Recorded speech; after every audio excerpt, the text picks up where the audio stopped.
Our eyes fellow compatriots, Nigerians go back to serve our fatherland in love and strength and faith. Oh, yeah. The labor our heroes past shall never be in vain. To serve with heart and mind, one nation bound in freedom. All right, guys, I got so many clues.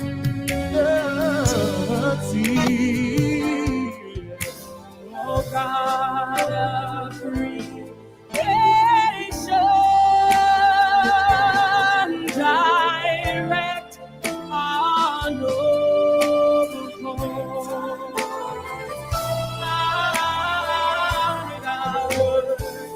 Leaders right, help our youth the truth to know.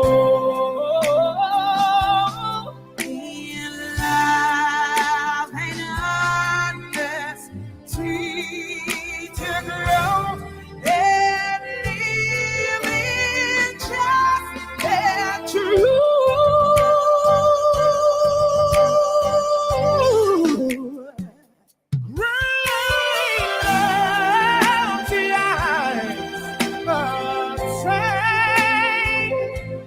To build a nation where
Thank you, viewers. Thank you for joining us for the part 2 of what came before. And henceforth, as they say, have your say has come to pass. And today, now we start to have your truth. This is about factual statements, and anybody that makes anything that is not deemed to be truthful shall be called to order. You have to prove your case, just like Farotimi has to go and prove his case. Even if we do not like the method, everybody has to stand up to their claims, because this is important to us, and we have to be able to stand by what we say and prove it. Okay, so I think we are going at we finished the conversation regarding the Farotimi, or do you guys want to say something about it so that we move on to the Ghana election? It seems to be only 2 issues that was put forward today. The Great Ghana election. We also want to talk about the issue regarding the South African visa-free movement, a kind of that they gave to Nigeria. I'm not sure how true that is. But they say they are looking to do that, or whether they've done that already. And we also look at other issues that are occurring within the continent recently, and maybe go global to discuss some issues in the coming hours, so that after we cover those areas, then we get a better idea of what is happening in the world, because this is important for our daily lives. When we go around, we want to know that we have a better awareness than we did before. All right, so where do we start from? Let me see. Do you guys want to say something about the previous conversation, or we move on to the Ghana elections? Half of Turkey is in Europe. Do you want to say anything about Well, Dele Farotimi? oh yeah, yeah. There's still. I think we've been. This is just something I don't think we can stop talking about. But if you guys want to move on to the Ghanaian election, I do not know anything about what's going on. If you're more versed, if my big brother over there, John Abba, is more versed about it, I'd be glad to listen to y'all. But about Dele Farrow, to me, yes, I think there's still a lot we should say, even though we've beat it to the ground and we will keep beating it to the ground, because these are things that are Hmm. very important for our societies. To we're on a trajectory where we need to fix certain things. So whatever you guys choose, I'll go with it. I like Dele Farotimi is one of those few people. When he talks, I tend to relate to him quite closely, the way he talks about the issues of Nigeria. I don't know everything he said, whether he said some things or it's been, but whenever I've heard him speak, I don't even find him engaging, because it's almost as if me and him are just, his mindset is not that different from mine. So I don't Same even here. bother. I Same don't here. even bother listening to Mhm. him. So not like Jonaba, of course. Jonaba is very, very far, so I have to listen to everything Jonaba says, just in case he says something I don't believe in. So yeah. So what do you think about it, Jonaba? Because I do like the way he comes across. He was like, how he says something about why should he be afraid? Whether he's going to die after he's pounded yam, or whether he dies for something. And that is something we've had a conversation about here. We have to be ready to die for something. For some reason, we are scared of it. But we are ready to die. But what is going to happen to us is that probably we finish eating, yeah, according to him, pounded yam, the pie, you go for nothing. So that's a very, it takes it takes a bit of strength to confront the fact that you're going to pass, but better pass for something than for nothing. It takes strength to do. That's why I really respect the guy. So, what do you think, Jonaba, about the kind of treatment he's getting? How do you think he's going to end? That is not, I think no person, whether you're afraid of death or not, you're going to die, but it's the My process name is that is the process of death that you don't want to. If anything, we just kill you in a minute. You don't have a problem with that. The process, some people suffer so much in the bed and all of that, or go through so much pain in the hand of people who want to kill them slowly. So I don't think a real person, whether you like it or not, you're going to die. But some of the process of death, people don't want to go through. I personally don't want to go through. To die in the hand of my enemy, or to die by sickness or disease for a long time, bedrid and all of those things. So um, I think um, But the issue in hold on there. I think that's an interesting point you just made. To die in the hands of my enemy, or to die in serious sickness and those things. But yet, both happens to us anyway as human beings. And if they say die for, if you have an peradventure you have the option of dying from sickness and dying from the hands of an enemy. But while you're dying in both of them, one of them dying in sickness, you die innocently. You just die for, the best they can be known for is that you had a family. But when you die in the hands of your enemy, you die for a purpose, like the kind of stuff Dele Farotimi is going through now, or you dying for the freedom of your people. Which one would you go for? Yeah, what I mean by die in the hand of your enemy, which means they choose how you die slowly. If they just shoot you to death, that's okay. But then they get you through pain, and your loved one go through it with you, and hope upon hope and all of those things. I Mm, think that is the problem. It's not because, of course, you, whatever it is, you want to die for what you believe in. and Mm. that to you it's a fulfillment of life because you don't you say it and you mean it. It's not like one of your panelists that say that it's not afraid of death, but he ran from Nigeria to Europe when they are looking for him. So Name him, name him. It could be me. For all you know, it could be me. You're saying. I don't know who you are talking about. I dare not. I You don't see, understand where you can come here and brag, say, I'm not afraid to death. And then you say, in the same context, you say, I escaped death. Why should you, why should you escape could death have and take off stayed to Europe. there? Solution.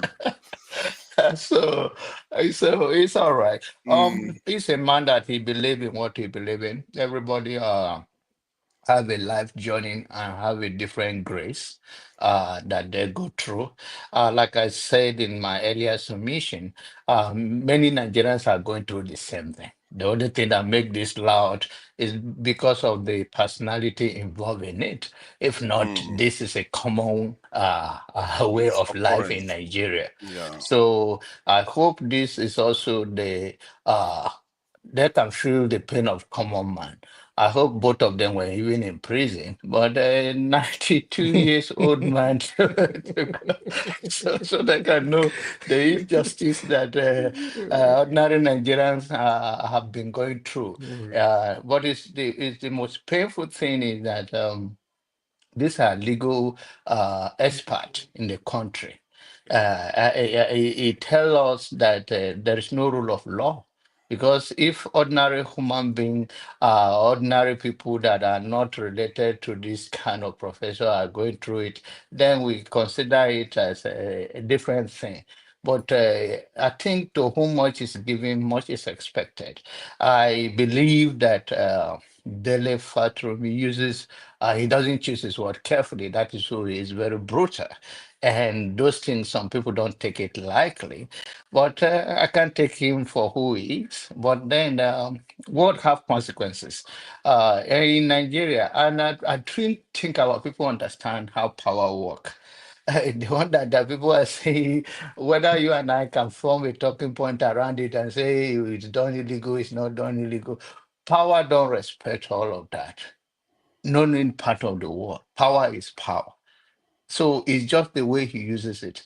I would choose that he could have not bring so much attention to it in this way because it's not going to go to his own advantage. I'm talking about Babalola. It's not going to go to his own advantage because there are youth that don't even know he exists. Now they know him, and when they are hearing about him, they just see that he's an oppressor or someone that is a thin skin who they talk about him and he just went and uses his power and influence and grab somebody. but That's what is going to be out there.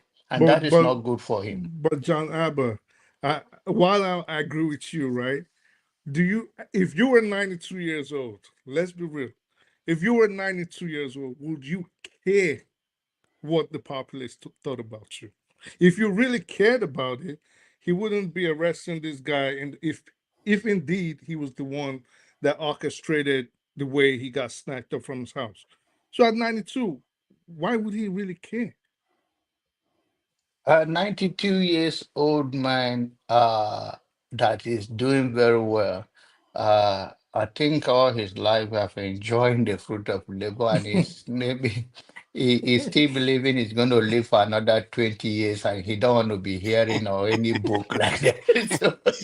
So he wants 20 to years. uh, so and based on our lifespan, you already outlived that double in that being an average Nigerian lifespan. He already outlived it. So and now he brought more attention to what so many people are not aware of.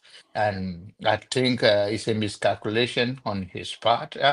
Whatever he want to accomplish, end of the day, even if the court says guilty or not guilty, there is a public opinion, and that is the real court. And that is when that one is against you, it doesn't matter the justice you get from the court system, because especially our court system is corrupt, just like he said. So in the end of the day, they say it's still part of the corrupt system that is against the guy that you're saying is guilty because of all the process. So he could have taken new another level. And this is to tell us that our people are not still learning. Because if we are learning in 21st century, I don't know. Is there because they hide themselves on substance and they think that moment is the everything? You know, when you take when you are high, you think the whole world. Just like some of your people that come here when they're high, when then they come and talk like somebody should be afraid of them. I don't have to take any substance to be high. I'm high already as a Nigerian. It's in my Of course. DNA. So, so I don't understand why they are doing some of those things in the whole world. Okay, the legacy that you're trying to leave behind. What about the whole nation? The name of the country you represent as an estate elderman, and you are international man. And I Mhm. learned that he gave money to King's College England. in England. Yeah. So what that is how much influence and reach and fame he has. So now he brought so much attention to all of those things. And just for what? Just to, I have made the man more popular.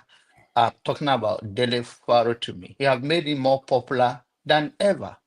What is all that for? For the name of a 92 years old, if not for what? If it's part of this America, he'll be on one medication and have a nanny that take care of him. But How we did have that? But organic that's food. what I'm saying. He's probably on all of that already.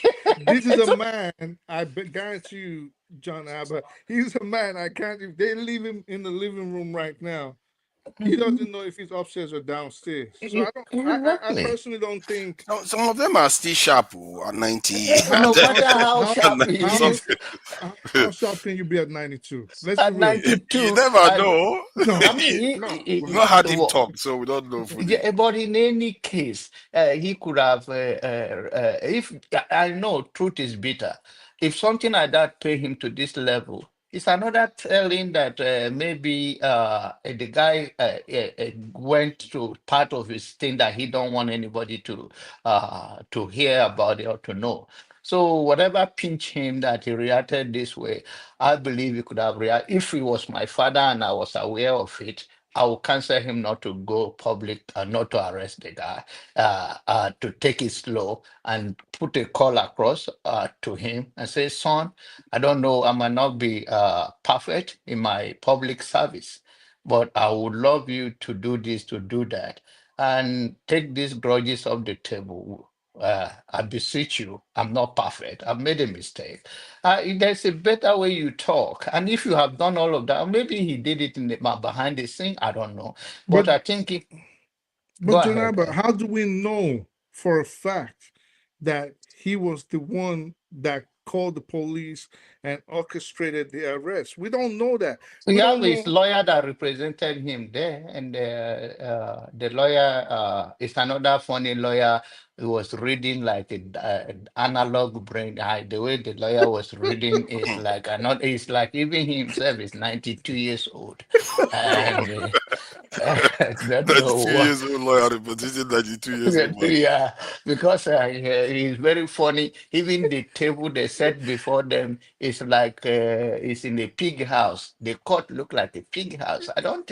I think that place is Ekiti like that. People of Ekiti have to tell me, is that the farm or Oh is God. Ekiti? I don't understand.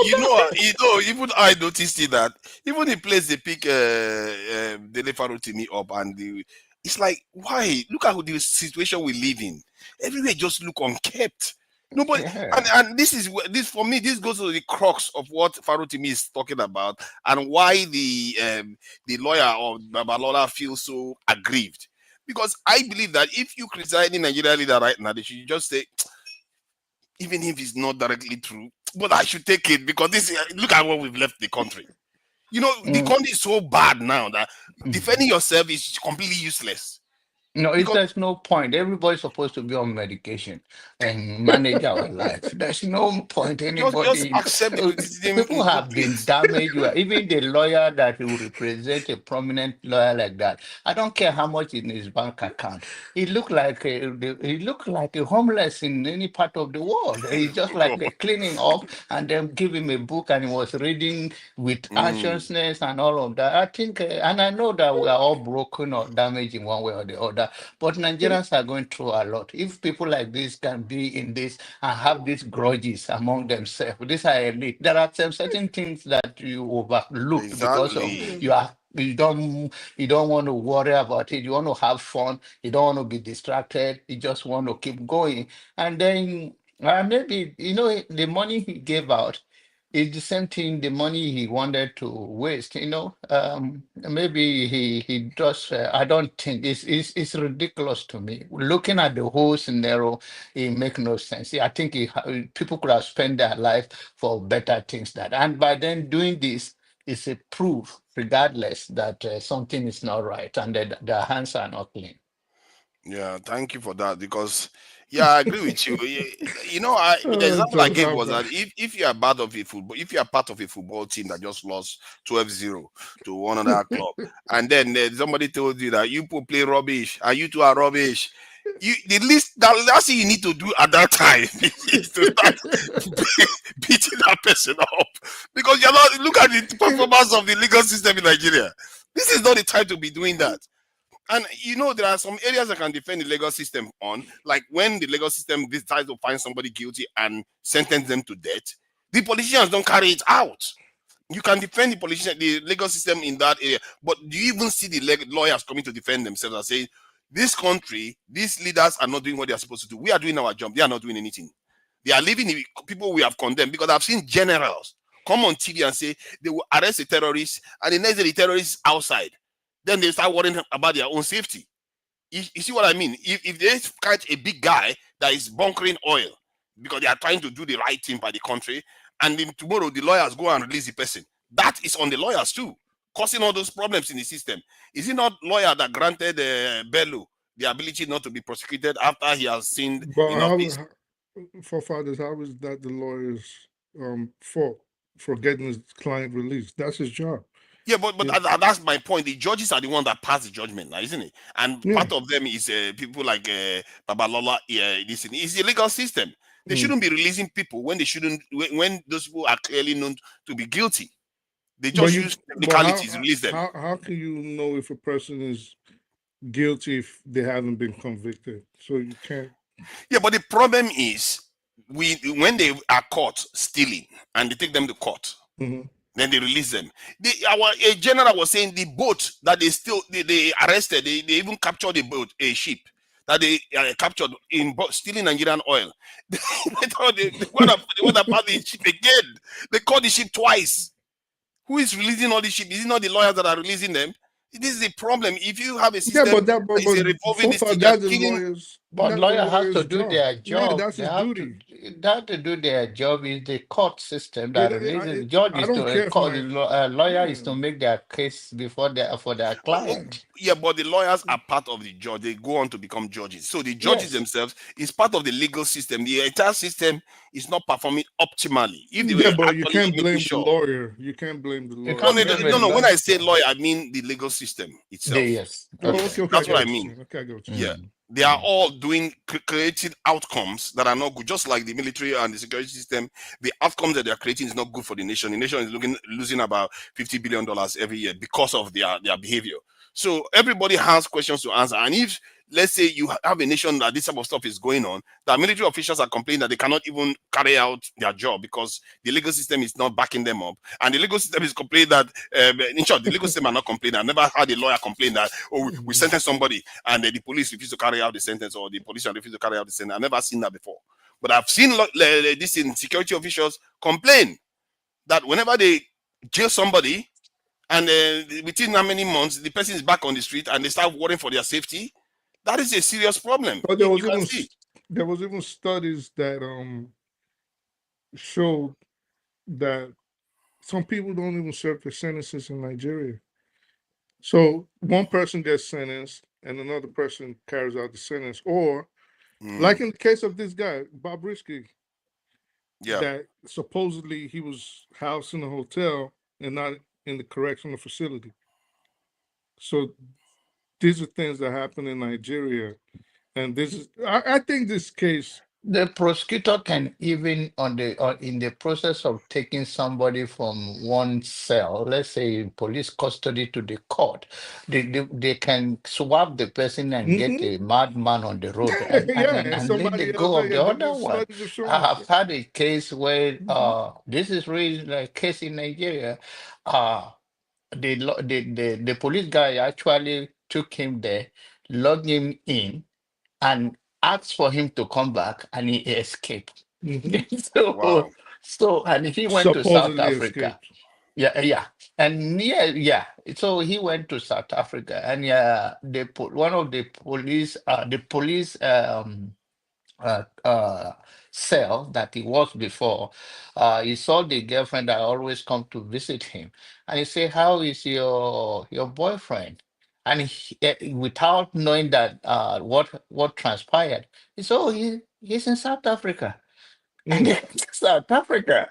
So he was arranged to the court and he's supposed to on drug issue. So and then so Nigeria there is no system actually. And that's why anybody justify what they do. If somebody like the person that's supposed to hold you responsible, they are not clean, their conscience judge them. It's just like a pastor come here the other day and tell us that the 10% it's even too small that the 100% or even supposed to be 100%. Okay, Mhm. if that is the case of the mentality of the people, and I've never seen that somebody wrote a check to God. So this is just for people in the church and never have any proof of handling money to God. And the Bible said the earth is the Lord and the fullness thereof, and they that dwell in it. So, which means what he's saying is that you and I and everybody that live here will live for him. So he doesn't even need that 10%. But Mm, now we make it as order of the day and make million feel guilty or manipulate them to give their last money for your lifestyle, and you still have the audacity to come and defend it. This is imagine not that. court of law. And this is the way I'm trying to tell you the psyche of Nigeria. Which one do we turn to? If you go to church, they rob you. If you're on the street, they take your bag, say Agboro. If you go to police station, they lock you in justice. If you see a judge become a god of the land. I think we have to really go through a big transformation and the mentality of the people that have been damaged over the years. Because we used to hear good things from church. Church is like a part of society that make you not to do wrong.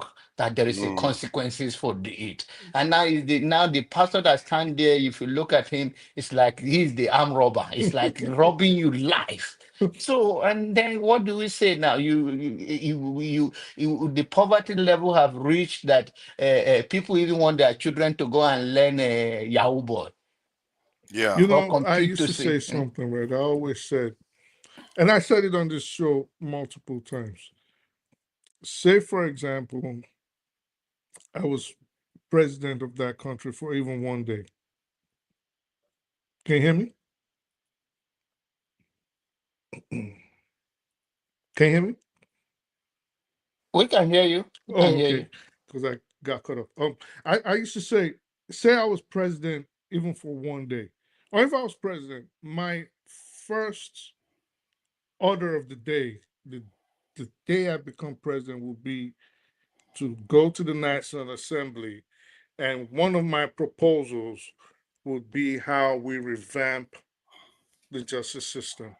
We have to change how sentences are carried out. We have to change how we choose judges. We have to change their term limits. A lot of things need to change in Nigeria. And that's why we're seeing all these complaints we're all making. It's not going to change until we have a total revamp of how justice or the carrying out of it is done in Nigeria, and the kind of people that carried out. Because you sometimes you hear judges now. Afe Babalola is, I would assume, a successful private lawyer. But now, if I was to listen to the other side, and I'm not choosing sides, I'm just saying the other side. If I was to listen to the other side, what they're trying to imply is that he's corrupt. And if I'm right, this is why Mr. Farotimi is presently incarcerated. Supposedly, he made certain allegations against Chief Babalola, and Chief Babalola basically saying, "Oh, well, I'm corrupt. All right, you got to come prove it." But then we have to look. If he was a judge, and even as a private attorney, how did he amass such monies? Now, I'm not going against successful people. I love success. I strive for it, right? And yes, success is subjective in terms of material wealth. But if he was just a judge, how did it come about that he had all that money to be able to donate $10 million to King's College? Now, maybe this is why he's getting ticked off, because it's like they're opening a box and chipping at his knots bit by bit, and he doesn't want these things exposed. But I just believe this case, but then again, it's Nigeria. But I think this case is very good because it will set a precedent on how arrests are carried out and how you speak on people and accuse people. But because one thing we have to be, one thing we have to say, Nigerians can be very rude. Not only rude, they can also be very defamatory. I mean, we see it on this show. We even seen it on the show today. This side does not agree with what you say. They accuse you of being a government agent. That side does not believe what you say. They accuse you of working with APC. Mm. So, yes. So now the burden is on Mr. Farrow to me making the accusation, whatever they were, of corruption on a legal luminary like Mr. Afe Babalola. So he wants to clear his name, but you've supposedly called him corrupt. Take for instance, because Nigerians, I think they have this belief that the internet gives them carte blanche to just disparage people or slander their names. It doesn't. There's a famous quote by Idi Amin that he said, "Freedom of speech, I'll guarantee you freedom of speech, but freedom after speech, I cannot guarantee it." Yeah, I can't guarantee. I'll guarantee you freedom of speech. It's okay. Say whatever you want to say, but after you say, I can't tell you I'm going to take it. There's a case of someone that's very celebrated in the Nigerian journalistic sphere today, David Hundeyin. He was here a few weeks ago. This man has a tendency of disparaging people online. Now he's been hit in England with a £96,000 fine because he was found guilty. Yeah, 96,000. Yes, yes. John Abbott, you heard me right. Not 96,000 naira, 96,000 pounds for supposedly promoting or publishing a false story on the staff of the BBC. So, in as much as people are angry right now, and I know people are mad at the elite, and this is actually what is deciding a lot of people's decisions. We also have to look. Did the court ask Mr. Farotimi to come before its presence? If it didn't, then they had every right to issue a bench warrant. If he did not obey the instructions of the court, if again, but then again, there could have been clerical errors. So minor things like that could have happened. They could have issued him a summons or a notice to appear, and he never appeared because of clerical errors. We don't know that.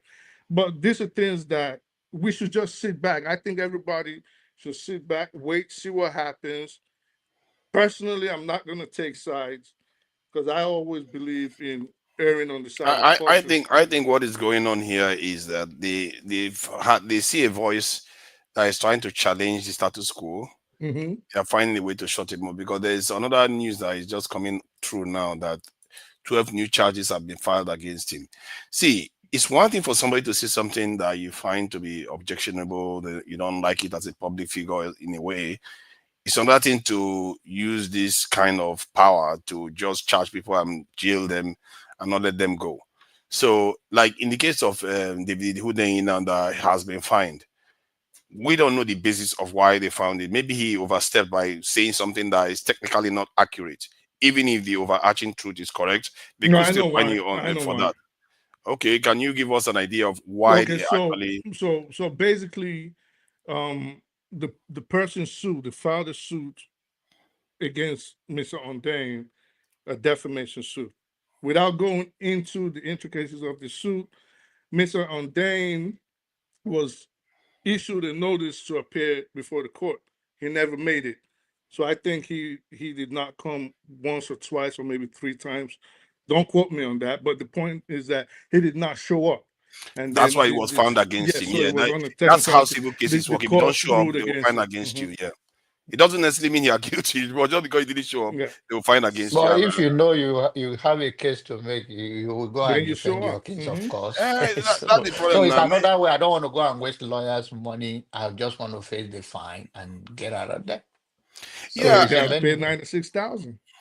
yeah, but that, you see, we have to be careful about mixing two And things it's together. not like it's not correct all the way. He It's know not about whether he everything tells the truth around or it. not. He just Yes, didn't show up in there are court. many things that make case complicated. In the fact that you even have evidence, it's not enough for you to push some of those things out the way you come across it. So not everything you know about, you put it out at the time you want to.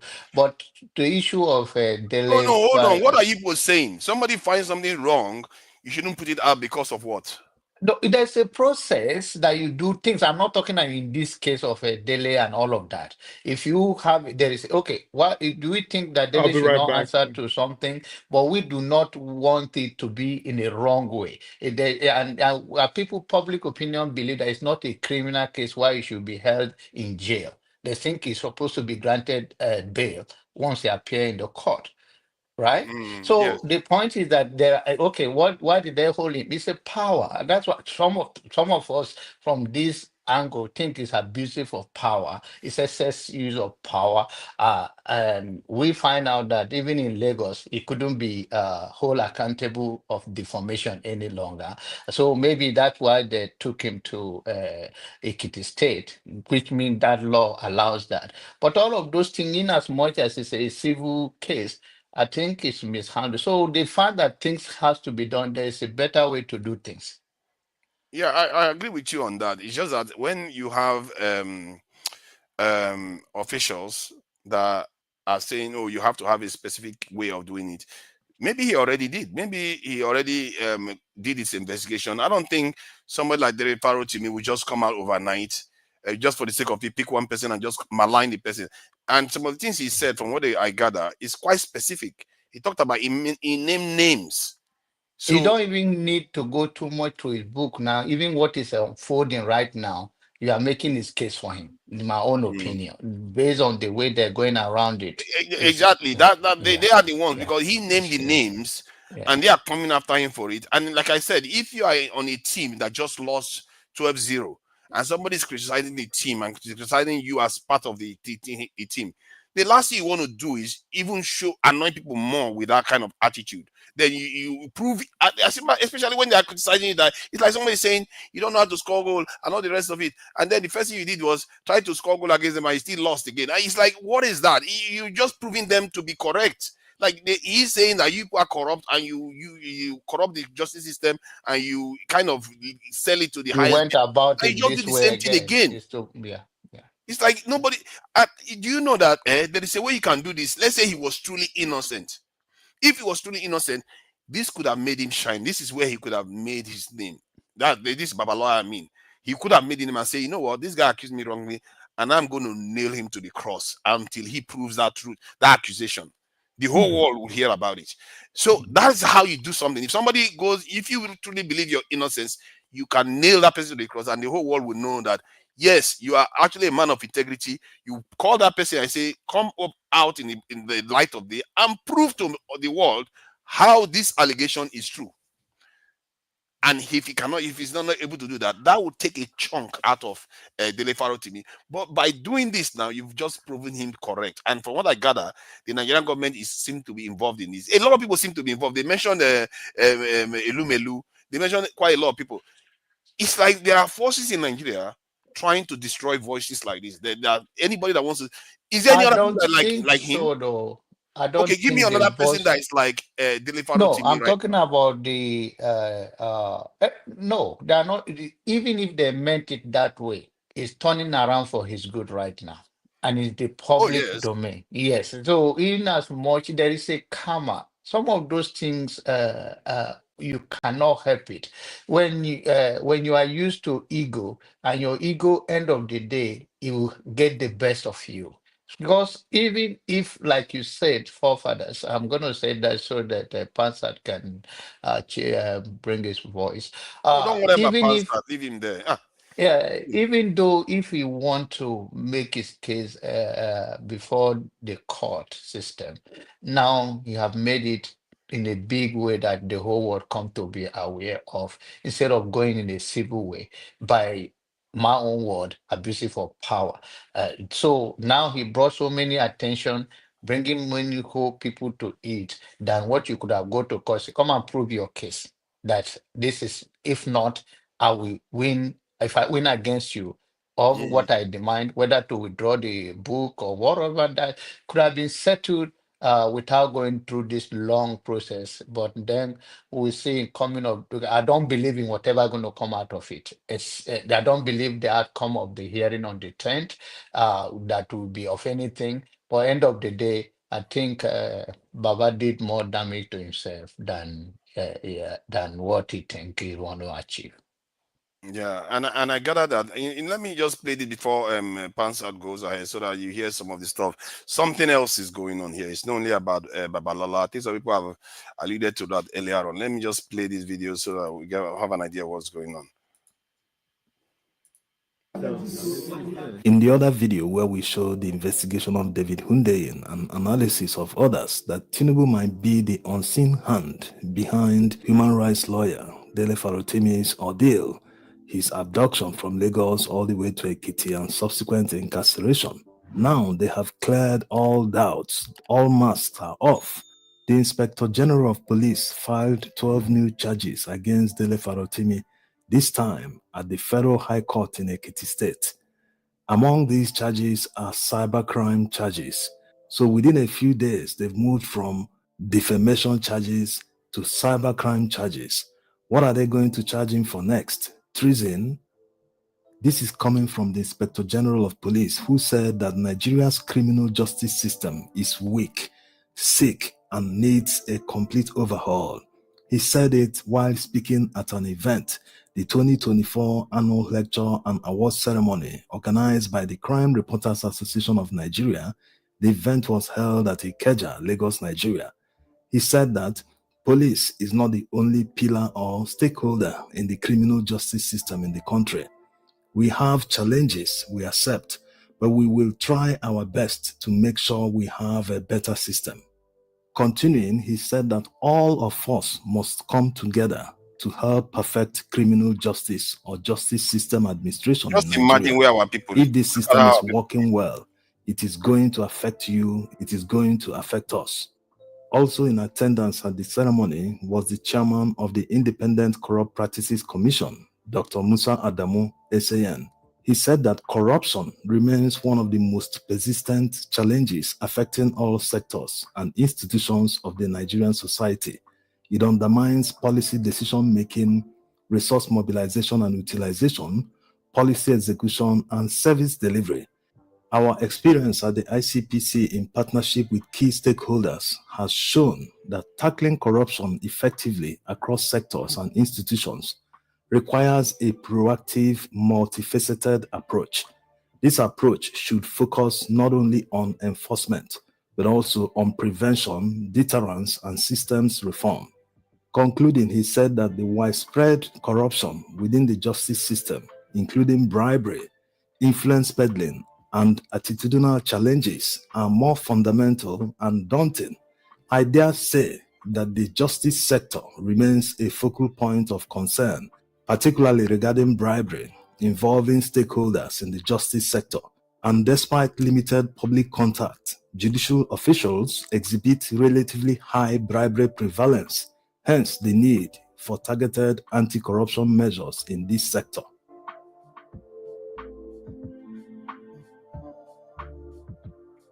Why it is important to quote all this is because this is exactly what human rights lawyer Dele Farotimi has been talking about. He has been hammering on this particular subject. He has been showing and exposing the corruption in the criminal justice system in this country. But what is his reward?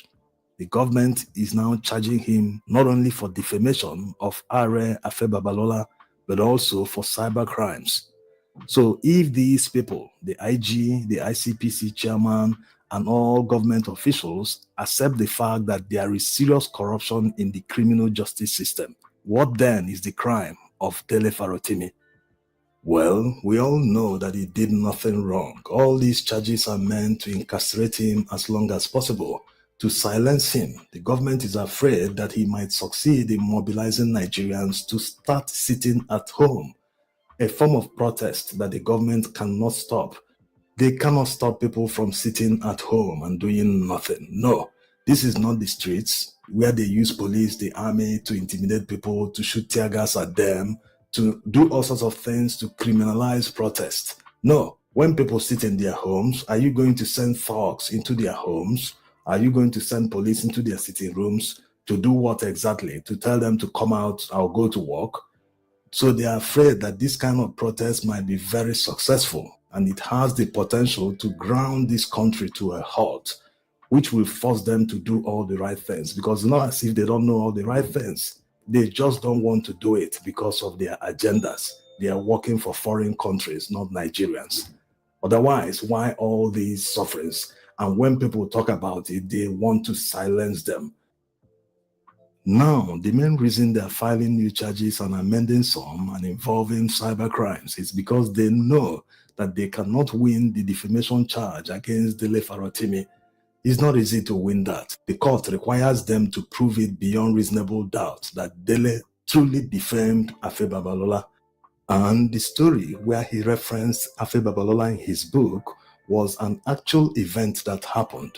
According to Dele Farotimi himself, he said that Afe Babalola defamed him and he sued him to court. So it was all that happened during this process of litigation that he wrote in the book. How can they turn around and say this is defamation? Let's listen to what he said while responding to Shegun on his YouTube channel. I'm saying it is not personal. I'm saying that Are Afe Babalola corrupted the judiciary. And in corrupting the judiciary, it came across my practice.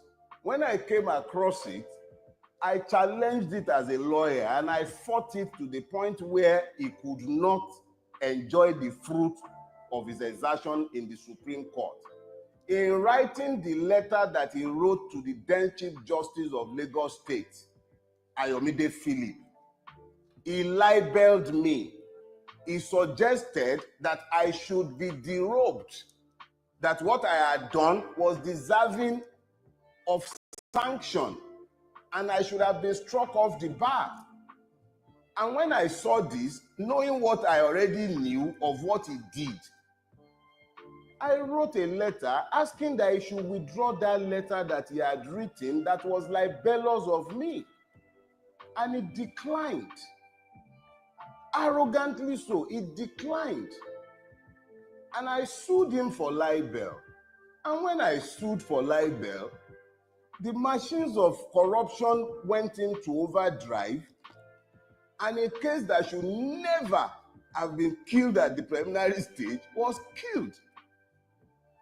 Now, everything about the case, the judge to whom it was assigned, the manner of the handling of the case, 9 months after it was adjourned for ruling, 9 months. The procedures are clear. It shouldn't be longer than 3 months. 9 months. without informing us, in spite of the fact that we had written 2 letters to request to be told when the ruling will be delivered. There's another event that happened before this one, but they didn't receive the kind of backlash his abduction has received because they couldn't go any further. They wanted to intimidate him into submission. Imagine Tony Elumelu saying that he defamed him just because he made a comment on social media. Let's take a listen. I'm giving you this background because they are all germane. The gentleman, I believe DCP Nwoga, then said I should be given bail and I should go. And whenever they needed me, they would send for me. And I felt that this was classic police harassment. So I told the gentleman, I have written a statement in response to a clear allegation. There are no ambiguities. I've not denied what he claimed that I said. But I am saying that there is absolutely no crime. There is absolutely no crime to be found in what I have said. And what did I say? Somebody asked me on Twitter. Somebody tagged me and asked a question. The person asked if I thought Mr. Tony Elumelu might, in 2027, support a person like Peter Obi to become the president of Nigeria, just as Elon Musk had done similarly in America. And I answered, how can you possibly be asking that of Tony Elumelu? Tony Elumelu is a member of the Nigerian winning class, a veritable member, a beneficiary of the system. Why would he fight against the system? I think then I translated the Yoruba proverb, I said he's an impoverished rich man. That was the extent of everything I said. At best, you call that vulgar abuse. So I was actually quite irritated that a man has, I expect that someone like Tony Elumelu should be too busy to be nitpicking about what opinion anybody might have to say, whatever anybody might have to say about him. Least of all, someone like me, tiny me, who am I that I'm of interest or that he cares about what I have to say? I'm admittedly a madman. I told all of you severally. So I didn't think I should be of interest to Tony Elumelu. So I was irritated and I made my irritation clear. And I told the gentleman, DCP Nwoga, if you have a charge for me, keep me in your cell. Today is Wednesday. At the latest, by Monday, you should be done drafting your charges. So keep me in your cell. When it is Monday, you would have been done with filing your charge. You can then take me to court. They didn't build your cell for goats. The people are in there, they are not animals. Me, I'm not taking bail. At this point, he went up to what I now later realized was the AIG's office. Long story cut short, after some back and forth, the AIG asked us to come in because Nwoga was in, we were outside. I was outside. Well, you pardon me, I don't know how to pronounce this, everything. So we were outside and we were eventually asked to come in. And it was at that point that I recognized that the lawyer who wrote the petition had been hanging around whilst my statement was being taken, whilst I was in the DCP's office. I didn't know who he was, but now he was in the AIG's office. And the AIG asked him, do you have the authority of Mr. Elumelu to write this petition? He said, yes, he did.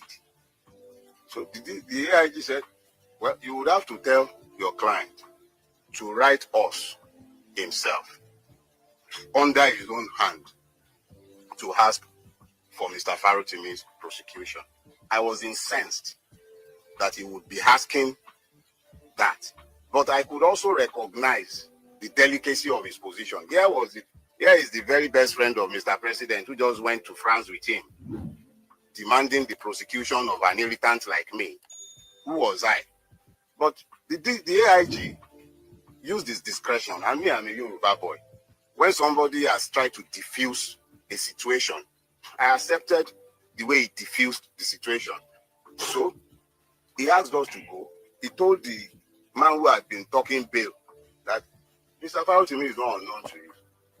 When you asked him to come, he came at your invitation. I'm sure if you need him again, you can always ask him to come. You will soon understand the importance of this background. Just bear with me. So when we got back downstairs, DCP turned to me and said, come back next week, Thursday. I had things already scheduled for that day. I did not argue.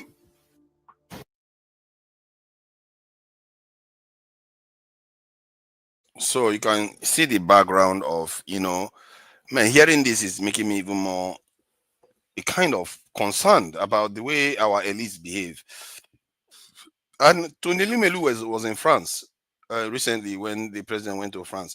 You can see all these people are the part of the same group that has been kind of roiling Nigeria's this in economy and state round and round, round and round. And if somebody says one thing out of line, they come after you. There's very, very few that I can see on the ground like Dele Farotimi, maybe Aisha Yusuf. The rest are shut up, don't say anything. Nigeria doesn't generate people that can speak out like Ganifa or Imi anymore. Those loud people that can challenge. And Ganifa Imi existed under a military regime. But under a civilian regime, you have even less people. Man, that is really concerning. And I have to say, it does have a point. Even if what he said was a little bit rough and all that, he's online talking to people and you take it personal. I don't understand this kind of elites. I don't think it's only is about them in terms of the word he said at that particular time. I think it's about what he represents. It represents an alternative view of what is happening in Nigeria. He's trying to open people's eyes to the uselessness of these leaders that keeps telling us, and they are willing to go there and just take a little bit of nonsense and bring it home for us. And like I said, if you are part of a team that has just been failing the people over and over again, why do you have such a tiny, a very, very thin skin? You've been failing and somebody is just criticizing you, whether they do it precisely or not. You should know that people are feeling angry. You should just move on. If you are doing the right thing, like sometimes now, like even me, when I'm on this channel, people say I'm doing all the wrong things and all the rest. Because I know I'm not responsible for their lives. I'm not the one doing a lot of good things for them. Why should I feel so concerned that you are maligning me? It's not something. People like that, they should be busy. You should be busy fixing the country, fighting the way someone like Dede Farotimi is doing. In other words, like willing to sacrifice for the country. Why, if you are willing to sacrifice for the country, why would you be going after someone like Dede Farotimi? Dede Farotimi is not a threat to you. You should be focused on what you are trying to do, except, of course, you are doing nothing. You are just there, just filling space and just maligning the country, and then going after the elites, going after the people that are challenging the status quo. You are going after the people that are challenging the status quo to silence them. Because we know this Western nation, they don't like all those other people. They want to make sure they control the way we think. That is very, very important to them. We saw that WikiLeaks document. We saw how the kind of people they go after, they like African Stream, they took them out. They don't want our people's eyes to be open, because they know the more our people's eyes open, the kind of stuff you see happening in Chad, Niger Republic, Mali, what's the name, and Senegal, all of them will start happening again in Nigeria too. They'll start kicking them out, and they don't want this of Dele Farotimi to be on the street. And partly is why you are seeing what you are seeing now. But it's funny, it's not very distant from when they just went to France and came back. All this stuff is just kicking up. According to him, the guy just came back from France and he's already asking for him to be arrested. That is interesting. Pansad, thank you for your patience. You know, I have to respect you today because you're very patient and you allowed me to keep going. You see McAnally. You see all this. You know, we have enemies of progress here. He's already complaining that I'm talking too much. McAnally, what is this? I have to vent too. You are not the only one that is venting. This is a welcome, Pansad, for taking your time and listening. I appreciate that. So what do you think about the video and what you make of this matter? Because I think it's getting a little bit ugly now. It's taking a new dimension altogether. Please go ahead. Exactly. I stand on the existing protocol from the last show. I was listening to you because the video you were playing lays a very good background. It's very good that you do everything you've done so far. So I commend you for that. Let's look at this in this slide. By the way, hello, Jegun. And good to see you. I think my brother from the other side. My brother, I forgot your name. Oh. I don't know what's happening to me today. I beg your pardon. I'm sorry. And AY, Pensac. AY. I beg your pardon, AY. And No, forefathers as well. nobody's Thank gonna you. blame you for Thank you forgetting for joining AY. us. That's, You know, yeah. AY is very easy to forget. Let's forget it. Anyway, so it Pastor comes down can to- never forget me. Pastor can never forget me. That's true. I'm his good friend. Nobody forgets their brother. That's true. I don't forget. And let me say to you that, you know, first of all, we'll look at the procedural issues going on.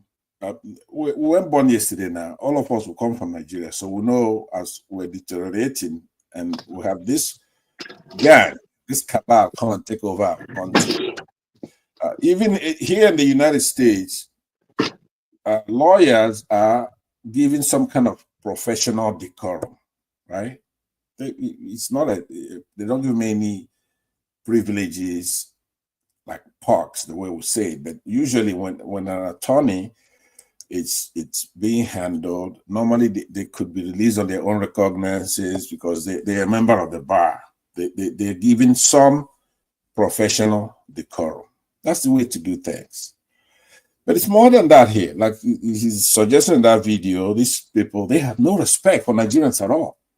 None. I mean, they go assemble in France.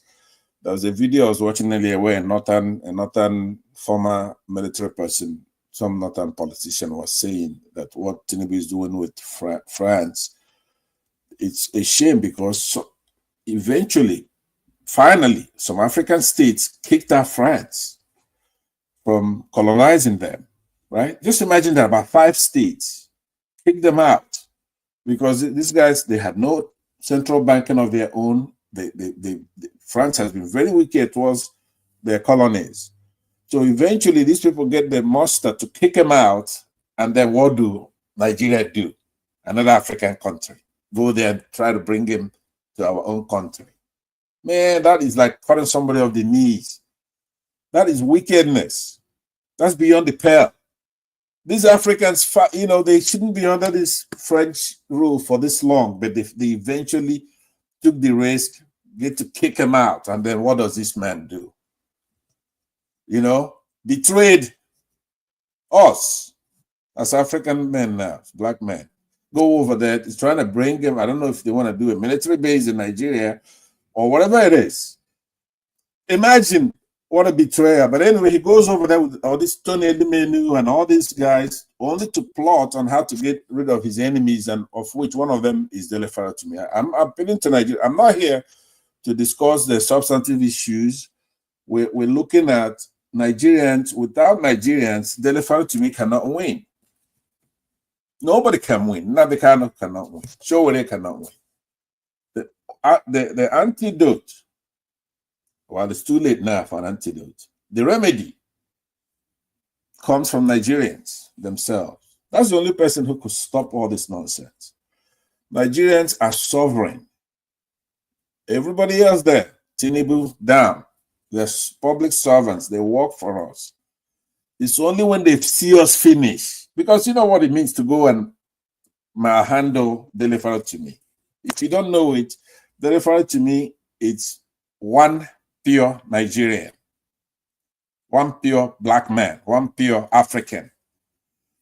He stands for the truth. What he's fighting is for that judiciary. If the judiciary is gone, elections are gone. Our liberty is gone. Our freedom is gone. There is nobody who can withstand the scrutiny of criminalizing libel, slander. Now, slander is just one that's spoken. That's slander. It's a lie. It's defamatory. If you say something, whether here or on any platform or in the public, you just talk and you say something, that's called slander. And it's a little less than libel. It's when it's written down in permanent form, in a painting, in books or whatever. So that's a difference. But anyway, we have freedom of speech. We enjoy the same liberty every democratic country has. Our constitutional 39(1) gives us the ability to express ourselves, and we're free to do so. So trying to criminalize it, it's not a good thing. Now, there's a statement I wanted to make, which to say, even here in the United States, there is no such thing as the wrong opinion, right? We enjoy the same thing here. There's no such thing as saying, okay, this is somebody's wrong opinion. But it's the fact that it's sacrosanct. That's what, if you're talking about defamation. Now, if you listen to Dele Farotimi's couching of every time he's spoken, you could tell he's a lawyer, right? So he would lay out the premises, which would be the facts. Now, nobody's going to dispute any of those. He's not a liar. This is somebody with utmost integrity. So he lays out the facts, and you could actually see those facts by observation. One of them is that the corruption in our judiciary. Nobody goes to court unless you're a rich man or you belong to a certain religion or a certain ethnic group in this day and age, and then you go there and you get justice. We know that that's the case. So he lays that out aside, and then he makes his own opinion, his conclusion, and he couches on this is the way I see this. That's not defamatory. That's protected. That isn't one of the ones that you can go out there and win in a defamatory. And I know you got a couple of more people here, but when we're making these points, a lot of people are not listening. It's like we're just talking. How many times somebody talked? These are elements of a case.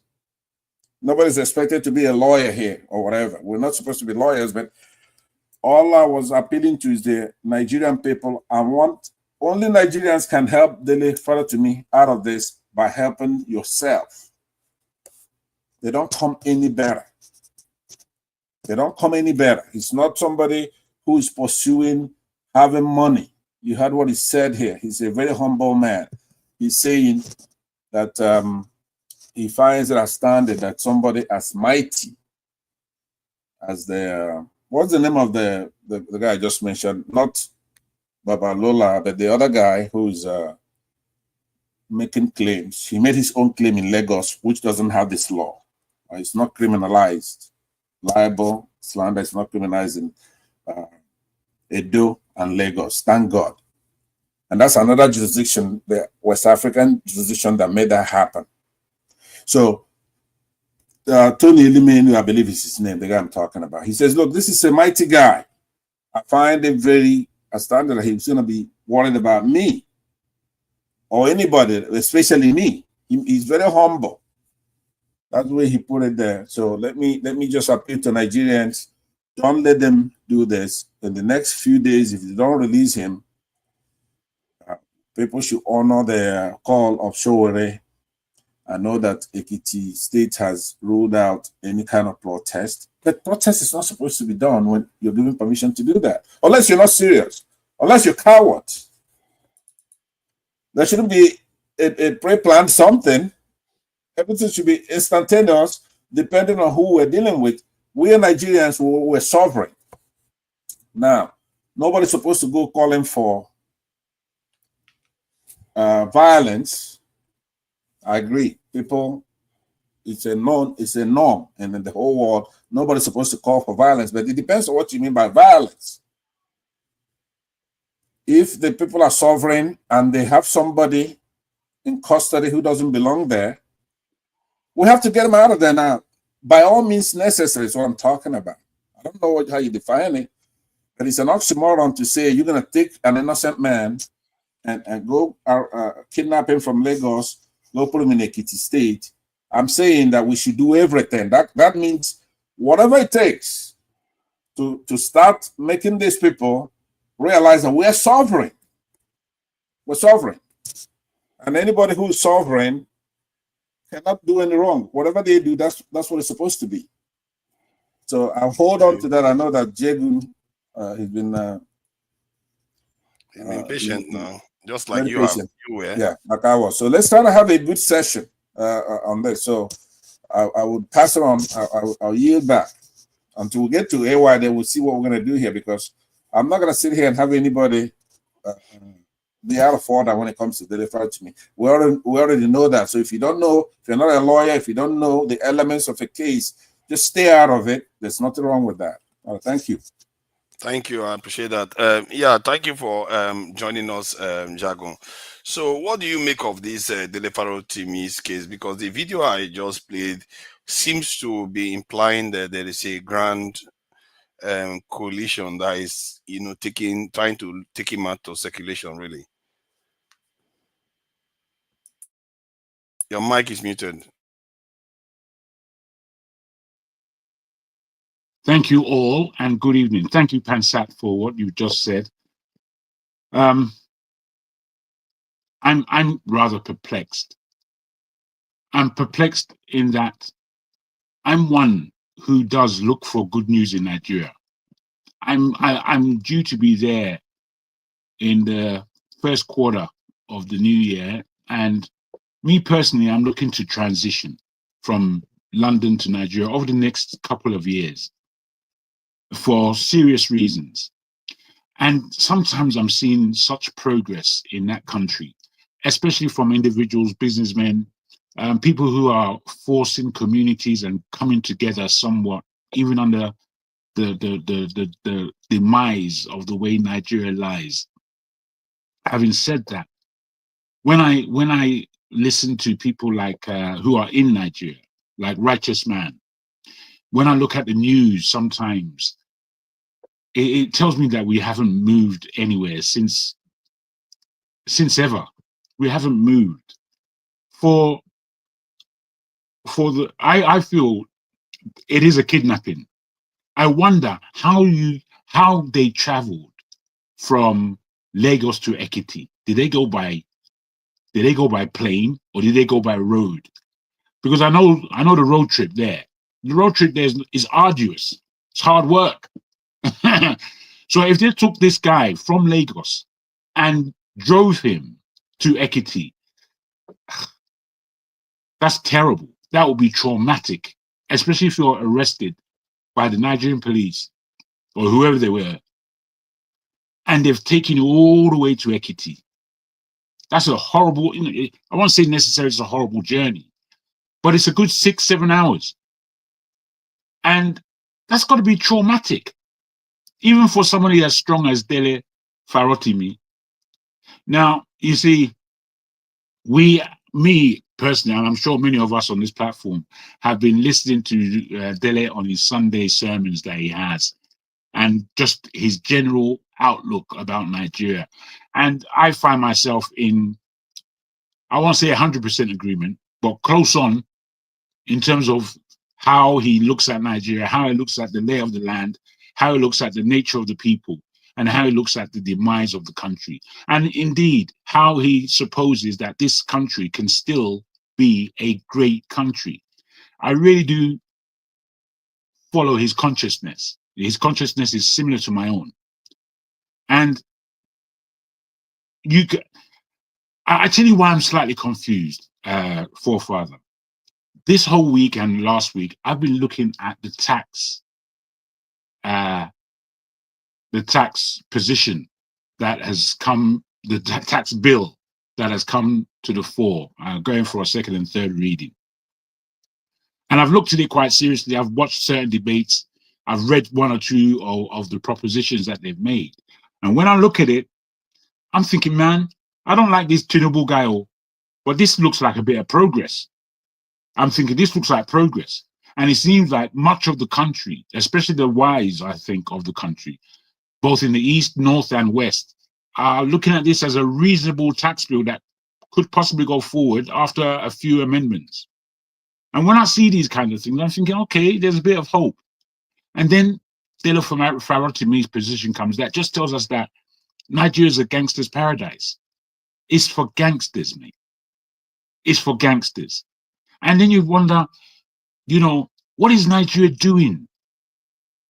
As was mentioned by Pansat, in Tinubu going to France is such a backward move. What are you doing?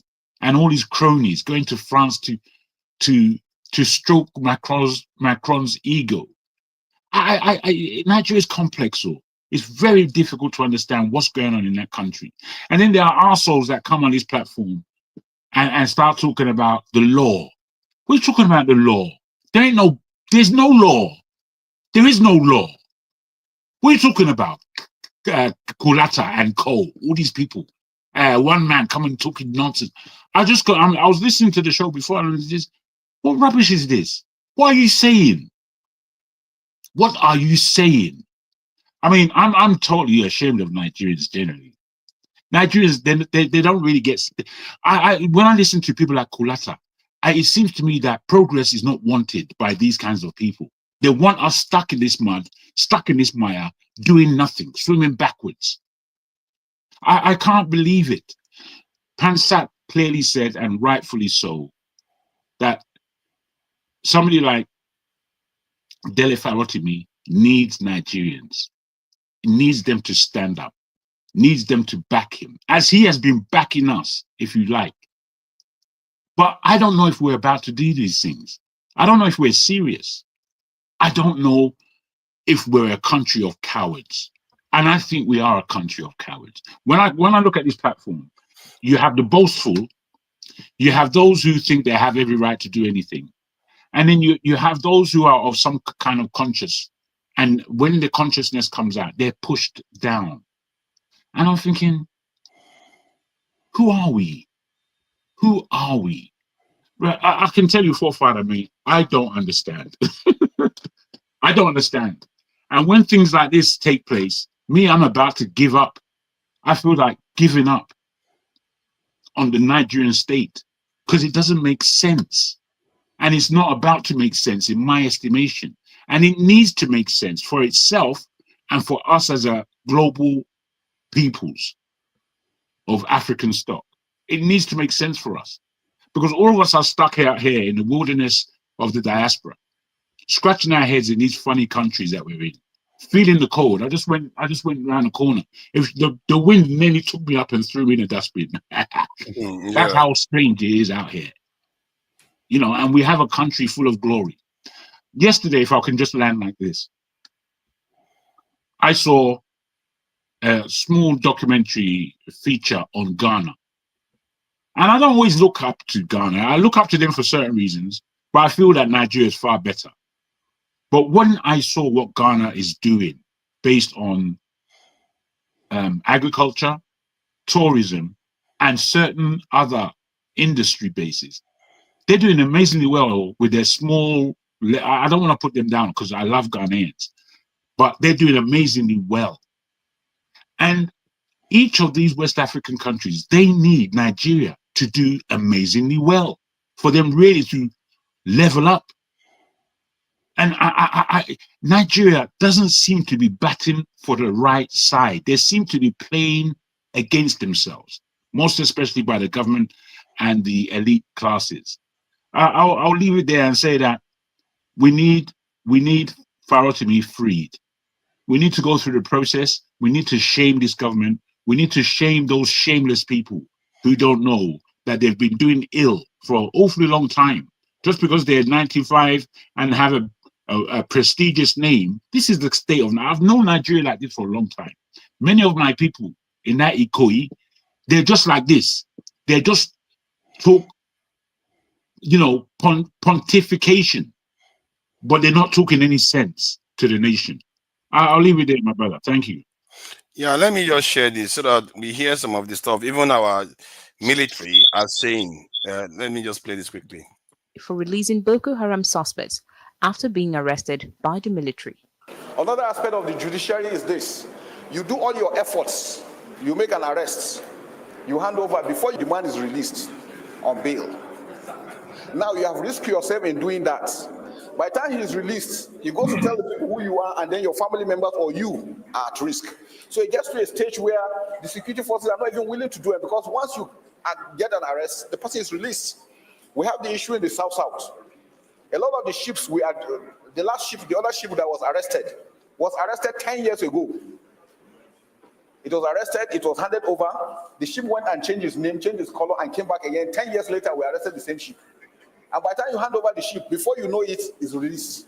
Inspector General of Police Kayode Ebetokun expresses concern over the paucity of funds, which he says has led to the poor manpower, training of personnel, and welfare for personnel. A police force that has been battered, a police force that has suffered serious neglect over the past few years.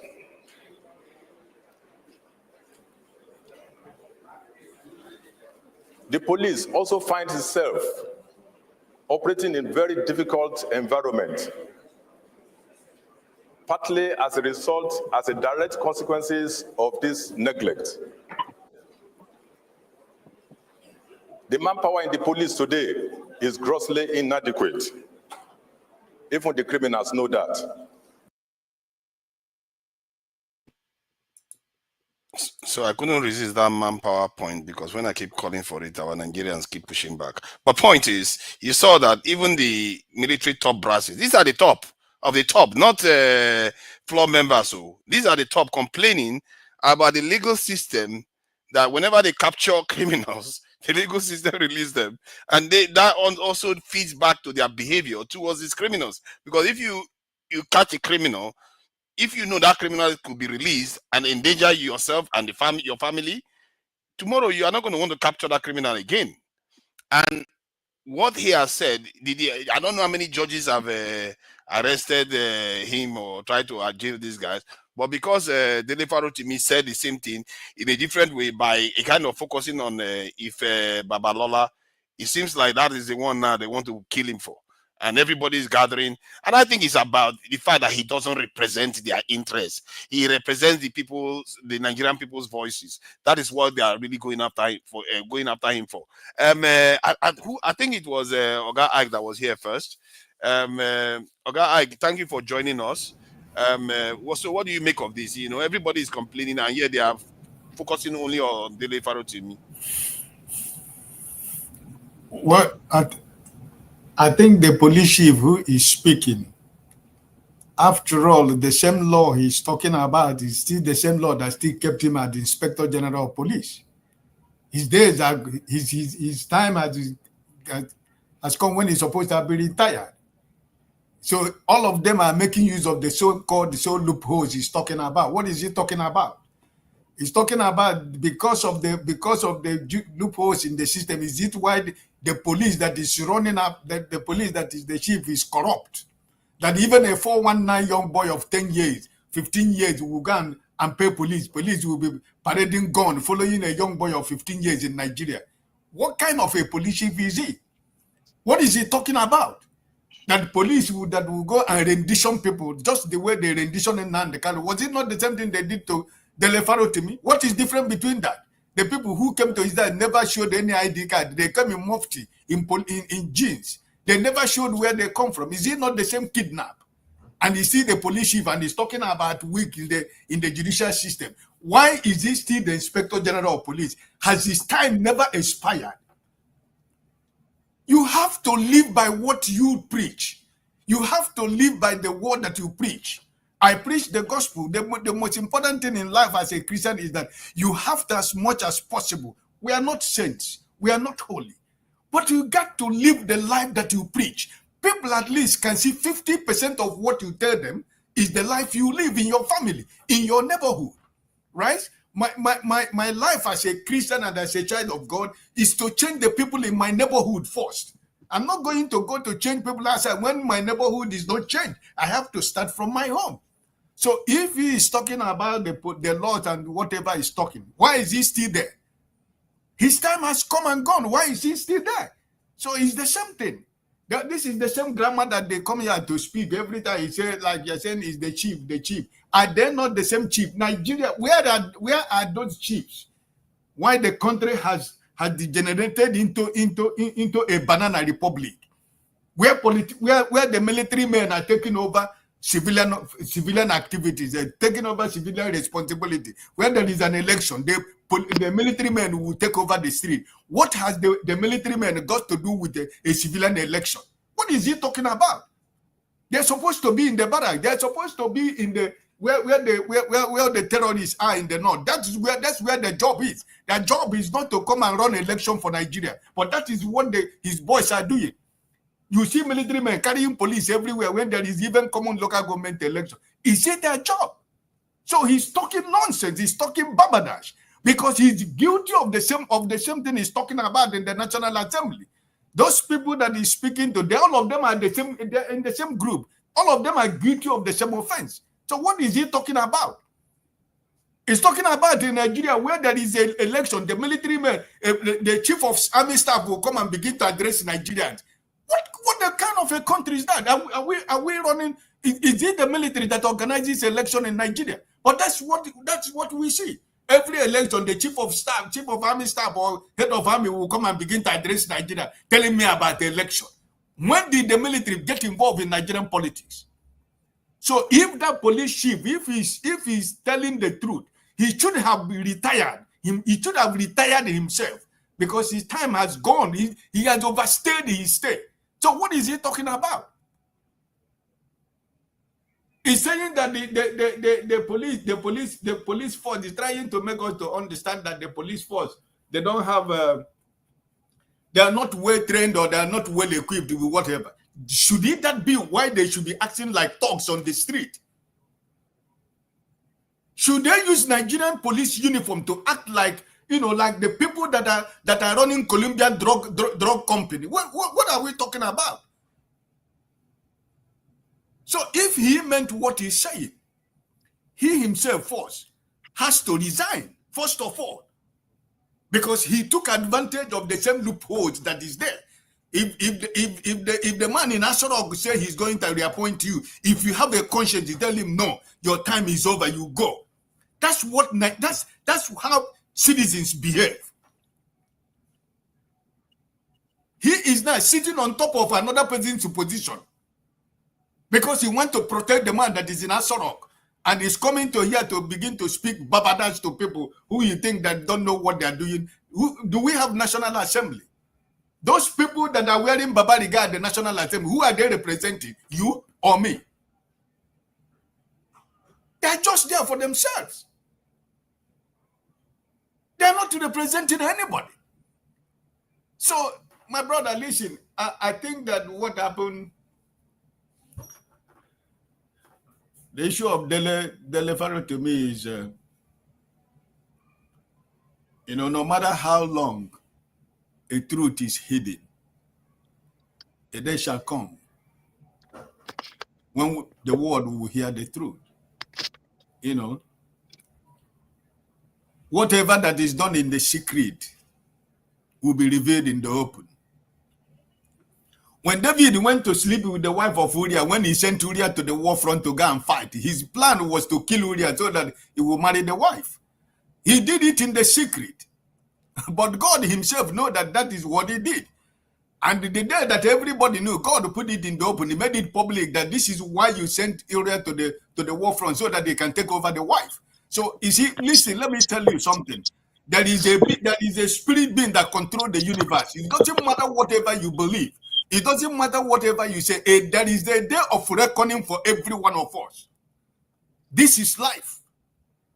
For whatever a man sows, that is what he's going to reap.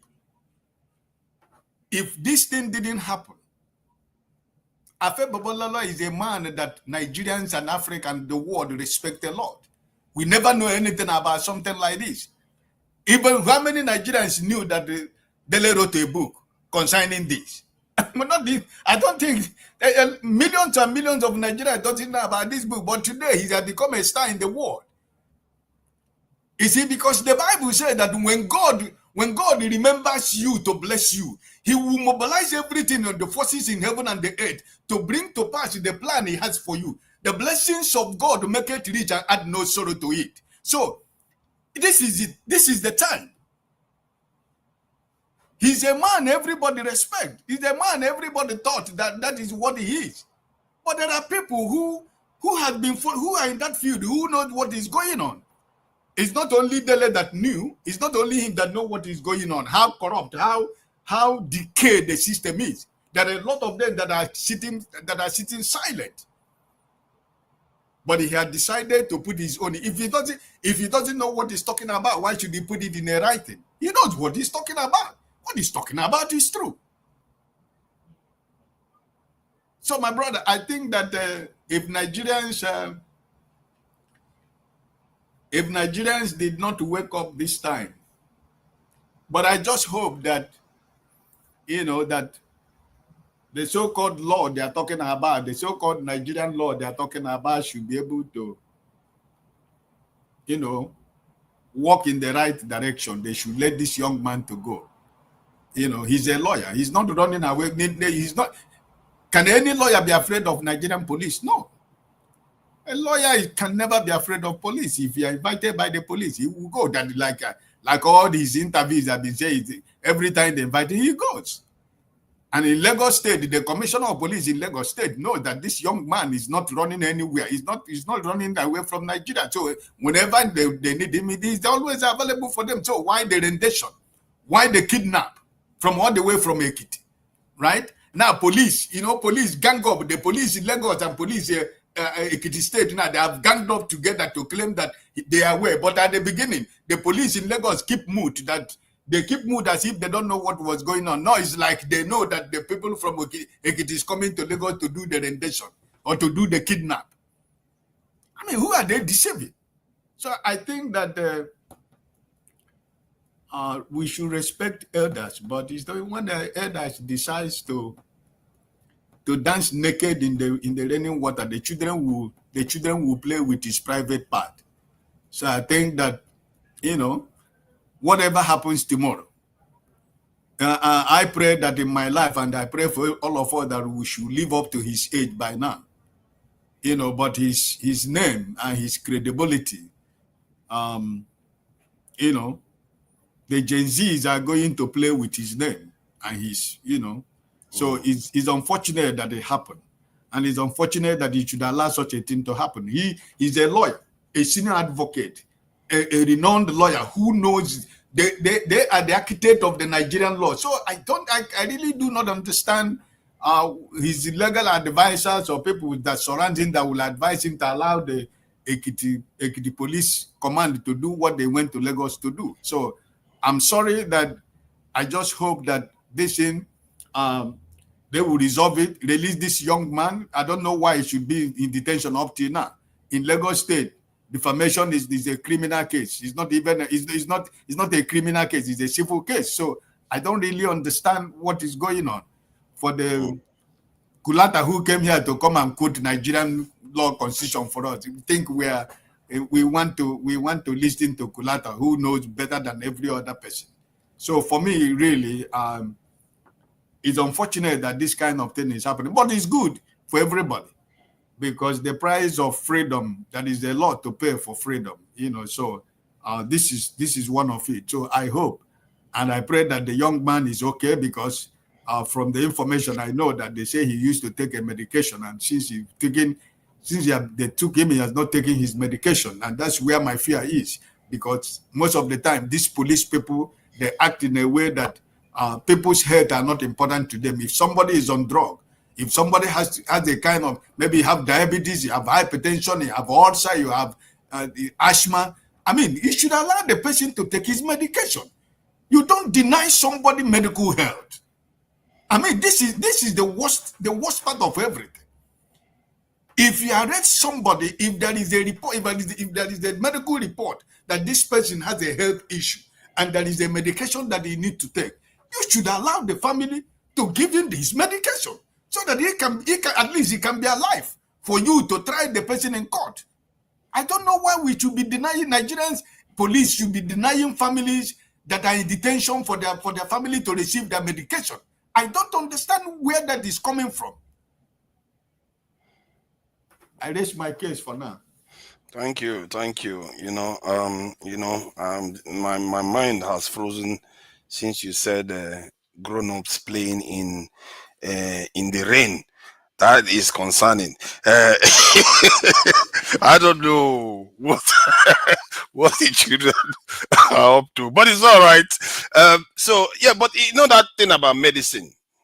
If I was the one incarcerating somebody and somebody wants to bring medication from outside, I'll be careful, because if they bring something that harms that prisoner, you are still responsible for that prisoner.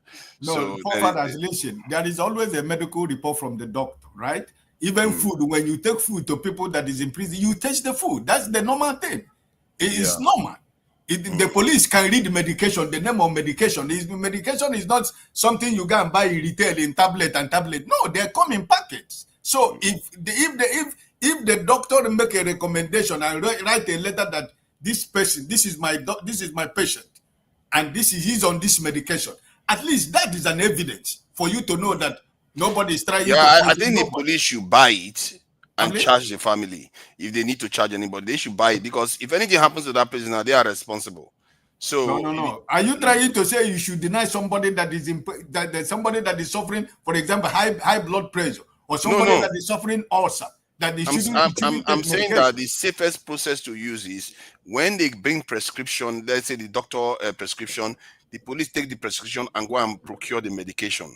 Because if a third party brings the medication in, then something goes wrong, then the police is responsible for it no matter what. But So remember they have that to be responsible. police has doctors also. There are police doctors Exactly. in the police also. Yeah, they should buy the medication themselves. So they don't have any excuse to deny somebody medication. As long as the doctor provides the prescription, if it's about paying for the medication, you can buy the medication and charge the family for it. It's the same thing. So I saw Nnamdi Kanu complain about that the other day. I thought, this is kind of nonsense that our Nigerian system, they can't even figure simple things like that out. Thank you for joining us, AY. The lustrous son of the country, one of the few nationalists we still have left. Don't worry, your time is up. Sooner or later, they will come and carry you from wherever you are. They don't like nationalists in that country. Because Farotimi is one of them. It's not sectional. It talks about the country. So please go ahead. Good afternoon, everyone from here. So the issue of Dele Farotimi, I would think Mr. Afe Babalola kind of make the biggest mistake of his life. That was a big error. I don't know who advised him. Janaba said it all. Right now, what is going on? He makes this man more popular. He makes his book more popular. I mean, if you're an activist, you will pass through these kind of things. But in general, he made a very, very big mistake. Of course, everybody know like the system is highly compromised. It's highly compromised. There is no doubt about that. I mean, even our little court, they are all compromised. Our judges are compromised. So I would really love to see what Showore have to say tomorrow as regard the protest. I think that's a very good way to deal with this kind of issue. If I were him, really, if I were Babalola, I will actually withdraw this case and let this guy move on, because he's gonna rubbish himself. I think he's seeing it already right now. The very first day he arrested this guy, I knew he was gonna rubbish himself. I think the right thing to do this man is very I would say he's a very successful lawyer. With all his experience, this was a mistake. I would have just, even if I want to do anything, it would have just sued him straight to court, say, hey, come approve, or just send him a message, let him know you have to apologize. I'm giving you so amount of time to apologize for what you wrote on that book, or we go to court. If he refused to apologize, then sue him to court. He's a lawyer, you're a lawyer, you guys meet in court. But what he did was just so wrong. Just like you said about Farotimi, I mean, this guy, to be honest, if you know him very well, if you listen to him, just like you said, he's very destabilized. He tried to speak to issues. I remember listening to him in one of his speech when he was giving reason why he actually decided to withdraw from practicing law. Like, it's because of the injustice, what is going on in the court. People are not getting justice. He was just frustrated of the whole system. The system is actually frustrating. All of us are frustrated. There is no doubt about that. I know there are people that are still benefiting in the mess in the country, but if anyone is ready to fix Nigeria, these are all the things we need to clean up. From planning to all this kind of mess, we need to make the country work for everyone. That's in my point. Somebody was talking about the president tax bill. I would say it is a step in the right direction. This is the hard truth. It's gonna favor the poor people. If you're earning if you're earning less than 800,000 naira, you are not gonna pay tax, which is a good thing. I know a lot of governors are crying right now. This is what I'll be canvassing for. This is a form of restructuring, but this is just a percentage, a 0.5% of what is going on. But it is a good step. When you see a good step, you have to appreciate it. We can do better in restructuring the whole system. Right now, I want a system where I'm really in support of this tax bill is where these governors are going to think, are going to look inward. The era of going to Abuja every month to collect allocation is not sustainable. We need to move away. Any governor that if you know you cannot create wealth for your state, for your people, resign. Let somebody that can do the job get in. We need to look inward. If you don't do that, we can't move forward. So the northern governor, most of them are crying. Yeah, I want them to cry very well. Let them look inward. What is wrong with agriculture? Invest in agriculture. If you no state in Nigeria, I have always said it, there is no state in Nigeria that cannot do well. What is going on is because they go to Abuja to collect oil money, everybody is relaxed because they know whatever they do, the money will come. So they are just expecting the money to the extent that there are reports out there that some of these governors, they go to Abuja end of the month. You see dollar going up. They collect this money, they look for Aboki, Bureau de Change people, and they swap this money into dollars. They are part of the people that put pressure on our naira. This is the hard truth. Again, I want a system where all the governors will sit up, even down to if we really want to build the system, even down to local government chairmen, let them sit up. You can generate revenue within your locality. Look inward. Let everybody, that is how to build a sustainable system. What we have now, going to Abuja every month, even if your father has 36 children, and even if he's a billionaire, you wait for him every month to give you allowance. Nobody is doing nothing. It's not sustainable. If the man die, what happened? Then everybody go to square one. So it is a good step the president has taken. We can actually criticize the bill. We can look in what I said. That is what the senators and the rep are supposed to do, really, not throwing everything in the dustbin. If you are a senator that think with your head, you need to look at it and say, okay, why do we have this? This area of the bill, we can amend this. This is not going to favor the people. You look at it and criticize it constructively, not say, oh, no, this bill is garbage, go and throw it away. You don't do that. So hopefully the Nigeria can come together, like Pascal said, and protest whatever it's going to take to make sure this Baba free Dele Farotimi. Dele Farotimi, I see this as a complete oppression, nothing more. That's just the right word for it. Allow this man to allow him to have his freedom. If you want to sue him for libelling, sue him. You guys should go to court. What you are doing now it is oppression, of course. For them to take it from Lagos and down to Ekiti, you know something is wrong. Obviously, something is wrong. The system is compromised. So they more like have a plan. Okay, this is where we have people that can prosecute him.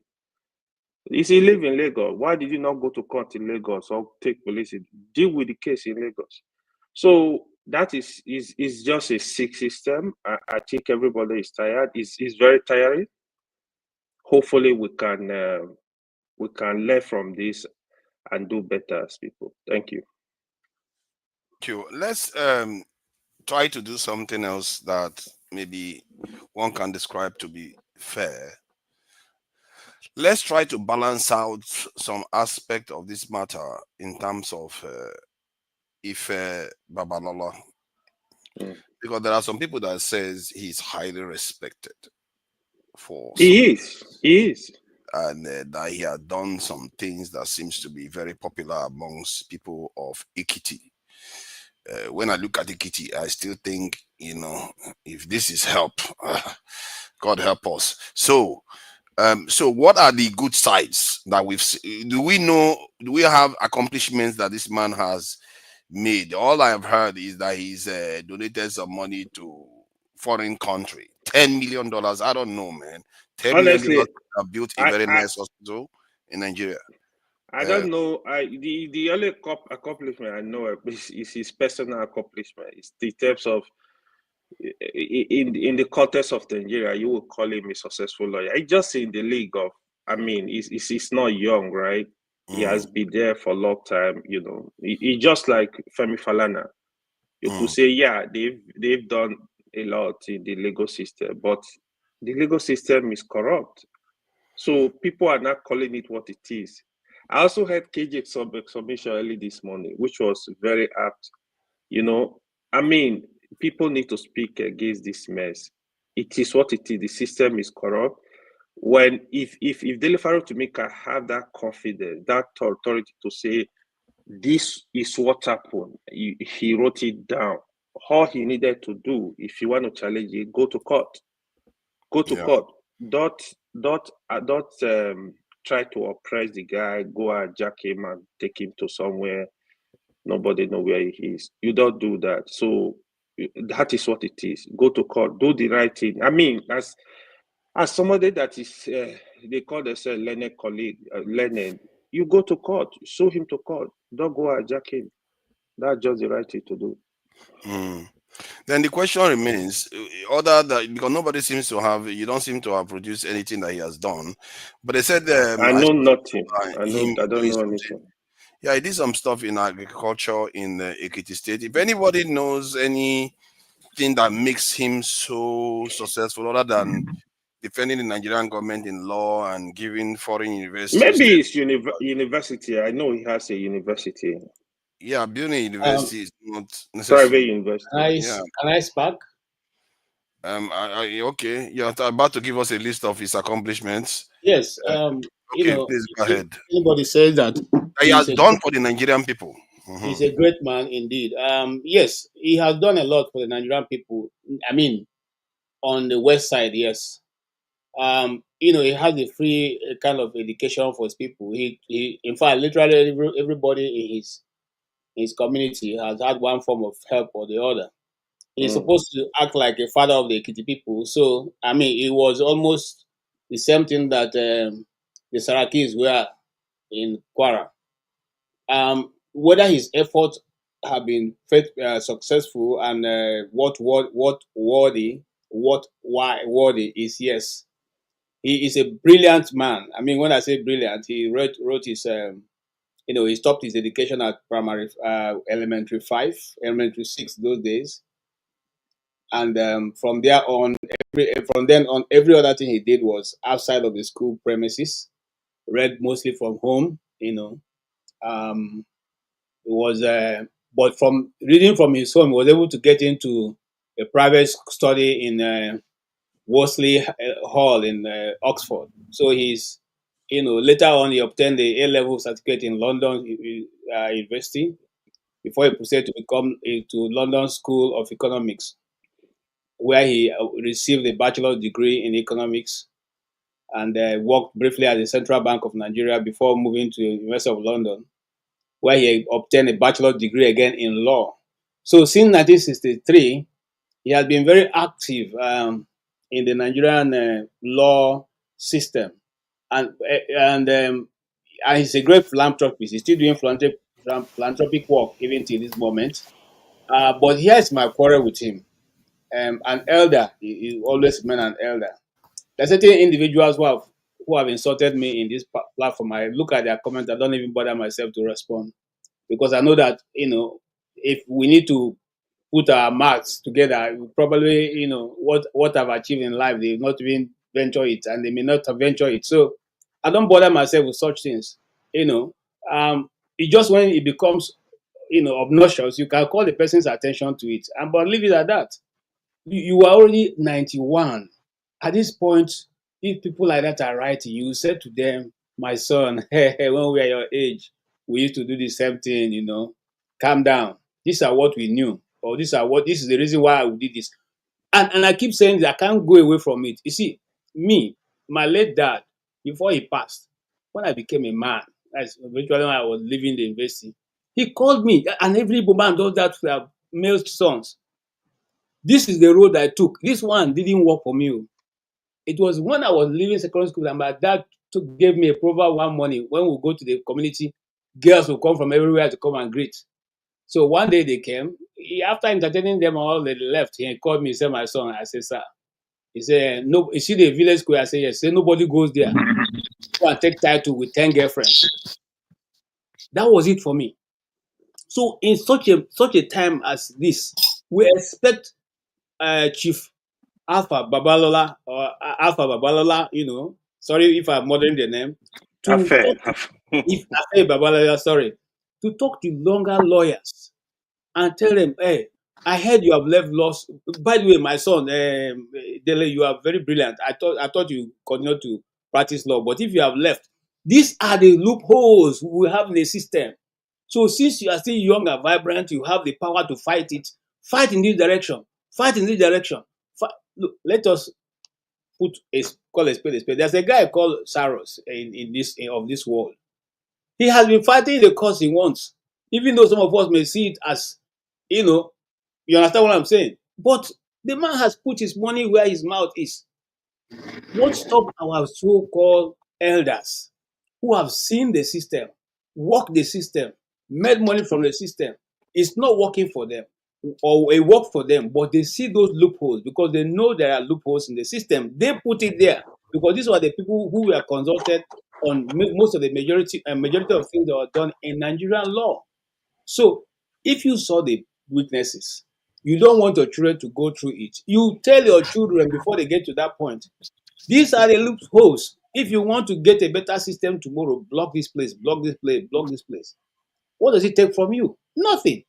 The money you have, you cannot exhaust it in the next 50 years. Just like somebody said on the panel yesterday, maybe you live for another 50 years. Even if you're just spending his money, he will not finish it. Why not help the system to stand firm, and let us remember you for that? We still quote Okuta up to today because a small chance was given, less than 6 months. Every Nigerian knew him. That is how we even know that he has a rascal song called Charlie Boy. But just that inch, that small space given to him, he put his name on the this thing. What about the man we are quoting now? The man who did the civil service reform, when he was a SMG, was he that great? No, but he was given an opportunity. He could tell the truth. He told it without anybody who's else is God. Those are how you know great people. Those are how you know great people. Okay, you were in a system that didn't allow you to talk, but you have an opportunity and you stated the truth. That's simple. Sorry, I jumped in. I rest on this. Yeah, thank you. I did skip electricity unjustly, and clearly there has been a miscarriage of justice here. apologize for that. You know, I if I have apologize to to be, your electricity. Oh. if there were rankings, I will come down in the rankings of moderation. You see, Because Kulata, without electricity, you can't see me. Oh. exactly, Kulata. You know I'm a glutton for beating. I have been beating since I started coming online. Come, man. If you think you can take me on, come on. You think I am Afe Babalawo? I'm not scared of Babalola. You know Babalawo. I'm not scared of beating. Though. Come here and try me now. Okay, electricity. Welcome. Thank you and apologies for skipping you earlier. No problem. Apology accepted. Can you hear me loud and clear? Yes, yes. All right. Thank you very much. Like I stated earlier in the first broadcast, I'm gonna skip semantics here. So I overheard Pansa talking. If you are not a lawyer, don't come and sit down here and talk. I take that as a joke. Another sense of humor. He also referenced Elumelu being most humble person. I also take that as a joke, a sense of humor. But let's call it chase here. An allegation I was didn't say either one of those things, by the way. So it's a joke, but I didn't say it because it won't be funny. I was saying that Farotimi is humble. The Farotimi says, "I'm nobody," and I don't know why Elimelu is coming down to listen to what I'm saying. But you Thanks misheard for me. correcting. So So the issue here is you made an allegation, and I asked this question: what's different from what Daryl Farotimi said?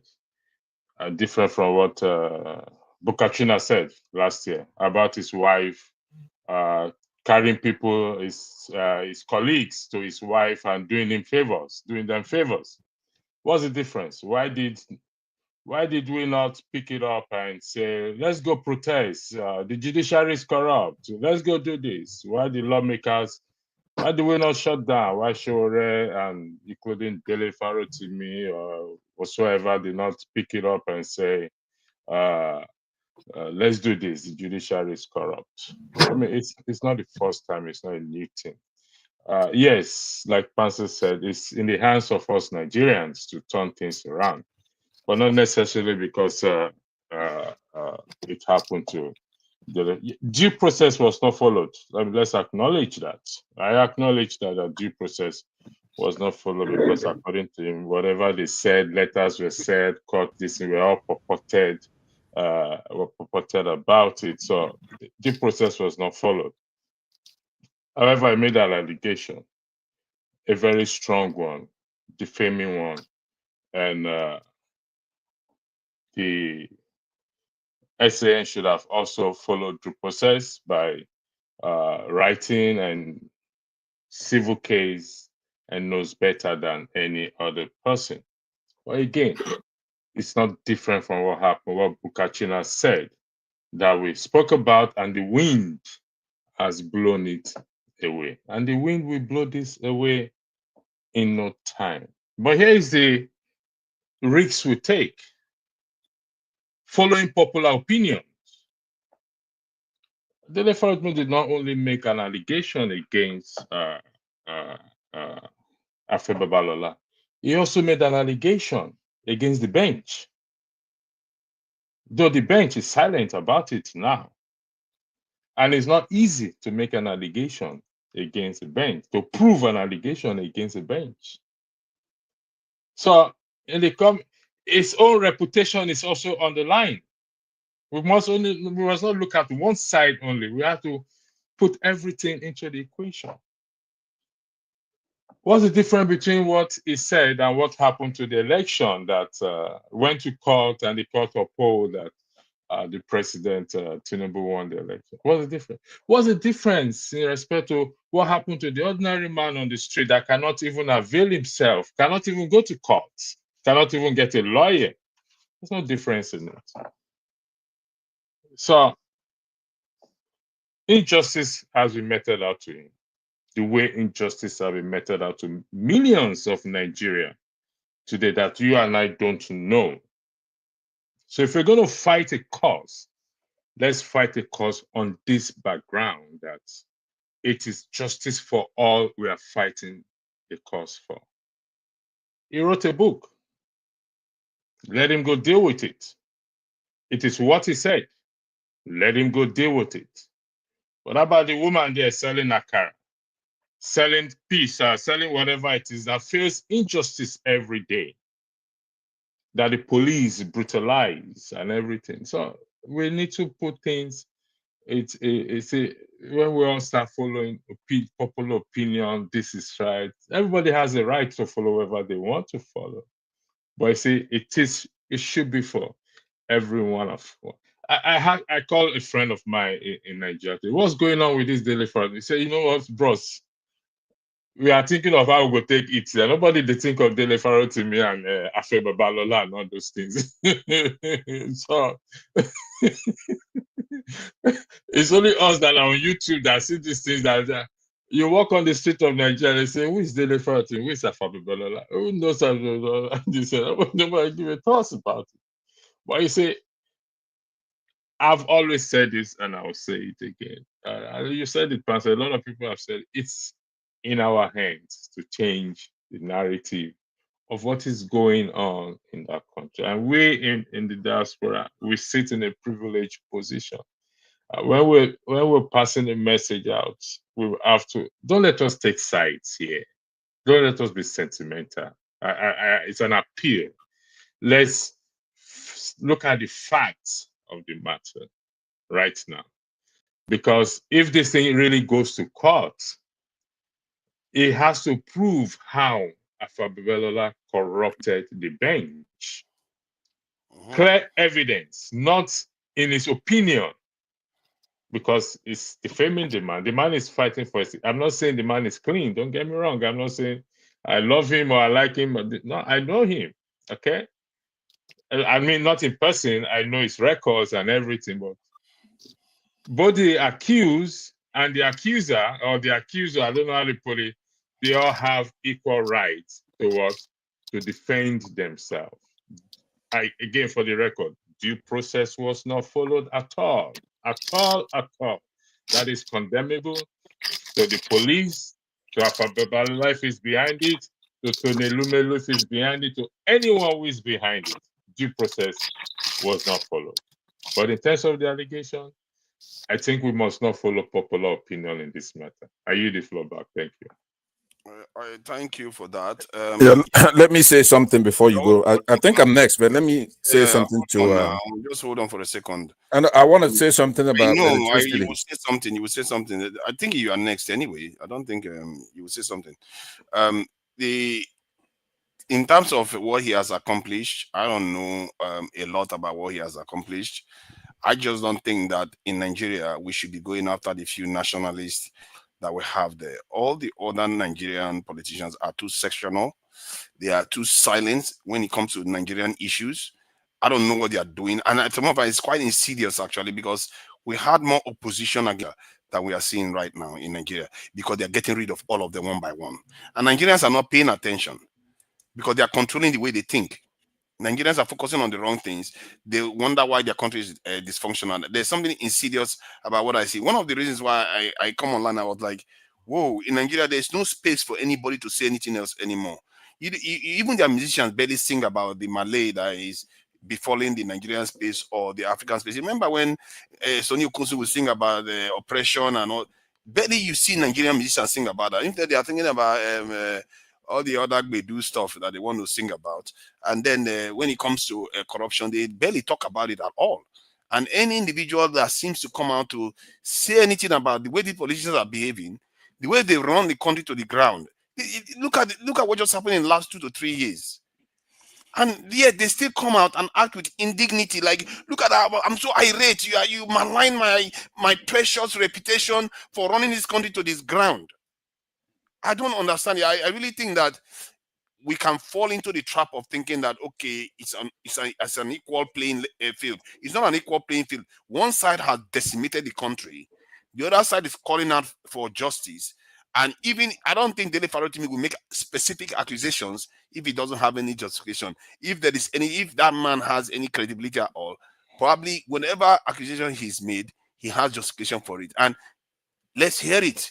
Take him to court. Why arrest him the way you're arresting him? Proving him correct, even on top of it. I think they just want to get rid of him. He's one of these few voices. And the next one is probably what's his name? Fela's son. Femi, was it Femi Kuti or Seun Kuti? They will come after that one too. There are very, very few nationalist speakers in Nigeria right now that are not too sectional in Nigeria. I don't think there's even any anymore.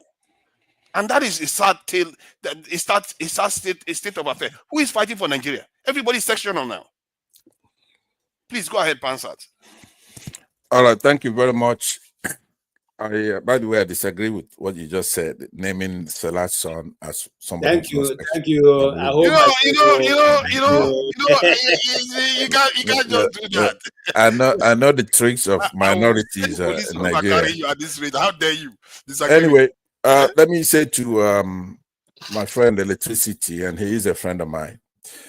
There is a difference between somebody like Babachoa, whatever his name is, in Congress, in the National Assembly.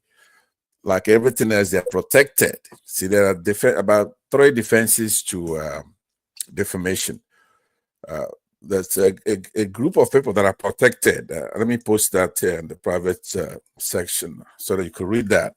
So he could say whatever he wants to, and he's protected. He has the privilege to say it.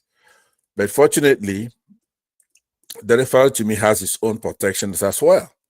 So now I'm going to post that one here, which will be fair comments, right? Obviously, we know what he's saying is true. A few people have said that he's not the kind of person that's just going to speak carelessly. He himself says, bring it on. I want to go to court. Don't tell them to release me. Tell them to take me to court. He wants to go to court and say it. So constitutionally, the members of National Assembly, the president, and the governor can say anything and it won't be defamatory. They have the privilege and their protected speech. So even though I like it, I didn't want it to fester.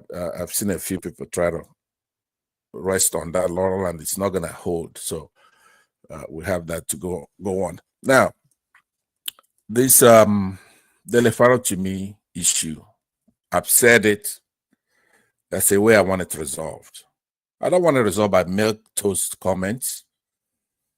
For example, KJ and those here laughing. It's a serious affair here. To extol the virtues of this Babalola in conjunction with what we're talking about. Let his supporters talk about his virtues. I don't know him from Adam, and I don't want to know him. If he built, if he donated 10,000 pounds or dollars to a foreign university, that's not a virtue. That's not a good thing to do. 10 million. Oh, 10 million. Be billion. That's not a good thing for us. We could use that money back home. Of course. And he's doing it to show off. In the Bible, that's condemned. That's not the way to do anything. If you're gonna go, the referral to me is worth more than $1 trillion as far as I'm concerned. This is somebody who tells the truth, courageous, with a heart. So take your money and shove it up your ass. So I don't want to handle by milk toast. The channel guidelines, you can't be shoving stuff off people's. Okay, please go ahead. That's overreading by African. I'm older than you. You cannot admonish me for the way I talk. When I'm talking, you're supposed to listen. Right? YouTube. I'm an African elder. Right? I'm an African elder. You mean like I feel Babalola? Is that what you mean? Is that what you mean? We are just talking about the channel's guidelines. Please go ahead. I got you. I take that back. But like I'm saying, this is one thing I don't like about Nigerians, and I don't even know I'm coming online talking about all this nonsense. They've done worse. They don't see us finish because they know all we get at is talk. You know, Tinubu and his friends, all these people, all these elite in Nigeria. There's one thing they know. They know we're just gonna talk. If they for once know we're gonna act, They're going to be on the run. These people should be captured. This is not a joke. 8 years of Tinubu or 4 years, that's 4 years, 8 years out of your life. This guy, you see what he's doing to the other African leaders that I said. These are not our people. I know that I can't count how many of our people you talk about all the time. There's no our. You speak for yourself. I don't want to talk and talk. It's a waste of time. They know that all we're going to do is talk. When those who want to act like Dele Farotimi, Showere, and others stick out their head and they snap them, counting on one thing, we're just going to talk.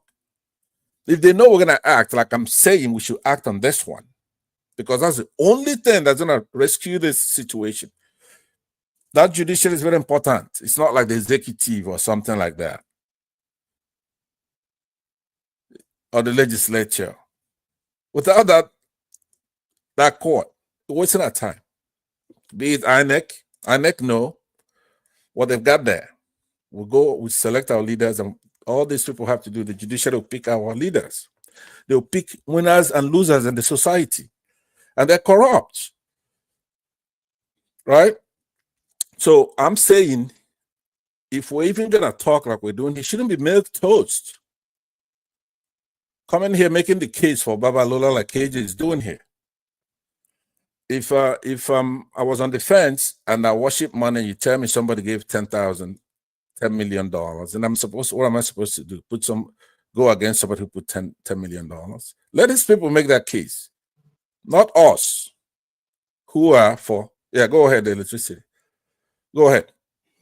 It's Fofather is the moderator, so you don't. It's not you that will give me the guy. Fofather. I'm raising my Fofather is the moderator. Please go ahead, since the speaker is okay with it. Okay. Your new friend is okay with it. You don't have to ask. Passats, are you aware that an accused person also have a right? Are you? Is that a question? No, yeah. Are you agreeing that Mr. Alpha Babalola has a right to defend himself? Absolutely, not defend himself. In this case, he's making an allegation. I know that, but I agree.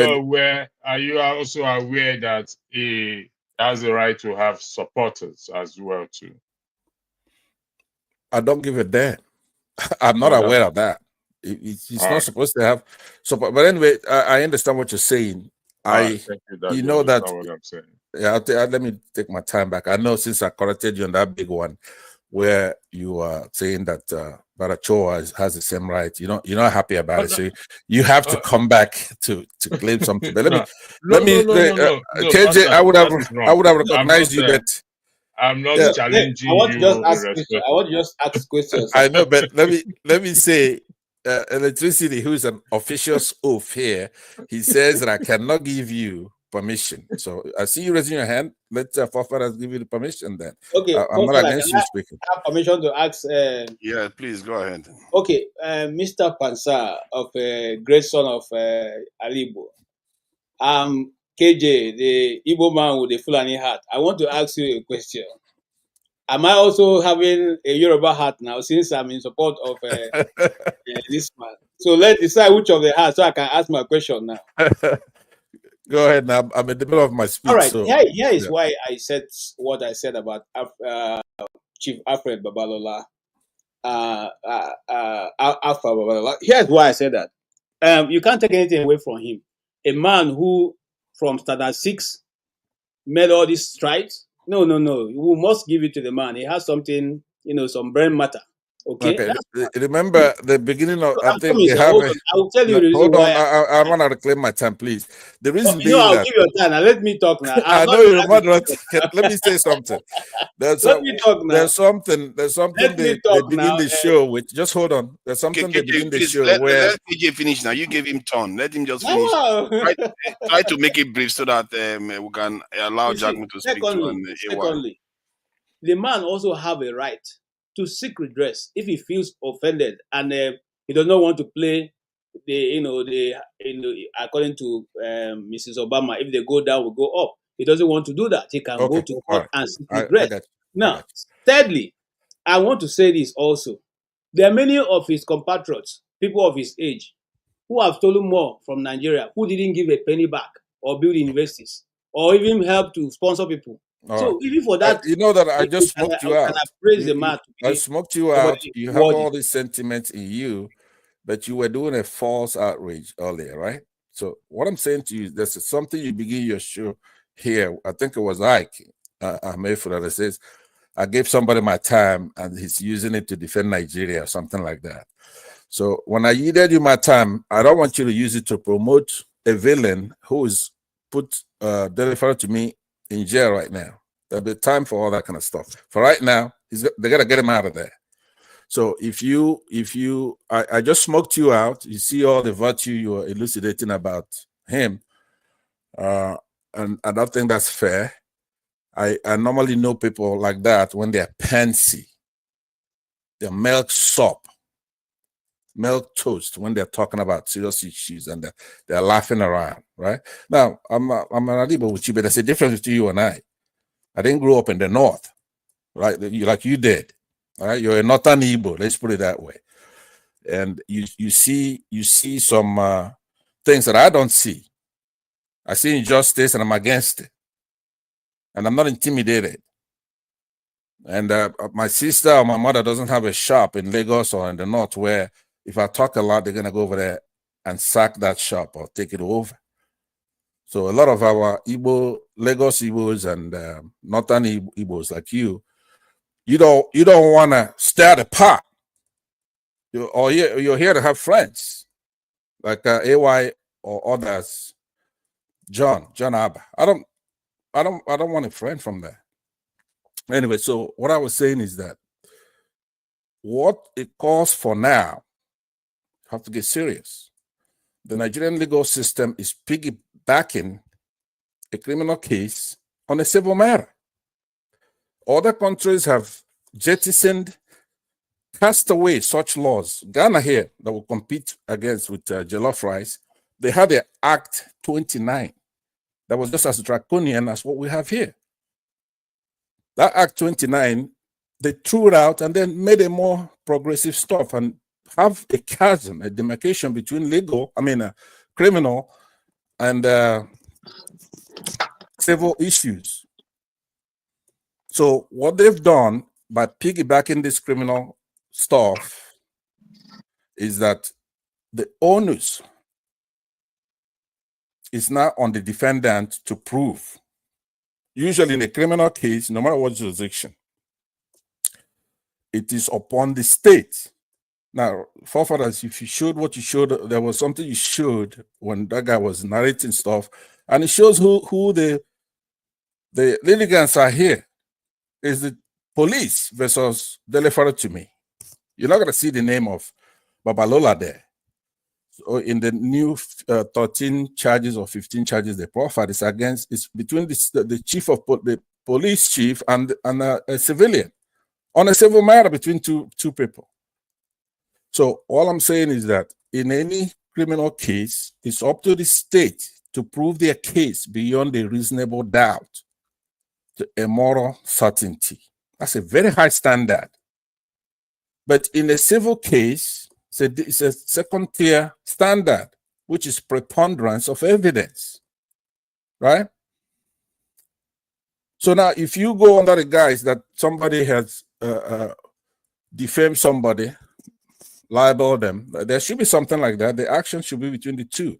So many African states, even up to Gambia, people like that, they've already reformed their laws. And of course, in the case of Gambia, they take one step forward and they take two backwards with their terrorism acts and all that. But we're not talking about the substantive issues here. So I would recognize that we have other people who want to speak, and there's somebody I want to hear from, because a lot of the times when people listen to me, to get to know me is to love me here. And Tony, I'm sure by now has gotten to listen to me a lot. So I want to see what impact I've made on him. Maybe he's going to be changing. I'm changing AY. He's moving in the right direction. But he's milk toast still. Jaco is waiting though. Jaco hasn't said anything for a while. Okay, I know. Jaco is a friend of mine. So let's go to both and then I will listen. I stay and listen. to Tony before I leave. I am doing some reading. And sir, is that hat? Is it a Puma or is it Schlesinger? Puma. Okay. It looks like Puma. Yeah, I'm reading up on this. Babalola. He has a University of Law that they are practicing. Maybe part of why he's a bit ruffled is that he's there trying to inspire students, and they are implying that He does not have University of Law. What do you mean? Oh no, he does. It does. It's a law. No, it's a law chamber. It's a law. That is his chamber, not the It's university. university. He started a university that they practice law, if I'm not mistaken. I think that's what they said. He has a university. He Nonsense has a panel, yeah. university, a proper university. Afe Babalola University. So there is a law department, right? Is it not Abuab? Yeah. Law students, yeah, at his university. It's a law faculty. Okay. So that's just like a Okay. faculty. It's not like school. Yeah, it's not that. It's not purposefully only for law, but yeah, point exactly. I'm making is that part Exactly. of why he may be roughed up the wrong way is because he sees himself as mentoring other people, and now he's the one that is being No. No, that's not the reason. Wait. Actually, Let me have my turn, AY, if I may. What it is that he has a name, and his name is under a proficient lawyer. He's 95 years old. He's been there a long time. It's not today. KJ just broke down all the lots of lawyers. of the individual. The thing is, you see, I keep saying to everyone that we don't have a country, we don't have a government, we don't have law. And this battle, if you like, between Farotimi and Afe Babalola, what it is that these are two people of the discipline of law. One, in Farotimi, has decided, I'm no longer a lawyer. I'm not with you people. Yeah. He's the standardized lawyer, if you like. In a country like Nigeria, that possibly has more lawyers than any other profession. But when you look at Nigeria, with all in my family, we have about 15 lawyers in my family. And I wonder, a country with so many lawyers, and we have a lawless country, does that make sense? It only makes sense in Nigeria. So what we have is two people of the same profession, one who has left that profession consciously. And this is where our troubles are. We just heard the police officer. You see, from the government to the law courts, to the people, to the police officers who are administrating the law on the streets. This is fundamentally where the problems of Nigeria are. I would really like to see this thing heightened, because I'm fed up of Nigeria, man. I'm fed up of the constant bickering upon rubbish, the constant, making bad look like it's good, like we're stupid, the constant bickering that we can do over what we know is just wrong. The whole country is wrong. The system is wrong. And unless you bring that system down, these things will continue to happen. Sometimes I wonder about our level of bickering here. I wonder about it. Are we saying that there's anything right about Nigeria and what's going on? The only thing that keeps Nigeria alive is the prowess of the people, the suffering of the people. There's nothing else that's really keeping that country together.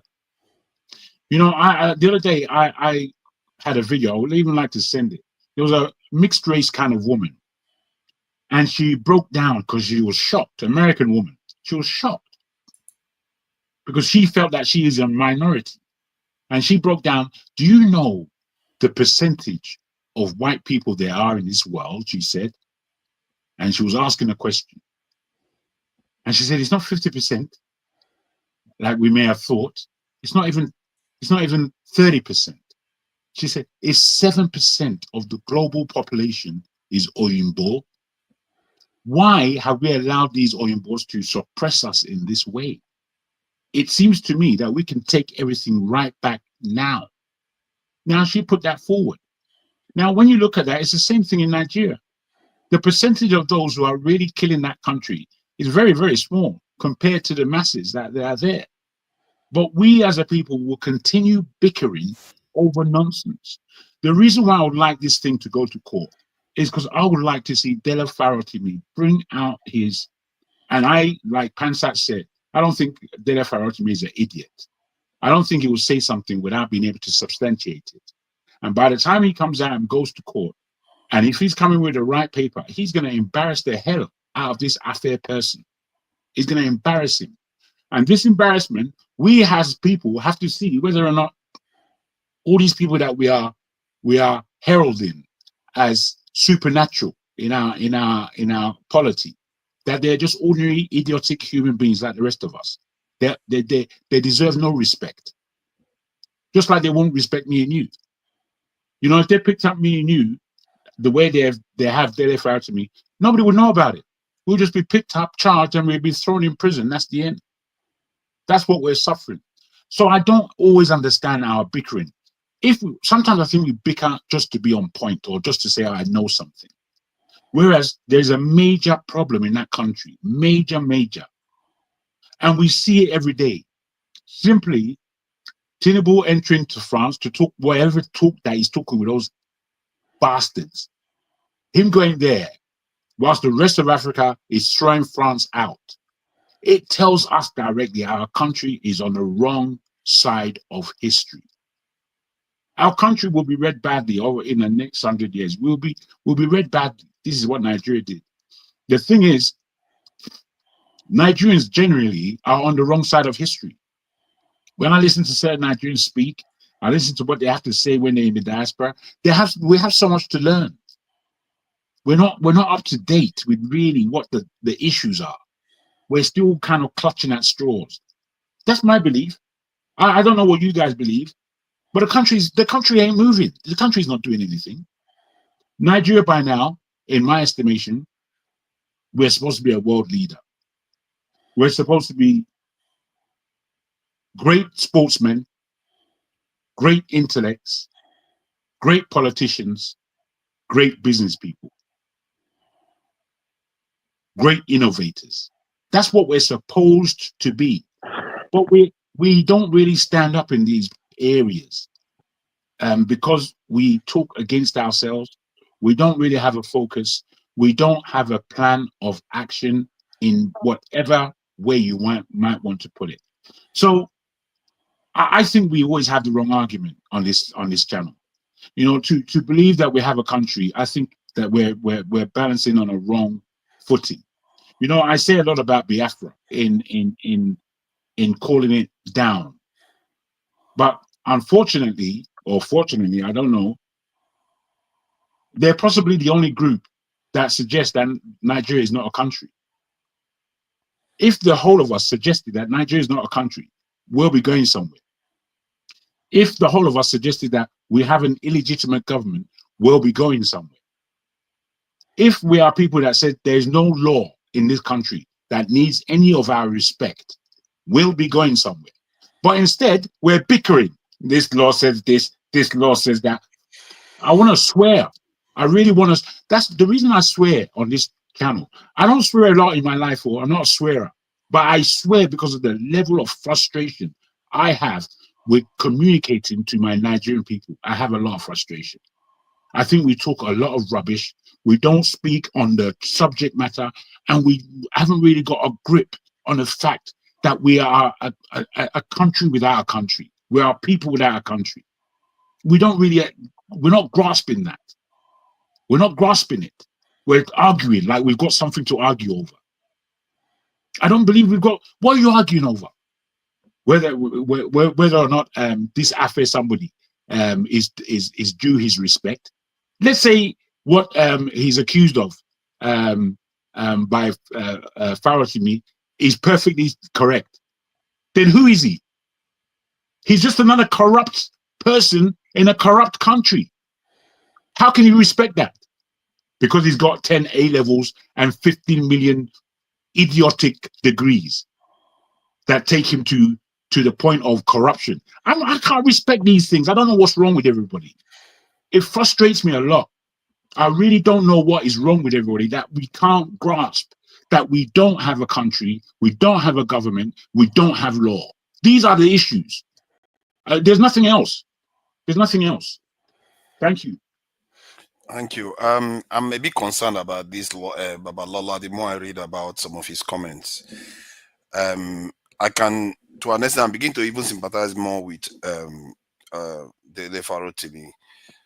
Some of the stuff he said to his graduates from his University of Law, I'm still reading. I'm still waiting for him to talk about integrity and other things that he encouraged them to do. Instead, so far, I've read more than half of the page, and he's going on about just hard work and all the rest. Nothing about integrity in the way they are pursuing their craft. And he talked about the wig. He says it's very, very. Let me read what he said about wigs. You can see why Nigerians have never gotten rid of that wig. Let me see. And this is something he said quite recently. You know, it's not long ago. Just last year or this year, he said it. Babalola mentored. Let me see. Where is this wig stuff? They drive to this thing. Okay, yeah, he said, when you see a lawyer in England, it is very easy to identify him with his wig, sparkling white shirt, bib black suit, and his bowler hat, unlike the practice where here, where some lawyers and even judge wear traditional caps and lawyer. You see that? This is the kind of attitude, and I'm still waiting to hear him talk about integrity and actually following the law itself. All he talks about is how you dress, maybe you get tutelage, which is good, work hard and all those things, but not the fundamental, the purpose of training in the first place. It's not these things. The true charge is to dispense justice, to allow justice to happen. But none of that yet. But I'm still going down the line, and the more I read, if this is all he has to offer, then I see why there is a problem in Nigeria. And if it's at the top, or stop, especially if it's at the top of it, then we have a serious problem here. And he's the one going after the Farotimi. Maybe he should have a rethink. You know, it's an old man. I can understand, because he was there when we were still subjects of the British. So maybe he has that colonial mentality, but even at an old age, it's good to just admit that you still have some mentality issues that the younger ones may have better view of things. It's not a flaw. Personally, I don't hold on to my beliefs so strongly. I have to go with opinion that is based on evidence, but I'll leave that for now. Who is next? I think it's AY. AY hasn't said much. Let's let AY say, you know, this injustice has gone on too much against AY. AY is feeling like I'm against him. Even electricity that don't support justice, you are not supporting forefather against me. Okay. please go ahead. Then whenever you want to let AY electricity go ahead, you can. Let electricity go. Let it go. When you finish. I think you are muted though.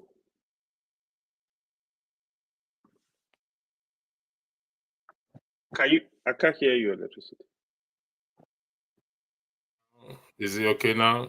Yeah, good. Yes. Okay now, can you hear me? Loud and clear. Yeah, thank you.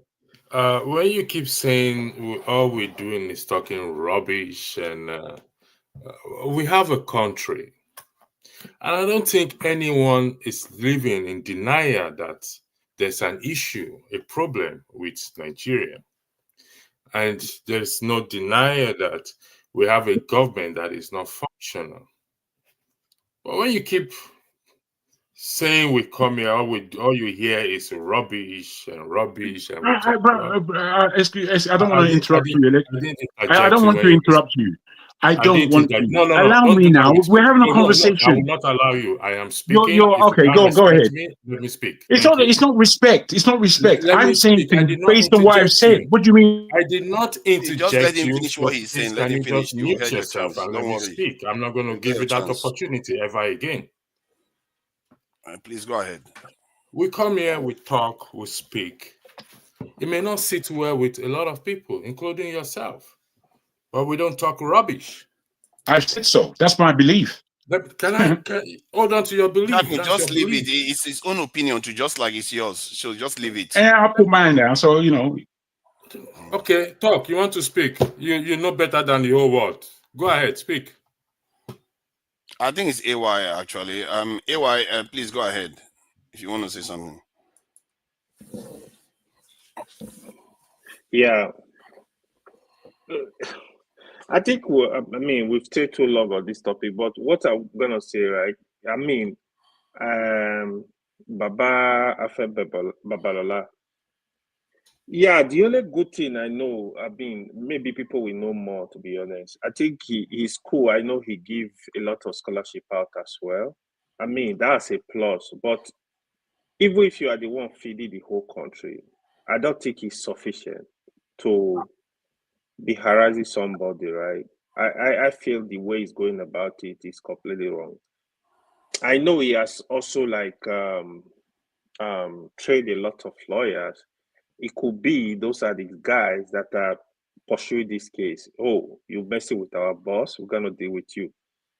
That is also a factor. But whatever it is, I think Baba is still hale and healthy. He should be able to look at this case and say, everybody, you need to stop. It's like a father to the nation. How many in Nigeria are older than are more than 90 years? You know, by the time maybe you can't 50 people is gonna be the oldest, right?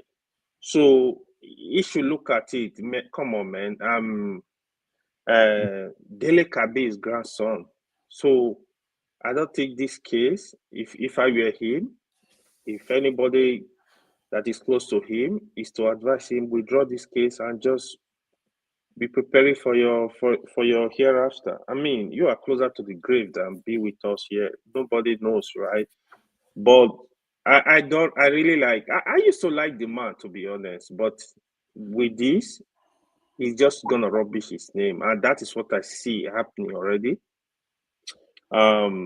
People, a lot of people will actually take this as you are oppressing somebody. I think if he had actually just go to court straight, or at least write to him, tell your chamber to write to him, withdraw this, what you have in your book, withdraw this, that would have make more sense. If you refuse, then go to court. If you refuse to apologize and you give him reason why you should withdraw it, you can go to court. The way he's going about it is just completely wrong. Again, I don't know who is advising him. I think people could have tell him, Baba, this is just the wrong way to go, man. You can't be fighting.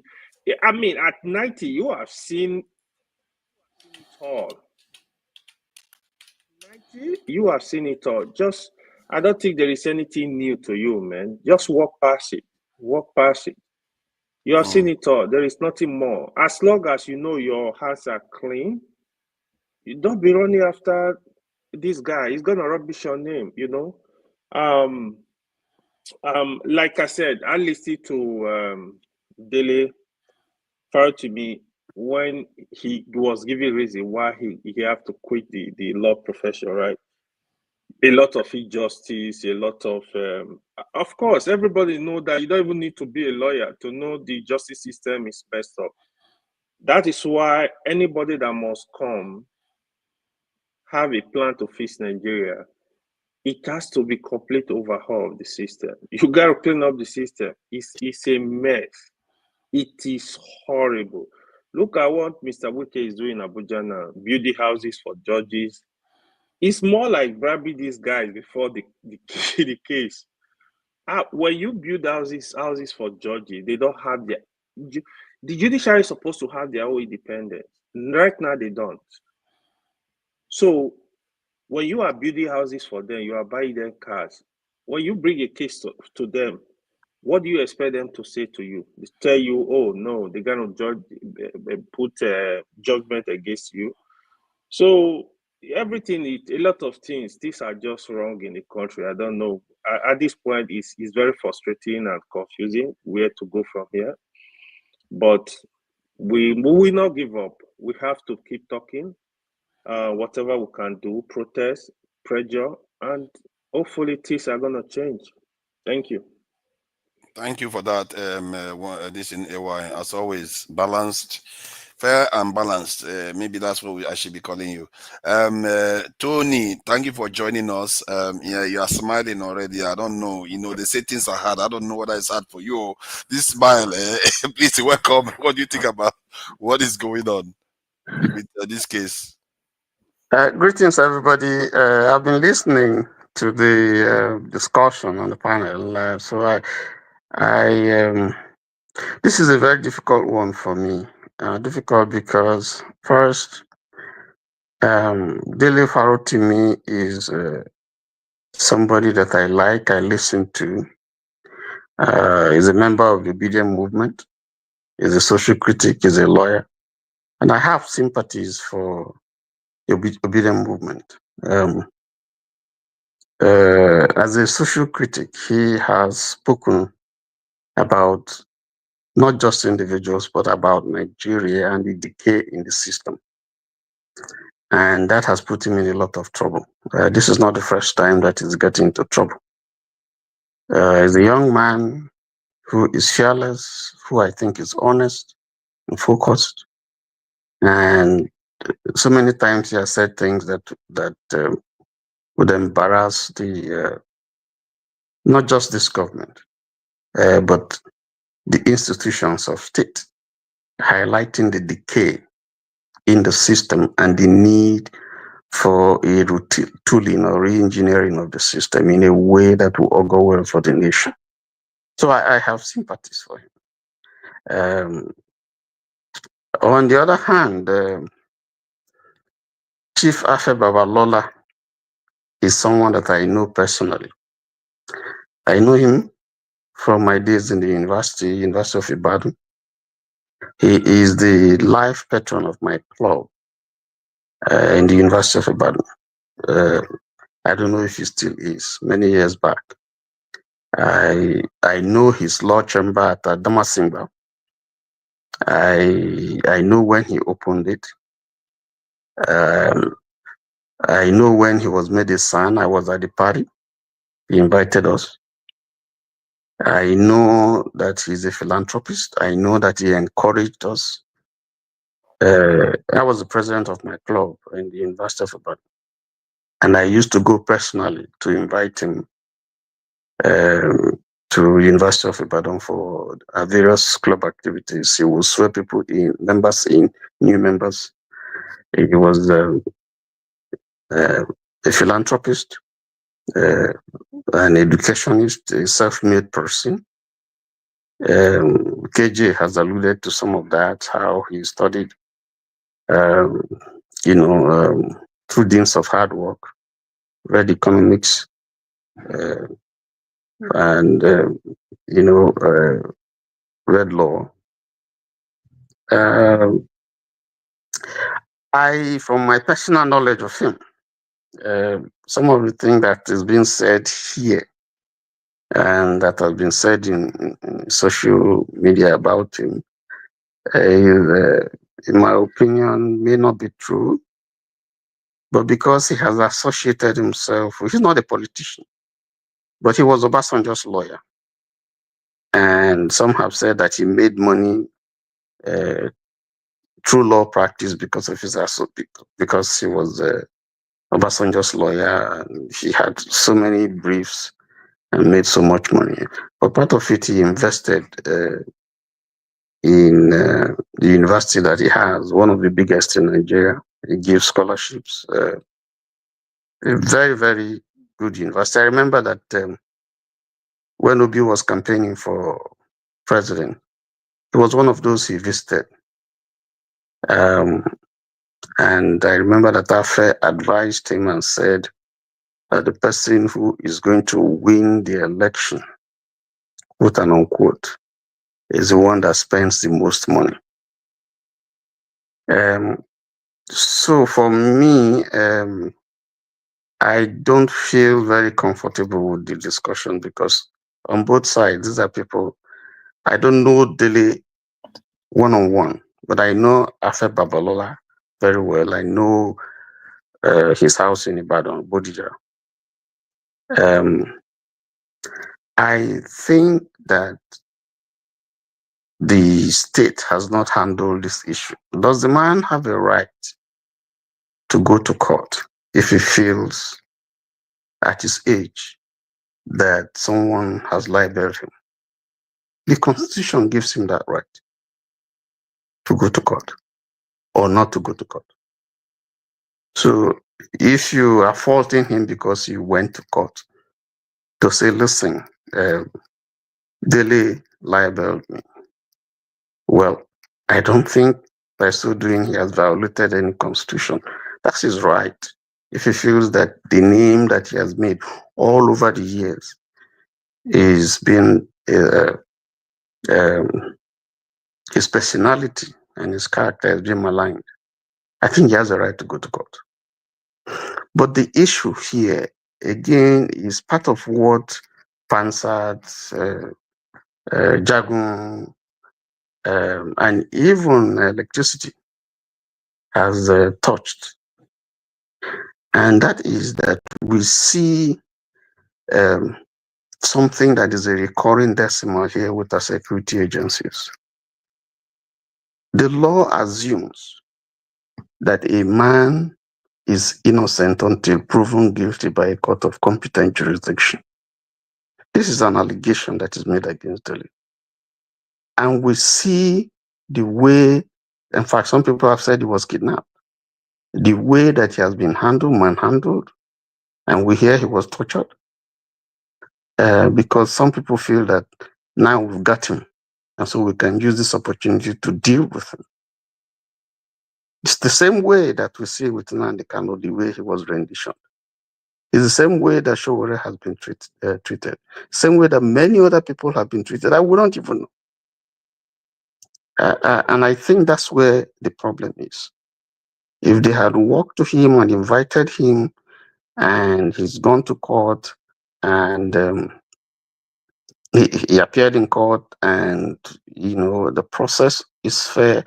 I don't want to go too much into because this is before the court now. But I think there are people who are saying, and from what we heard, that this young man has not been treated in the way that going from the way he's arrested, no matter what he has said, because he still remains innocent until proven guilty. So, but here it appears that he's already been judged. He's already been found guilty the way they have treated him, and that's wrong. And this is something that keeps on happening every time in our country. And so this is one of the problems here. The second thing is that, there's a lot of sympathy for Dele in the social media. They're saying, one old man is maltreating someone who's going to be his grandson. The man has the right to go to court. He has absolutely every right to go to court. And Dele, he who alleges must prove. So yes, Chief would have said, okay, Dele, I don't like what you said. Can you withdraw what you wrote in your book? And so on. He's not the only one that Dele spoke about. Generally, Dele is talking about the institution. If you look at the title of the book, just talking is not a personal thing. So should some people would say, well, Afe would have just looked at it and said, Dele, come on, can you Wole Soyinka wrote a book, that Obasanjo felt that he was libeled. The man died. This is not the first. This is not something that we haven't seen. But again, my point is that Chief has a right to go to court. We don't know what has happened if he had. The book was written in July. Not many people knew about the book until now. And somehow we hear in Amazon everywhere the book is now selling. People are buying the book. They want to see what is it that Dele wrote that has peeved Chief so much, and Elumelu and some others that you mentioned. But generally, Dele is speaking about the same stuff that he's always been talking about the Nigerian state. Things are bad. We can't continue this way. He's been on social media since. So I think that what has happened is that everywhere, all this noise and so on and so forth in social media about the man being wicked, the man not being, the man not doing anything, the man being Abaya 92 or 91 and so on and so forth. I think they missed the point. The point is that the man has a right to go to court. If I may, my brother Tone, I think you've been quite balanced in what you said. But I also feel that you're leaning, because you said it about 5-6 times, that the man has the right to go to court. And that in itself, how many times you're underlining that is missing the point of the way Dele Farotimi was arrested. Nobody's contention about whether or not he has a right. We are contention with the way Nigeria runs. I don't know if you remember, if you cast your mind back, Fela's mother, Fela Nicola Okotui, his mother was thrown out of the top window and died 5-6 days after that point. Yeah. Nobody has been tried for such a murder. Jago, let me finish. Understand. I want you to understand. No, I agree. I see your point. I did make that point. I said that this is a recurring decimal. I did say that this has been happening and happening, and it doesn't make it right. Because this is an issue that ordinarily should not be something that would be should make such should be hyped in social media, because we have more serious issues to discuss. Someone libels someone, the other person goes to court. They go to court and sort it out. It's as simple as that. So I have. Sorry, let me just add to this. I think I hear your case in terms of let's be balanced. He needs to have his case in court. Nobody is arguing on that. The core argument is that the way it has been dispensed is a flagrant abuse of the law itself. So that is the issue. And one of the complaints I have, you see, this is triggering me even more. That is why I keep putting my hand in my mouth the more I read about this man. Because it's at the core. I remember when I asked Ozakome that why is it that we've not done away with this foreign hair wig that lawyers are wearing in Nigeria? He was defending it. Why should we take it off? We don't change our clothes. We don't wear foreign people's clothes. They go after people that show their wig or their braids. If you wear the Nigerian that white wig. And in this, I will show the page so you can see for yourself. In this page, he spent more time talking about appearance to graduates than the true charge of a lawyer. And you know what? Because for me, in my mind, I knew that already. And because he's a judge for 60 years or a lawyer for 60 years or so, I wanted to start deferring to him. I said, okay, maybe he knows what he's talking about. But I went and searched. I said, what is the true purpose of a lawyer and everything? And if you get a list, number one, ensuring justice and protecting rights, interpreting the law, negotiation and mediation, drafting of and reviewing legal documents, serving as advisors, maintaining public trust. Not once did he mention any of these critical points when he was addressing his graduates. Secondly, then I asked, what would you advise lawyers to this in graduating lawyers? Yeah, they said the kind of stuff you advise them to do is commit to long life learning, which to an extent he did. Commit to develop communication skill. He didn't say that, but I think he implied that. I have to be fair to Afe Babalola. I mean, I'm sorry. No, this is not a joke. I don't want to malign his name, but this is very, very tasty. Babalola. No. This is a true mistake, because I've said Babalawo so many times. I keep getting caught with it. So it's Babalola. So he also said cultivate resilience. He did say that. Mentorship, he said that to specialize thought. He said all those things. Then I asked, what is the most important advice you should give a graduating lawyer? Let me see what he said. He said, the most important advice to a graduating lawyer is uphold integrity, commit to justice into everything you do. Not once did this 60-year-old man, I don't know where else he has said this. I don't know whether they said everything he said, but they listed so many things he said. Not once did they even come close to talk about justice or anything like that.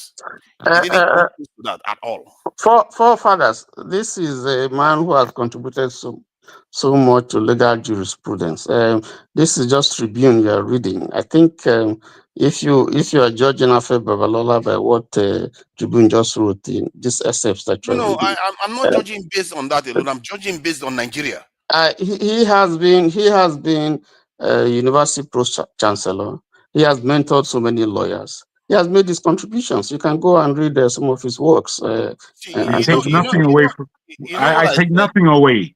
You know, we mustn't go off the point. Sorry. Let me just add this. You know what I said about better a school leaver that is a nationalist than a professor that is a turncoat and that is a saboteur? I mean that, because you can't just say because somebody is contributing. Look at the result. The result is what truly matters. And if you at the core of law is upholding justice, that should be ringing through every single thing you say to those lawyers. If you tell them to dress well, you are dressing well for this purpose. This is your true purpose. Like Christians want to go to heaven. Forefather. Forefathers, wait. Tony, just wait a minute, because the only reason why we're coming at you is because you keep repeating yourself. We are aware of who the man is. So the case in state is what keeps recurring, as you underlined. And I bring it right back to our beginnings and the confusion of our beginnings that stipulates itself in today's day. And it's frustrating that because somebody it's like your parents or any one of our parents, you know, because we grew up in Nigerian homes, we know what our parents are like. Let's not pretend. As much as they're brilliant and they did a great job in raising us, there are so many things that my parents were very wrong about. And because they were my seniors, they stood on their wrongness. They stood on it. I know it was wrong. They know it was wrong. But because they're older than me, they can suppress my understanding on what's wrong and right. That's not right. That's not life. I reject all that rubbish. Who are you speaking to? You see, we are Nigerians and we know what goes on. We are saying to you, sir, we are tired of it because it constitutes a living lie. And we can't continue lying to ourselves, for God's sake. This is what I'm saying to electricity that doesn't know how to discuss anything. I wanted to have a quick discussion with him to see if he can stand up to what I've got to say. He can't. He ran away. Because he's not a man. He hasn't got balls. Let's not do that. No, leave me alone. Leave me alone for a minute. Don't do that. It's unnecessary what you're doing. I am compelled. If you're on my channel, it's a different thing. I have to. No. Still, because even Rudolph doesn't do what you do. Let me just say. Afe Babalola to uphold the rules. Why should we not uphold? Well, this is what I'm saying. What I'm saying is that these rules have not been upheld. And we are looking at the antecedents of somebody's past glories. I don't think that's fair. I don't think that's balanced. His past glories got nothing to do with this case, my friend. Stop it. I'm asking you to stop it. Let me do a little bit more clarification. Thank God Pansat is back. Pansat did make a correction when someone compared. I've never heard anybody say thank God Pansat is back. Yeah. He's my friend. He's my friend. He made a valid point when he said that you cannot compare Senator Bukachua speaking on the floor of the Senate. I mean, what he said about the, if you allow me, in quote, the Bukachuanization of the judiciary compared to what we are discussing now. There are two different issues.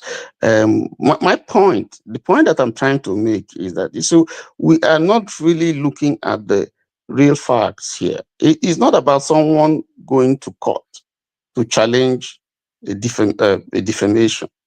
I think it's about a system. I think it's about the procedure by which Dele Farotimi was taken to court. That's what I said. And I said that we see this repeatedly happening. And that should be the focus, not whether Afe Babalola has done well or has not done well. If you want to read about Afe Babalola, there's a lot you can read about Afe Babalola. You know, for me, whether he is right or wrong in this issue, I'm saying that he has a right to go to court if he feels that someone has defamed him. And I'm saying too that our friend, my brother, and someone I admire, Dele Farotimi, has a right guaranteed by the Constitution to free speech. But you know, there's a limit to what you would say. He has made an allegation in his book, and it's up to him, as the law says, he who alleges, you know, must prove.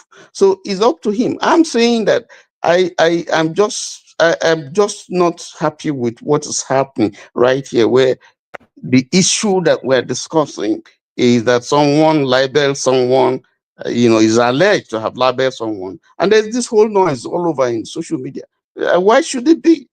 Why should it be? The focus is the process by which he was taken to court, you know, and because he has said things consistently about the judiciary that it needs reform, said something consistently about the nation that is going in a way that if care is not taken, will just you know, You mess ask up what should it everybody. be?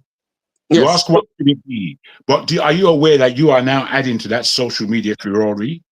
No. Yes, you are. I am not. I'm trying to make my point very, very clear. I'm saying that Well, Jagun, please don't please hold repeat on. yourself. Please, Jagun, please don't repeat yourself. You've said it enough times. Jagun, please. Jagun, please. Again, you are speaking like a Jamaican. Someone said you are from Jamaica. You are speaking again like a Jamaican, What is not like that, a Yoruba man. You see, you're turning the thing into laughter. Where I'm from has nothing to do with you. You understand? No, I'm So just joking. if I'm speaking, listen to me. Listen, if you brought up the fact that I'm speaking like a Jamaican to make light of the issue. Okay, but hold on. neither am I a Jamaican. Neither of my parents are Jamaican. What you think about me has nothing to do with this conversation. I think that you're a blasted fool, but I don't have to say that. I don't have to say it because it has got nothing to do with this conversation. You're too myopic. You need to try and insult me in order to make your point. I would insult you to the ground. There's no one can insult more than me. You understand? I look like a Jamaican. You look like a fish face. How about that? Jagun, hold on. So, Tony. Rubbish talk. Coming with rubbish talk to my station. Do you know who I am? I look like a Jamaican. A Jamaican is better than you. Jamaicans, they're people that stand up. They don't fall down at the sight of their fear. Don't worry. Don't worry. Now, I'm worried. I'm worried about these Nigerian people that have no sense. You say you're you're in a rubbish, right? You say you're in a quandary because these are two people you respect. I look like a Jamaican. You fucking idiot. Babalola, for how dare you? End up a lot of things that he did. All of those are found to be, you know, material things. He gave money, he did this, he did that. And then you elucidated the pluses for Dele Farotimi. He says honest, courageous, and those virtues, goodness, virtuousness, you know, stuff like that. Morally sound guy. Now, you find yourself in a quandary because you can't pick sides because you know this man personally, right? Absolutely. So I give you that. That's fine. You find yourself in a quandary. But the issue that we're hashing out here is not one that has that's difficult to discern. We are saying, you say that he who alleges must prove, and you said the Babalola has the right to go to court. Every noise you hear on the social media, I haven't heard one person against them going to court, right? So we're saying that we have due process. Take him to court. Don't take him to the police station. The first question I want to ask you then is this. Do you agree that courts in general, no matter where you are, courts have a little privilege for people who practice law because they're licensed, and it's usually assumed that they will respect themselves in court, what they call a professional decorum, right? A respectful demeanor to one of their own. Because a bail, also, do you agree that a bail is not punishment for the crime? A bail is supposed to be to make sure that you appear in court where you say they should go. You follow me? A bail is not supposed to be punishment. Okay, you defend him, therefore we're going to put a high bail for you. So usually to make sure you appear in court. By the way, do you agree with those premises so far? Tony? Yeah,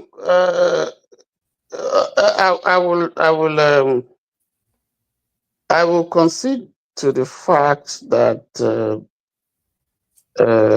these are lawyers. One is senior lawyer, that's Afe San. Dele Farotimi, a much younger person, a much younger lawyer. But the issue here is that Dele has gone, he has said so many things about the judiciary itself. And in fact, I heard him, a couple of times say, express his disdain for the legal profession, even though he's a lawyer. So I don't know how that the law is blind, but if you bring such a person before the judge, I don't know if his attitude to what he has said would attract some negative consequences on his part. I don't know, but even though the law is supposed to be blind. But I agree with some of the things that you have said. And but let me also address Jagun here. I didn't mean to insult him when I said that he's a Jamaican. In fact, that was what someone said some time ago. I was just jokingly I don't want to become but irate. Hold on. I am a Londoner. Hold on, please. Why can't you understand? I did not interrupt you when you were speaking. Please, you have insulted me, and I'm trying to clarify myself. All right. So hold on. Let me learn.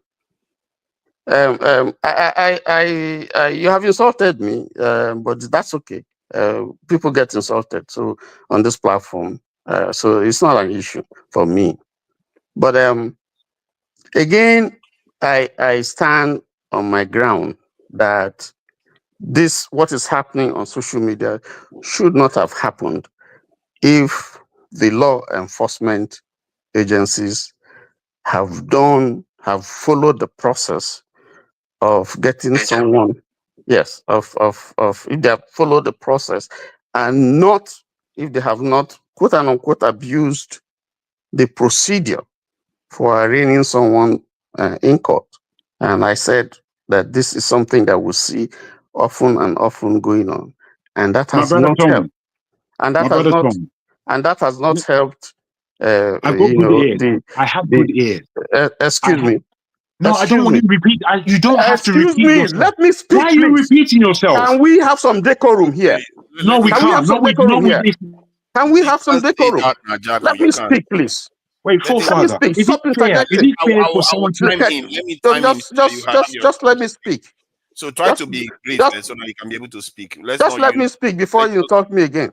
Hold on, Tony. I mean, don't use long these statements to prevent one from challenging your views, so that the viewers can have a coherent position on the ideas. Please go ahead. Try to keep it brief. Yeah, before you continue, Tony, please let me just say something. We could address it together.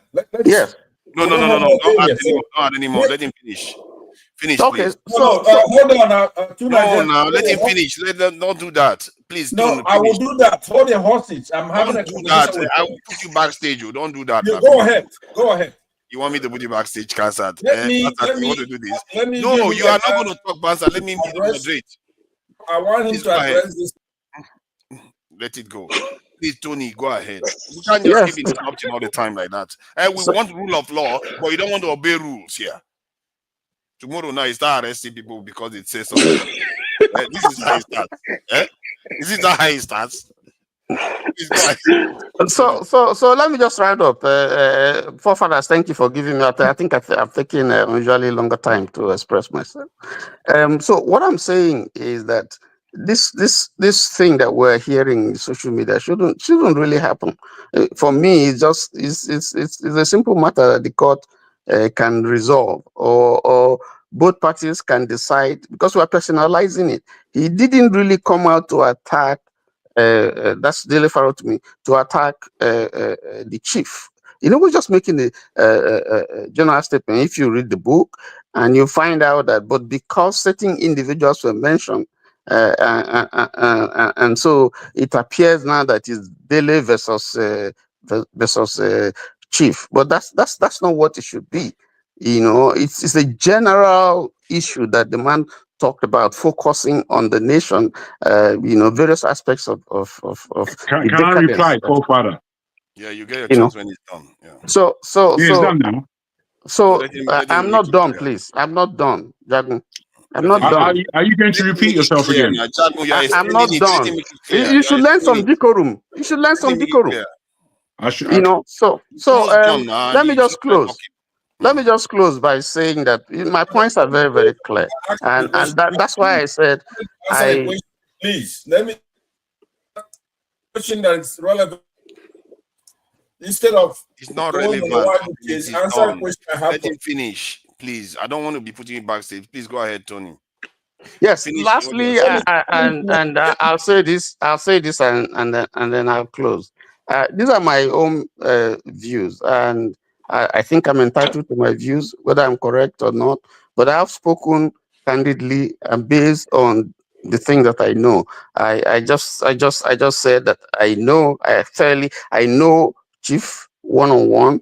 And so what I've spoken about Chief is what I know of him. I may be wrong, but that's what I know of him. Billy is someone I admire. Can I come back to you now? And so that could know him. I'm going to come back to you because what you said, if I may. Let me just ask him before you come at him, because it looks like it's more confrontational. No, I'm not going to be confrontational. I'm going to come to him precisely. Okay, I will ask him the question, then he would take it for you, would comment, then he will answer. So, do you think that knowing him personally could kind of making you blindsided to some of his? Please don't let him answer that before I've spoken. Please, you're going to drag him out. Go ahead now. Go ahead. Thank you.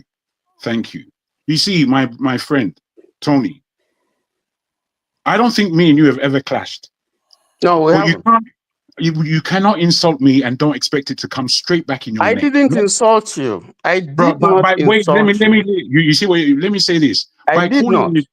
I'm going to say, by calling me a Jamaican and laughing when you know I'm a Nigerian. Listen. Wait, let me land. You see what he's doing? See what you're doing? I think it was you speaking about decorum. A moment ago we were talking about. It was you talking about decorum.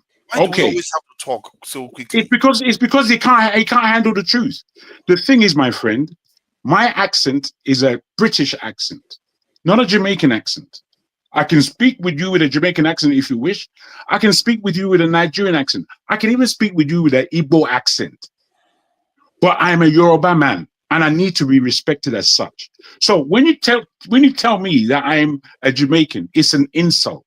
And you're using another nation, you're insulting both of us. If you don't know, I'm telling you, because I don't know where you had your own decorum and professional training from, but you used another nation to insult me. And for that, I will slap you in the face. For that matter. That yes, is very for that, I will slap you verbally in the face. You understand? 1, 2, your repetitive nature.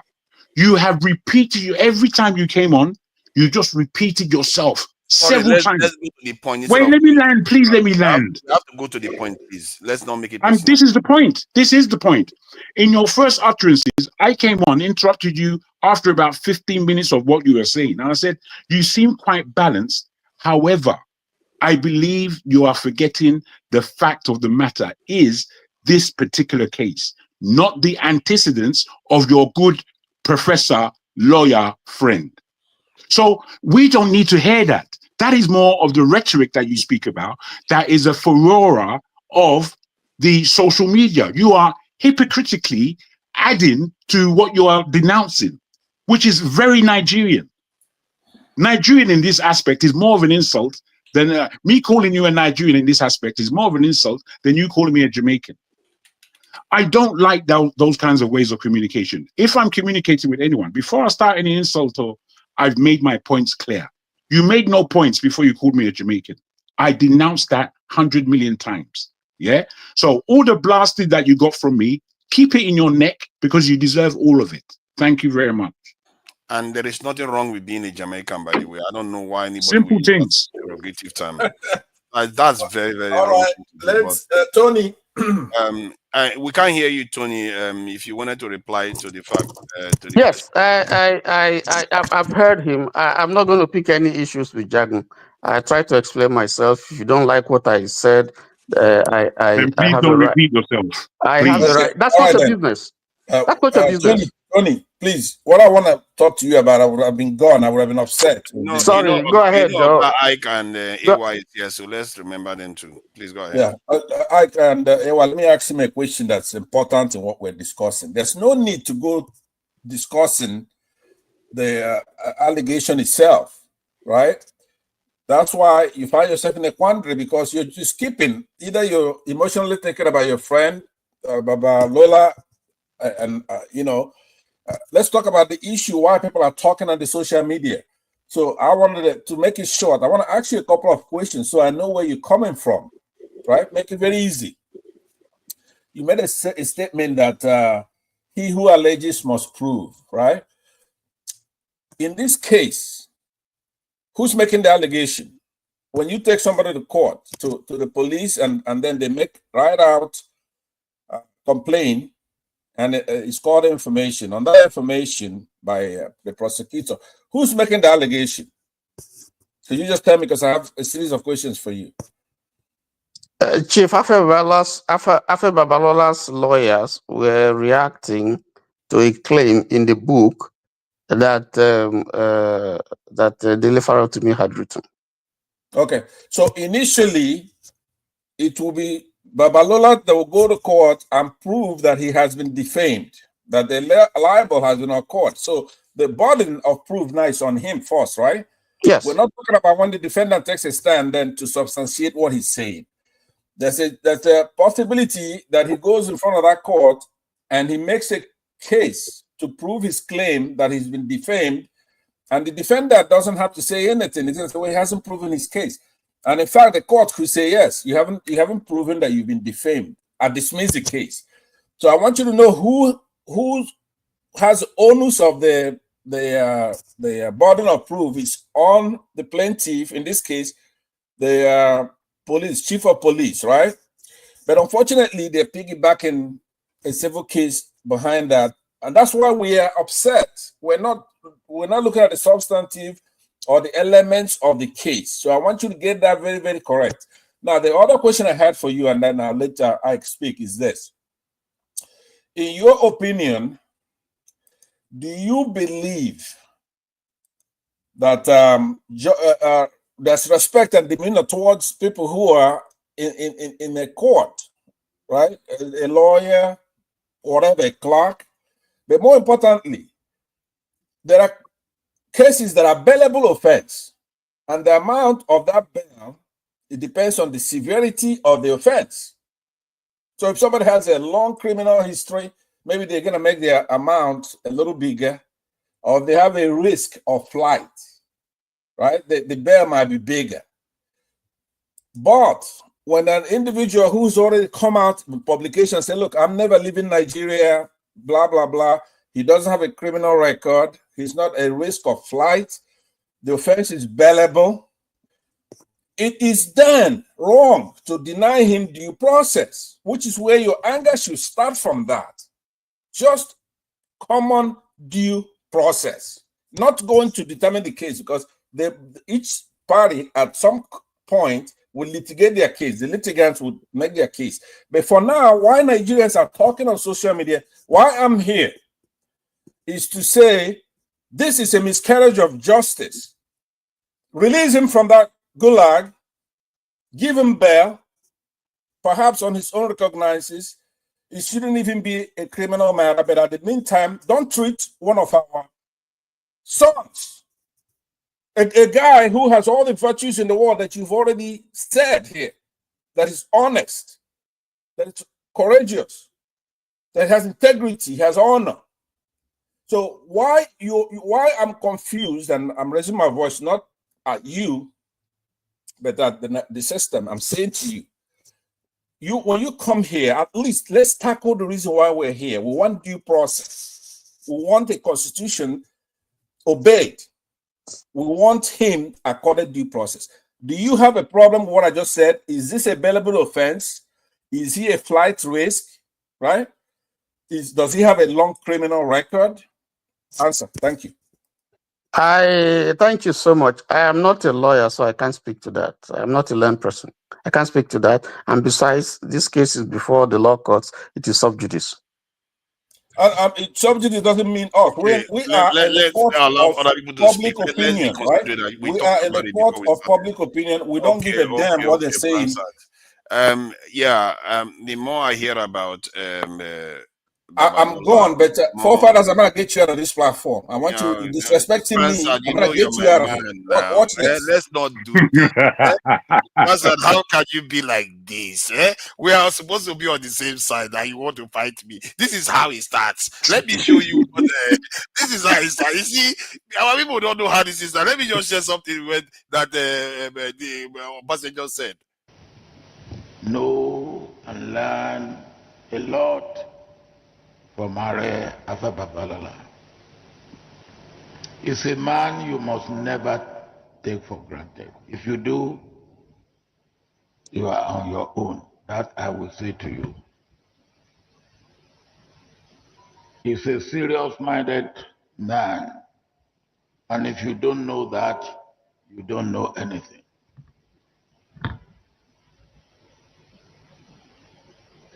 If he's laughing with you, and it's humorous, a little bit. But when you hit him on the wrong side, you will see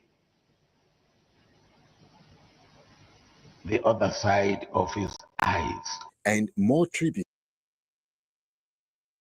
I played it, and not once did anybody say anything about integrity and justice, and this is somebody that they are praising for law.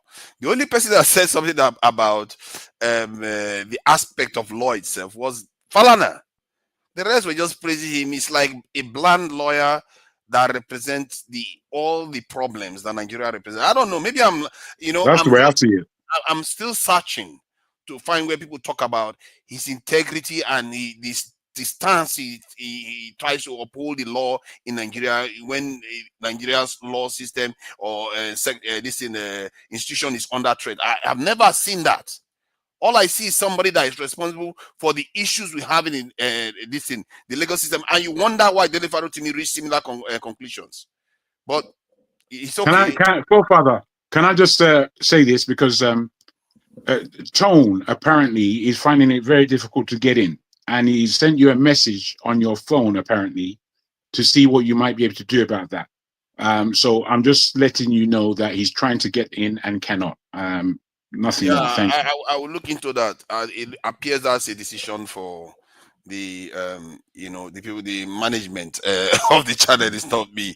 So some people have issues. So yeah, that's that. Okay, Ike, so what do you make of this matter? I didn't think I was going to be this exercised by it. I thought we were going to move on to another topic, but the more I look, the more I'm beginning to sympathize with Dele Farotimi on the specific accusations. These guys are the core. He's been like, when Nigeria didn't even have a law school for them to be able to take exam, he was already practicing law. Do you know what I think? He was one of the first in Nigeria. Do you know what I think, forefather? I think that this thing won't come to court, The more I think about it, if this thing comes to court and Dele Farotimi is a man of his word in the way we expect him to be, then this will be the absolute ruining of him and the elite. If he brings out everything that he's alleged and it's accurate to what he's saying, then that's the end of this affair person. That's the end of him. and it will go along with all the other parastatals that are linked to him. And I'm thinking that people aren't ready for the level of disgrace that's going to take place. You're not ready for it. Nigeria is a disgraced nation, and it's not disgraced in the world. It's disgraced in our presence to us Nigerians. That's where the real disgrace of the matter is. But you people, you don't see that. He's such a nice man. He did this, that, and the other one. He flew from the stars and he came. Rubbish. I mean, there is an allegation. Let the allegation feed itself. We don't need to know about any antecedents. Who are we? We think that we're going to eat from your trough. I'm not eating from your trough because I'm not a pig. You understand? I'm not a pig. I need to know what is what, black and white, yes or no. That's the clarity that we need. Not all this mumbo jumbo that you're trying to feed us here. Rubbish and incontestable. Rubbish. You know, Jagun, I'm beginning to think your name should be Jagun, aka Rubbish, because it is like that is like an emblem for you. It's like you make everybody knows you for that now. But it's all good. Oga Ike is busy, and AY, please go ahead if you want to add to this. Father, even you, I don't even know why you are still on this topic. You don't have any other thing. I read about it, the more I am begin to understand the fury that made Dele Farotimi write what he wrote. Because let me ask you this. Let me AY, I beg your pardon, forefather. Let me ask you this, AY. A man who is innocent, as far as we're concerned, has spoken a lot to the polity of Nigeria over the years, and he's spoken very seriously. I don't know if you take time and listen to him. I'm sure you do from time to time. That's who we're talking about. Now, if you put yourself in that position, put yourself in the position of this guy.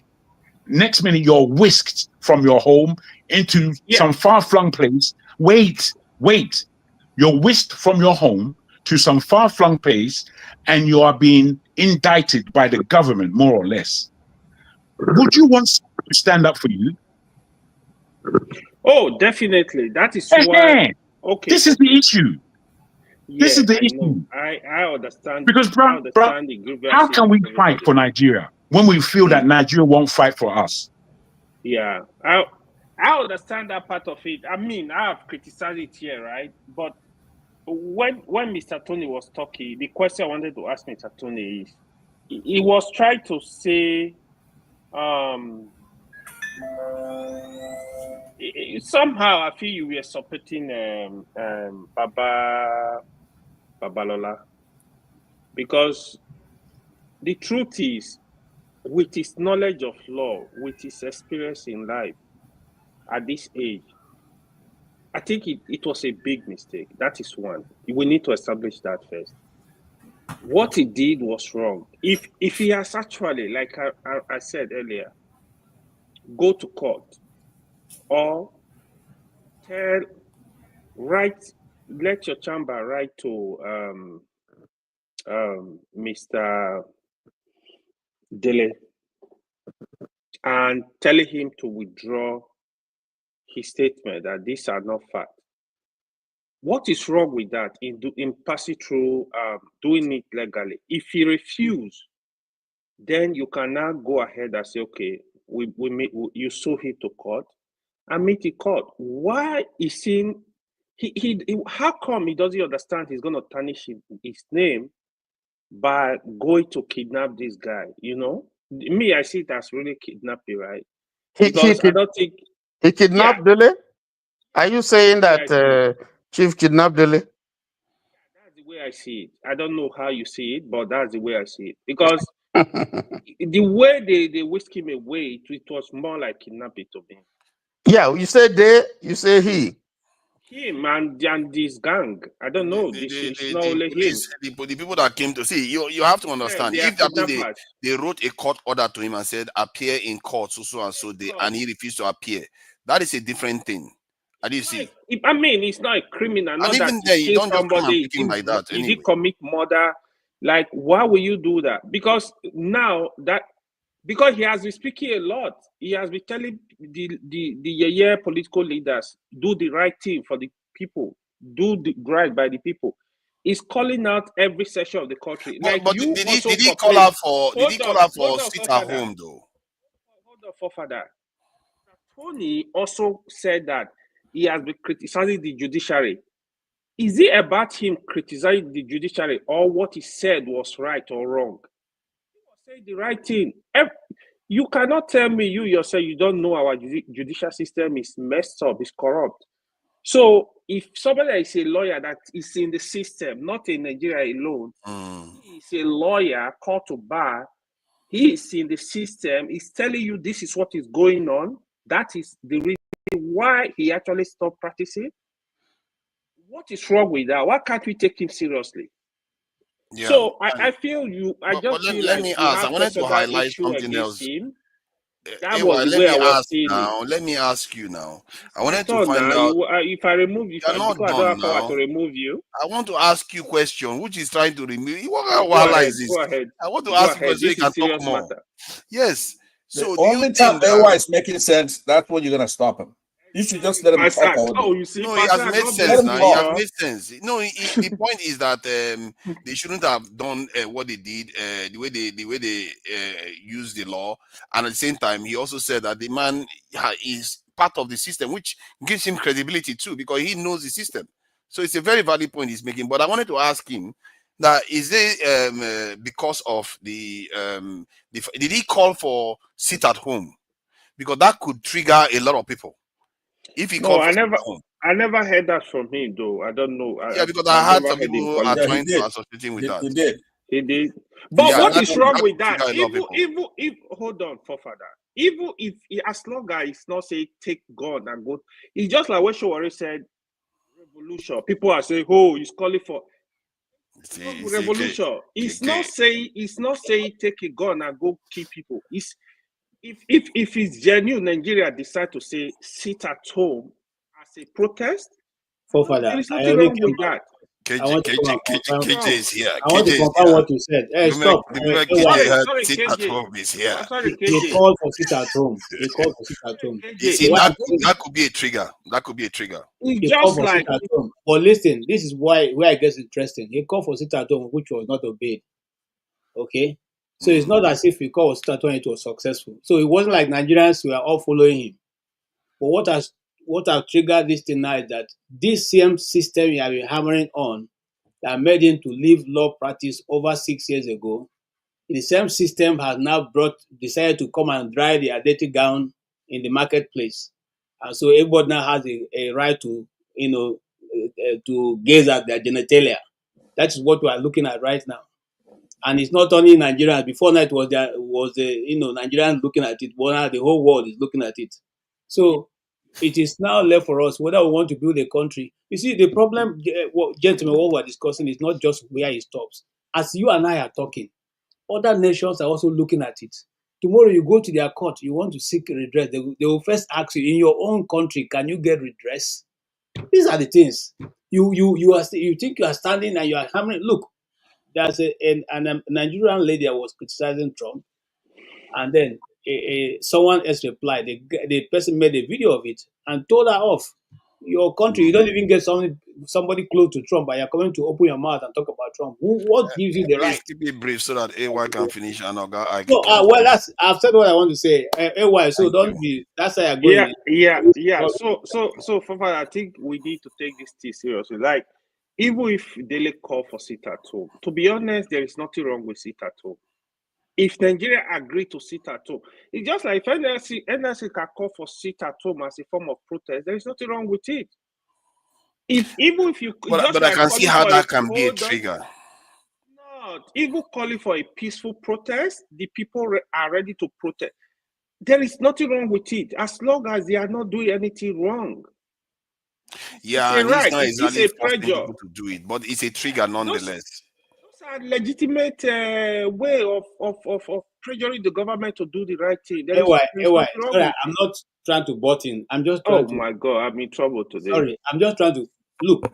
Since you guys been discussing, I've been reading comments right from the afternoon, right from when we were having this discussion on the, and the people who are hoping, who are living in a country where they before you say I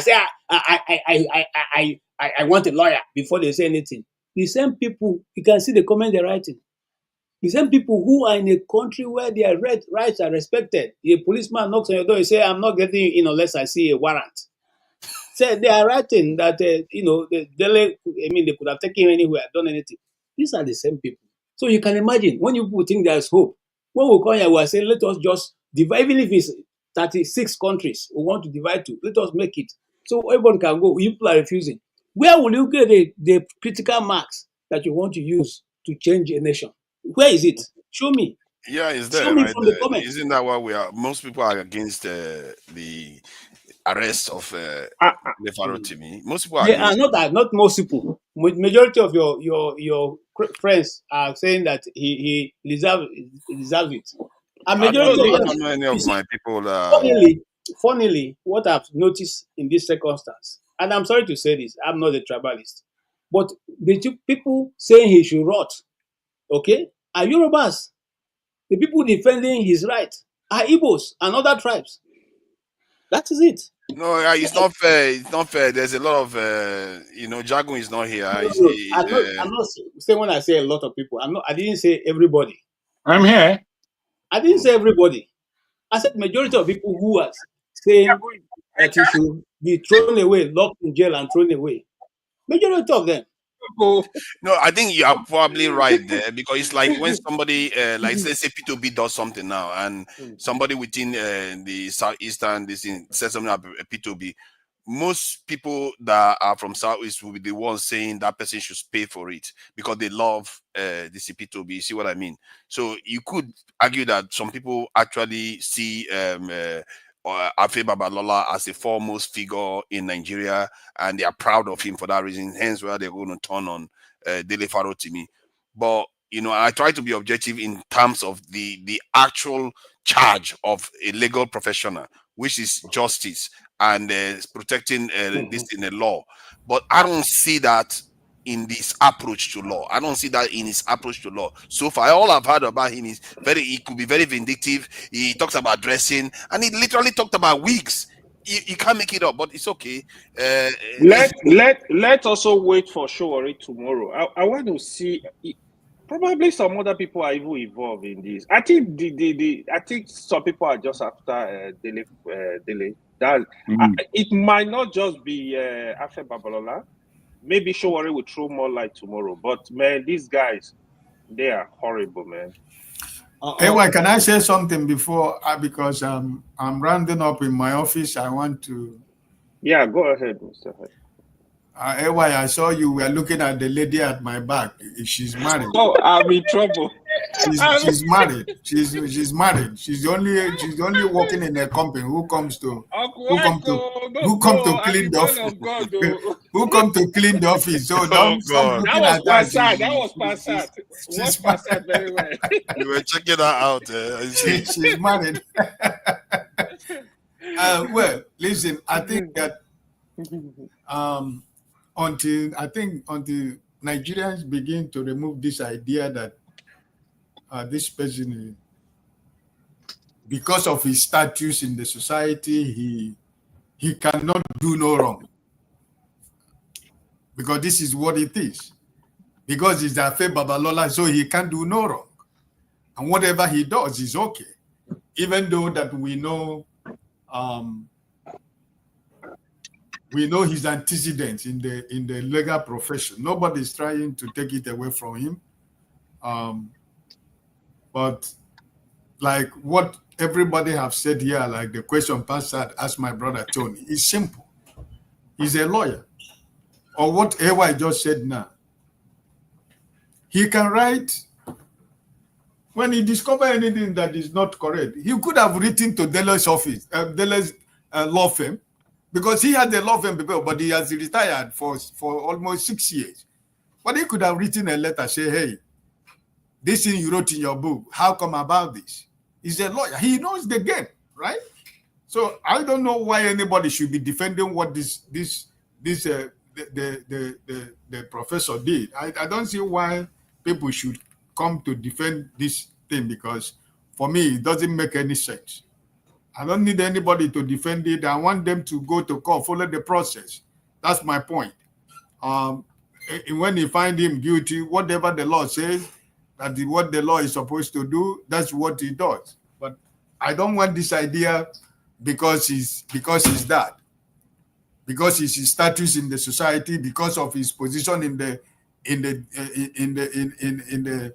anything that has to do with justice and law in Nigeria, and because of that is above law or is above mistakes. That's why everybody is asking, was there nobody who is really advising him not to follow the route that he took? And if you are telling me that that was not a kidnap, if you sincerely, you are trying to be honest to yourself, that if what we saw is not a kidnap, I don't know what is it.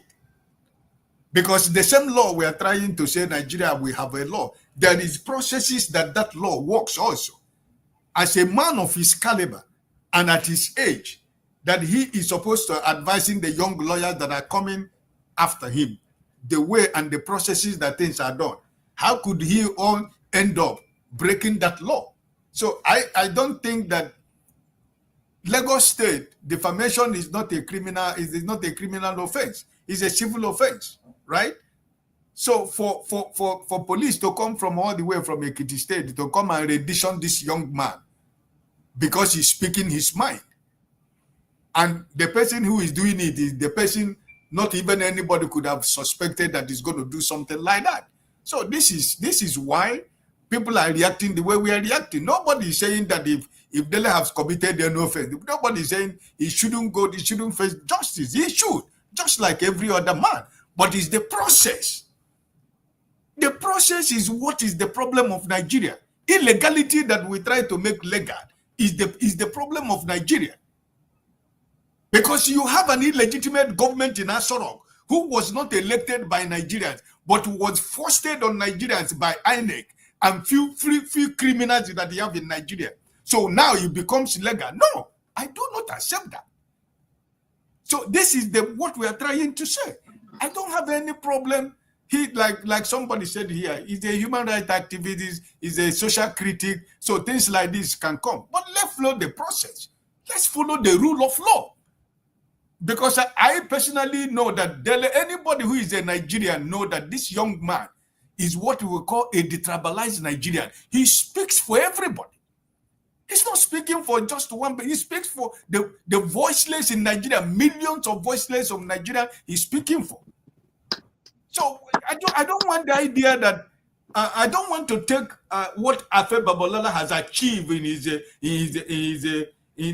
the law. You know, I'm not taking that away. I have respect for him.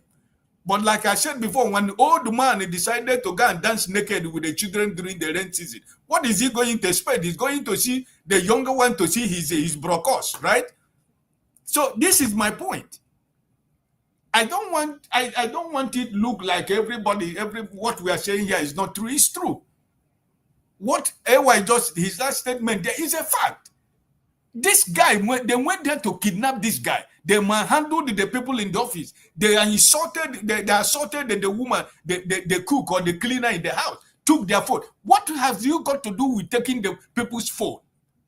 Why do you have to seize the people's phone? You came to arrest Deleb, you have not come to arrest any of the staff or the domestic staff or the people that work in the law firm. So these are the way they are breaking the law. The police in Nigeria today, that the people that are supposed to protect me and you, they are protecting the people who can pay them the money that they want. The people that has the power, that they think that they have power, they are the people that they are protecting. They carry gun anyhow. If you do anything, I shoot you. That was the statement they said to the less lawyer. If you say anything, I shoot you. You live in a developed world. We all live in an advanced country. Which policeman is going to tell you to come to your house and tell he's going to shoot you? It doesn't work like that. So I don't know why we should be defending the indefensible. He wrote a book. It's not just like what he said wasn't on social media. He wrote a book. He wrote a complete book about this. So if he doesn't have facts, Why did he have to write a book? Bakachua, when he told the world that the wife was favoring his fellow politicians, we were thinking that heaven is going to fall in Nigeria. What happened? Who is hearing about Bakachua and his wife again? It has gone. It has died. So, are you trying to tell me that Nigerian judicial system is not smelling, is stinking? Nigerian judicial system has no place. They have no place anywhere. They have no place to hide their face, because there is no justice, there is no fairness, there is no law in Nigeria. It is how much you have and the people that are connected. You go to court, you win. And that's why they are telling you every election, if you don't like the result, go to court, because they own the court, they own the justice. They decide who they give power, they decide who they don't give power, they decide who says what, and decide who becomes lawyer. Was he not the Minister of Justice? Is he not the same lawyer who defended Emiloko at the Supreme Court? He made the Justice Minister compensation, right? So listen, we are all Nigerians, my brother. It's not fair that we're talking about our country like this in the public space. But you have to face the fact. There is no justice in Nigeria unless you are connected. Police comes to your house. If you don't give them money, you go and make a complaint in the police station in Nigeria. You become an accused because you refuse to give money. They turn the case against you because the person you go to report the case has money. He will use the money. You become the accused. That is what happening in Nigerian system. So, my brother, let's be honest. This young man is not supposed to be in detention by now. Why? Why should he be in detention? If he had followed the normal process, we will not be talking about delay since almost 3 days right now. If I follow the process, write him a letter or send their law firm to go and give him a letter, or he refuses to come, you have your evidence. And now when police goes to arrest him, now there is evidence that, okay, he tried the processes and he didn't want to respond. Now, you know that our respected father wouldn't have any problem with anybody. But right now, he has decided to soil his hand with because maybe his power, or because his position, or because his connection, because, he's in a position to do anything or to use his state, Ekiti state, as the godfather of Ekiti state, he decided to do what he's doing now. I don't think it's good for anybody. Not for him, and not for anybody. I leave it for now. Yeah, let's round up this topic.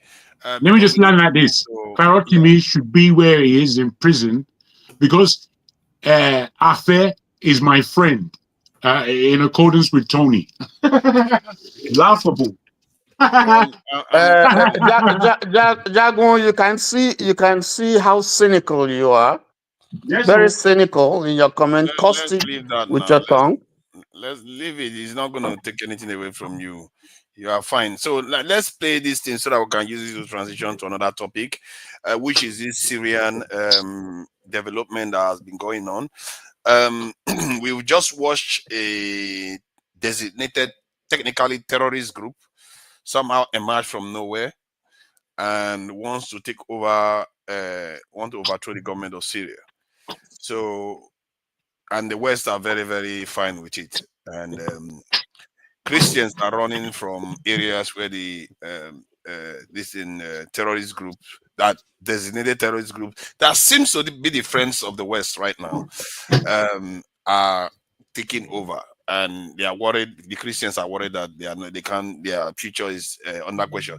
Which begs the question: how is it that Syria is protecting a form of secular state, while the so-called West is supporting an Islamist group taking over the entire country because they don't like Syria for some weird reason? And I'll play this video so I can see the rapid advancement of this rebel group. This is what I was talking about when I said people within nations, they can fund them as weapons against their governments if you are not careful. And this is the kind of stuff, it's a nightmare for governments when dealing with foreign powers. Let me play this video so you can watch this. From London, Nick, what is the latest? Yeah, Jessica, sources I'm talking to are saying that rebels have essentially been looking for Assad in the capital, and he is not in the places that they would have expected him to be. This was not the sort of main bulk of their forces that we now see poised at the northern outskirts of Damascus, and we see rebel forces who've come from the south as well in some of the sort of southern suburbs. Damascus is a really, really large city. You know, you can travel an hour to get to the far outside of it if the traffic is heavy. What we are seeing right now is the army deserting their posts, the police deserting their posts right around the capital, and the rebels converging on it. And these rebel elements that have already been inside, essentially on reconnaissance efforts inside the capital, are not seeing Assad where they would expect him to see him, and not seeing indications of him. They don't know where he is. They say that they're searching for him. They don't know if he's in Damascus still, if he has somewhere else in the country, or even if he has left the country. They just don't have concrete information about it. But for sure, he's not in the places they would expect him to be, which really shows the signs here that Assad appears to recognize that his grip on power is loosening, and potentially really here, may have less than days in reality to have a grip on the country. If Damascus wakes up tomorrow morning, finds rebels move from the outside into the center of the city, he effectively has lost control over the capital, and we don't know what he may keep under his control at this time. It is truly incredible, and just to watch how quickly this is all played out. Nick, as President Trump is overseas tonight, he's also making his position known on what he believes the U.S. involvement in Syria should be. What is he saying? Yeah, it's pretty clear. Look, he's saying this is not the United States fight. The United States should stay out of it. That this is something, just stand back and let them finish up there. U.S. does have forces inside the very northwest of Syria. They are backing and supporting and backed by a large, mostly Kurdish rebel faction there, the Syrian Democratic Forces. This is an important component of the United States overseas efforts to contain and constrict and defeat ISIS. And one of the important things, if you will, about that rebel group in the northwest of Syria that the United States supports is the large jails where there are hundreds, if not thousands, of former ISIS fighters and their families that are being kept in those prisons, essentially by these Kurdish groups that are supported by the United States. So President Trump making very clear he sees no role for the United States forces inside Syria at the moment. He's not talking here, it appears, diplomatically or politically. This is really about forces. And at the moment, they are a long way from the action in the capital, but he's making it very clear they should have absolutely no part going forward in what's happening there. All right, Nick Robertson with the very latest out of London. Thank you so much for that. And joining us now is the former U.S. ambassador to the United Nations, John Bolton. He was also the national security advisor during Trump's first term. Thanks so much for being here with us. I just want to get your reaction first to this stunning advance by rebel forces in Syria tonight.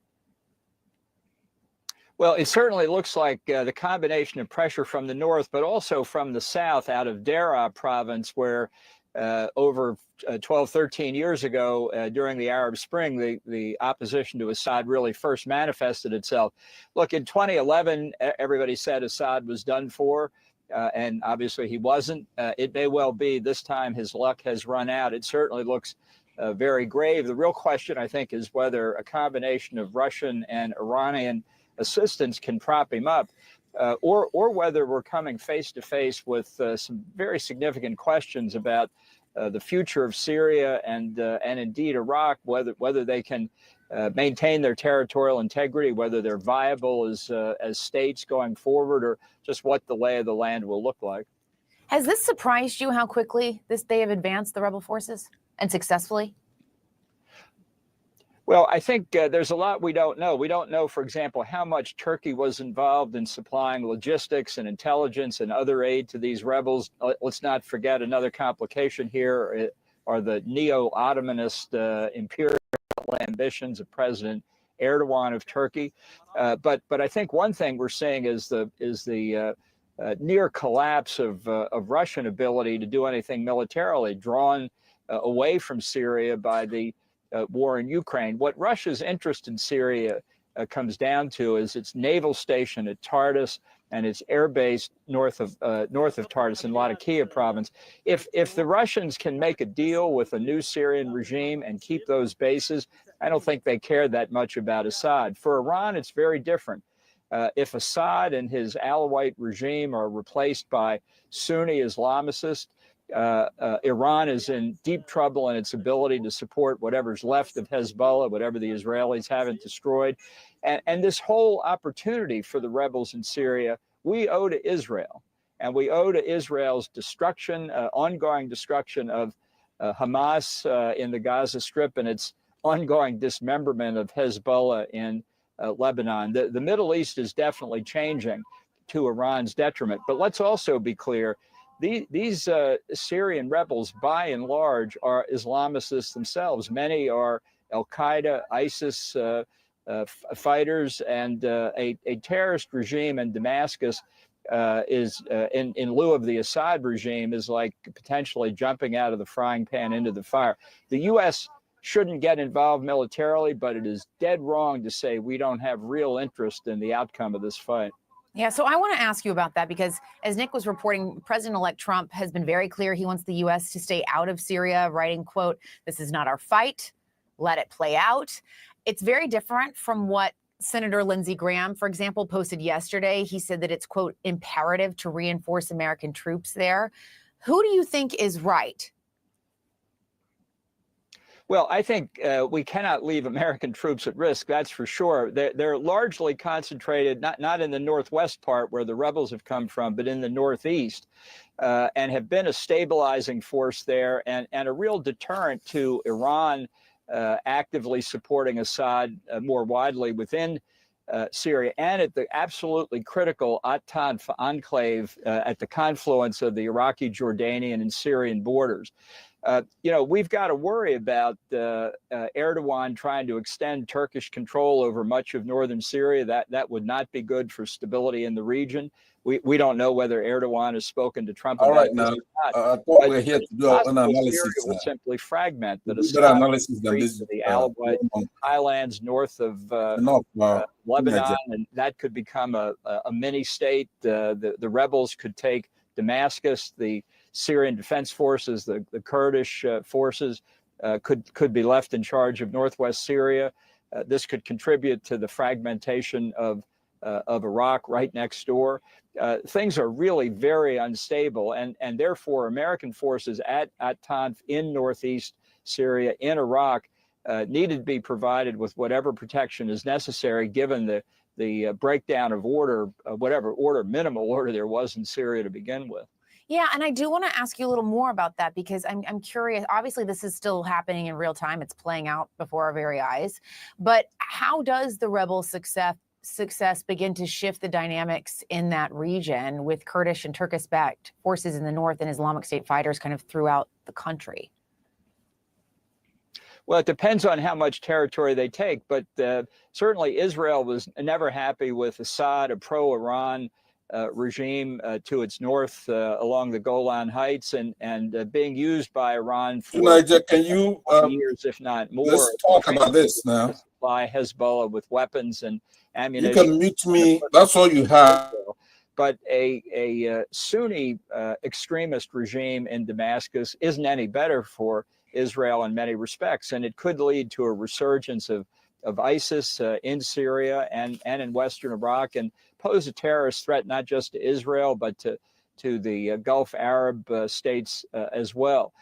This is something that's going to require very careful watching, and I don't think there are many contingency plans available because I think the success of the rebels has caught pretty much everybody by surprise, including in Washington. Yeah, I was just using it as a form of break so that people can have a break. You see, the Dragon took opportunity of it clearly, but he can wait backstage. You can wait backstage. It's a way of people having a break. It's not only about the news; it's also to no, but to Niger, John Bolton is a known liar. During the Iraq War, he said there was mass weapons of mass destruction. WMD. We are analysts just like he is. Yes. So we can't sit here. You could borrow a little bit of what he has to say, but I don't want to sit here, have him talking ad nauseum about what? He's a liar. Let right? him just say he's a liar, but he lied for a reason, so that he wants Okay, the but war to what I'm happen saying is, of America. So on we're this here one, to analyze the 10. Let's go. I'm ready to go. So, You want me to go first? okay, calm down now. I think maybe you are next. Actually, why do you have to always be rough? Oh, I speak the truth is here. That's cool if you want Actually, to go. this morning I thought you were in London with Fofather and the show because your internet was shaking. Oh yeah, I don't know. Yeah, Oh, I look at thought that! you were Look at that! you Look were at with that! Look at Fofather. that! All the, you see, now crazy. London is the one that doesn't have good internet. I speak the truth that is using that Obama network to access the internet. So this is a bit of a shock, but in a way, it shouldn't be shocked. We shouldn't be shocked. This Biden guy is diabolical. This is the last Hail Mary he's throwing. He's already tried to trigger a nuclear war with Russia. Now he's throwing another one in there. These guys are warlike. I remember Obama was in charge when the first Syrian stuff started. These guys, man, the more I look at Democrats, I just want to run the other direction now. The more I know them, the more I want to run the other direction. So who is next, really? Is it Pansat? Okay, Pansat is very hot on this. Please go ahead, Pansat. Thank you very much. I hold a double-edged sword. I'm the oldest person on this platform. And the most informed. Don't lose your African tradition. You're supposed to let me talk. But let me go ahead and say, for most of us who are preoccupied with Nigerian politics, so there are maybe some people who don't know the cause of this fight. Now, in the private session, I posted a statement from Donald Trump, who is the president-elect, and that means a lot. Unfortunately, people in the general section may not be privy to it, but you could see it on Twitter. It is said that remotely that the cause of this war is Syrian President Bashar al-Assad. Assad declined Qatar's proposed in 2000 to build a $10 billion Qatar-Turkey pipeline through Saudi Arabia, Jordan, Syria, and Turkey.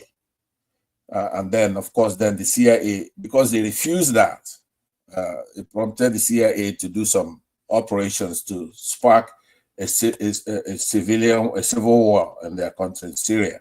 This is what most people suspect that is going on, to put pressure on Assad to resign, right? So then you then have these rebels that we're talking about. So there's a remote cause and that's an immediate cause. Other people can go ahead and elucidate the facts and all that, but it's a worsening crisis. It's been going on for like 15 years now. The refugee issues is incredible. Now, Syria is a country of about 20 million people, and they speak Arabic as their language, and their normal allies were Russia and Iran, right? So that's who backs them up. However, you know that Russia is preoccupied with a war in Ukraine. So now Turkey has then used the opportunity to attack, because that guy, the Turkey Prime Minister, is one of the troublemakers we have in the world today. You may not know it from his demeanor, but he's a very smart guy. Yeah, go ahead. Erdogan. Yeah, Erdogan, exactly. So that's the background. I will let us talk, and then we come ahead and talk about it. How, as for an African, so how does this relate to us? The observation I want people to make is to see how to change your government. That's what we Nigerians should be looking at when we see things like that. It's not easy. Yeah. It's not easy. Can I explain what happened in Syria recently? Yeah, go ahead. Yeah, thank you so much. Hi, everyone. Thank you, guys. Thank you, forefathers. Hi, everyone. Hey, Mr. Jide. I want to listen to you and Femi, actually. Jagu, and I don't. If not now, okay. Yeah, so it has been going on for a long time. Like, what's going on in Syria now? I'm not surprised. it has been a long-term strategy by the West to actually cause a regime change in Syria. It has been a long-term strategy as part of the long-term strategy of the Middle East, and even the Middle East, the whole of the Islamic or Middle East or whatever you call it, to actually ensure that it is controlled by the West through US hegemony. It's a long-term strategy. An example, as we Africans can see, was with Libya, with the ousting of Muammar Gaddafi in 2011. And the strategy they use is they use extremist groups, like Islamist extremist groups, to carry out these regime change operations. After the Arab Spring in 2011, there was the CIA orchestrated after Iraq and the Libya success. They focused on Syria under Obama, but even before Obama, they've been focused. Syria has been the focus of the CIA to cause that regime change. Before even Bashar al-Assad, his father was in power actually, and his father actually supported the Palestinian resistance. They had alliance with Iran, so it has been going on for a long time. Even when Russia was the Soviet Union, Soviet Union supported Syria during the Cold War to preserve that regime. But the US and Israel and Turkey, they have economic benefits in causing that regime change that is going on right now in Syria to control the oil, as Trump said. I don't know if you guys listened to the interview Trump gave in his last administration when he was in power the last time, where he said they are in control of the oil. They need the oil. I don't know if you guys had that interview. It's a long time now. That is correct. Yeah. Yes. So, like, it's a long-term strategy to control the resources in the Middle East and also to weaken the resistance, the Palestinian resistance. So let me give a brief timeline of what is happening now. I'll give a timeline of how it's happened. So there was a war in Lebanon and the one going on in Gaza to weaken and defeat Hezbollah, the resistance group. Those ones are the ones fighting with Hamas, maybe in collaboration with Hamas, to weaken Israel or just to decapacitate Israel. That's a long-term goal. That war has been going on now for months now, over a year now, since October 7th. And just a few weeks ago, I think about 2 weeks ago, Israel agreed to a ceasefire with Hezbollah in Lebanon after they have completely bombed Beirut to smithereens. They've destroyed that country, but they could not decapacitate Hezbollah to the barest minimum, even though they killed their leader. They killed their leader. Hezbollah is supporting the Palestinian resistance. So they reached a ceasefire. They reached a deal, a ceasefire agreement with IDF, Israel's military force. Then the reason why they did that was so that they could now immediately move to Syria. The reason why they are focused on Syria now is they need to cut the supply lines that is helping the resistance, the Palestinian resistance, the supply of weapons to Hezbollah, because the Syrian government, like I said, is an enemy of the West. The Syrian government, they are helping the Palestinian resistance. They and Iran, they are supplying weapons to Hezbollah, and I even think to Hamas too.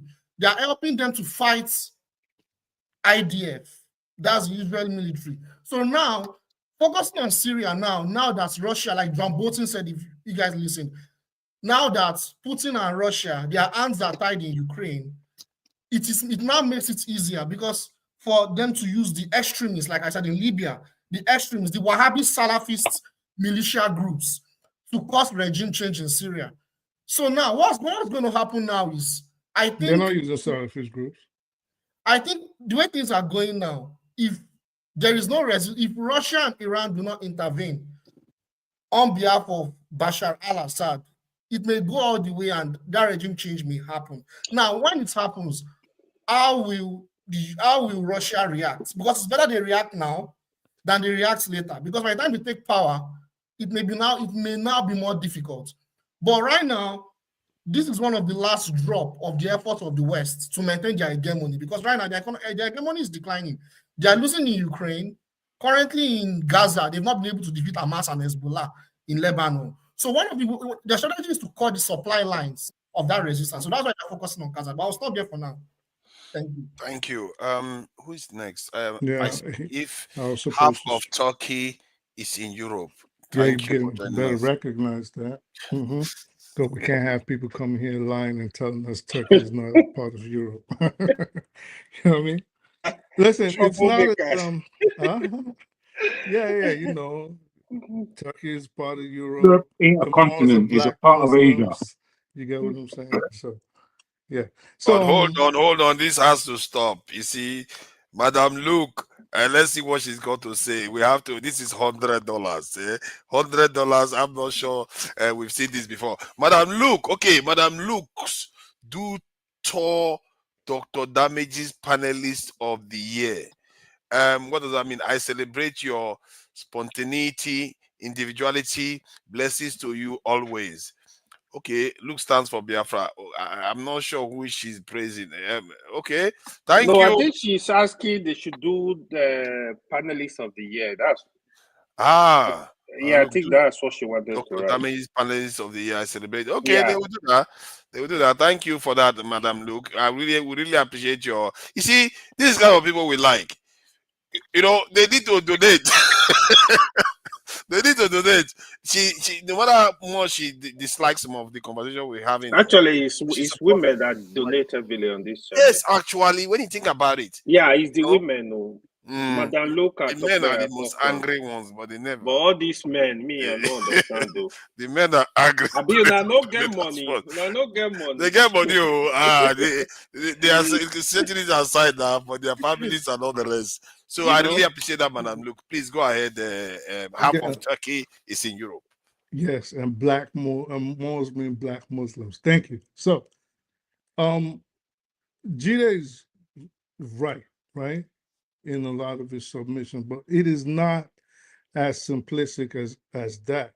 And I do understand that maybe if he was to go into the genesis of everything instead of starting from October 7th, then we might end up being here for a long time. Because if you were to go back to 2011 when it first happened, you have to remember there are other groups involved in this war.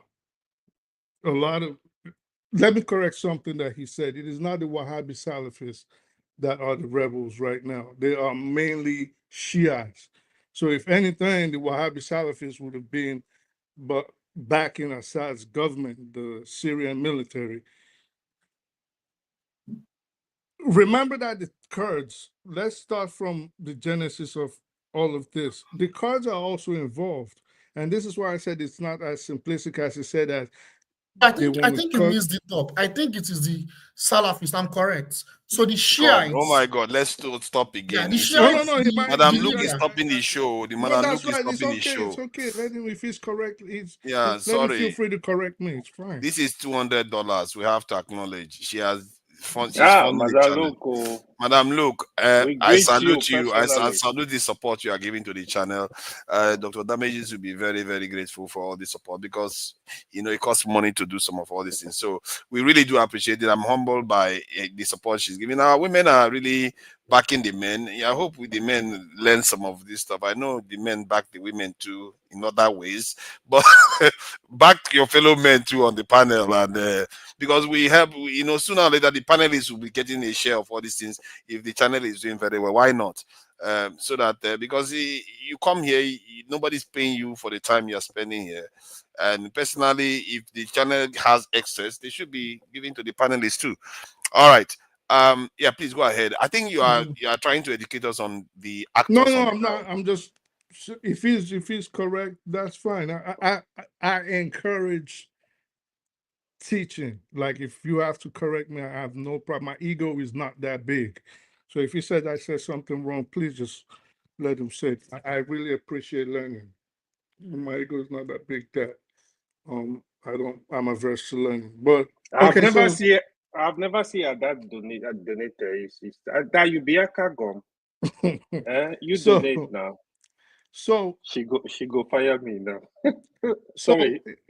It's all right. So in any event, what I'm trying to say is there are other groups. I don't think it's as simplistic as the recent October 7th incident. There's the Kurdish issue. That's why you have Erdogan in there. Erdogan himself Turkey itself has its own Turkish strife that it has to deal with. That the Kurds are trying to leave Turkey and have their own independent states. The YPG, if you That's know, true. you know about the YPG. So they have that issue. Then you have the Syrian military that was, of course, being backed by Russia, but Russia's also bogged down in Ukraine, like you rightly said, right now. But what I think something we have to take into consideration is how is it possible for this unknown group that we knew little to nothing about, and the West is currently saying, well, we're even surprised about the advancement. How did they, exactly, you find it funny, right? How did they make this sort of advancements without the knowledge of the West? Now you see why they insist on decimating Hezbollah and this is Hamas. This is partly why they let it go on. We have to be careful of that rhetoric, and I'll say why we have to be careful, because most of this Hamas, ISIS. Let me say something. Have you ever heard ISIS? As much as they spit a lot of anti-Israeli vitriol, have you ever heard ISIS commit an attack against Israel? No. I think it's established that they have Okay, links already. so exactly. So it's a no. So my point in making that statement is we have to be careful when, they have to decimate Hamas or they have to decimate Hezbollah, knowing that these groups were either initially formed with the connivance of the West or funded fully or in part by the West or formed by the West, sponsored by the West.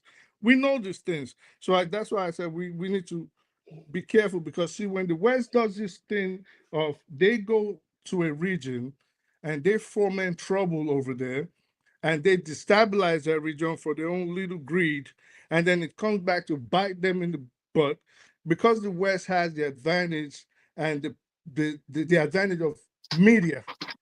They have a way of framing the truth, framing the narrative, and disparaging those that initially had no problem living together. You said something in the beginning, and I picked up on that.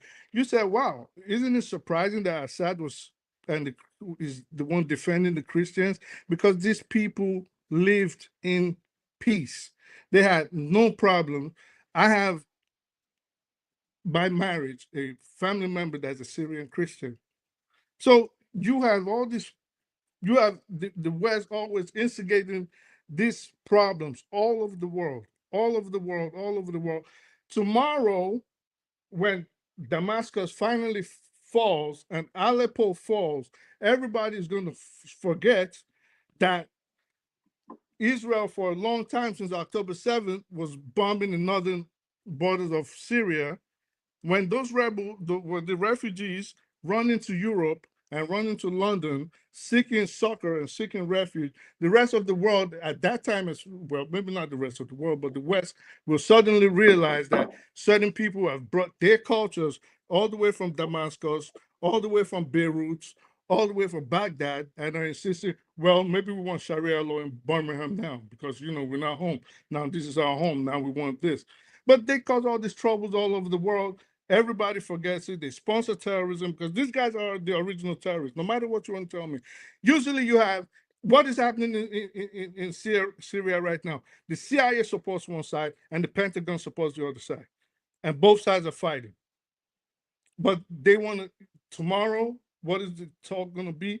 Well, these Muslims in the Middle East, they're always fighting. The religion of terror and chaos and destruction. But guess what?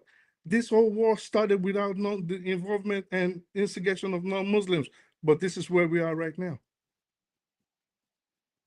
Thank you for that. I think. Let me quickly throw some stuff actually. Okay. Yeah, I mean, just like I speak the truth said, right?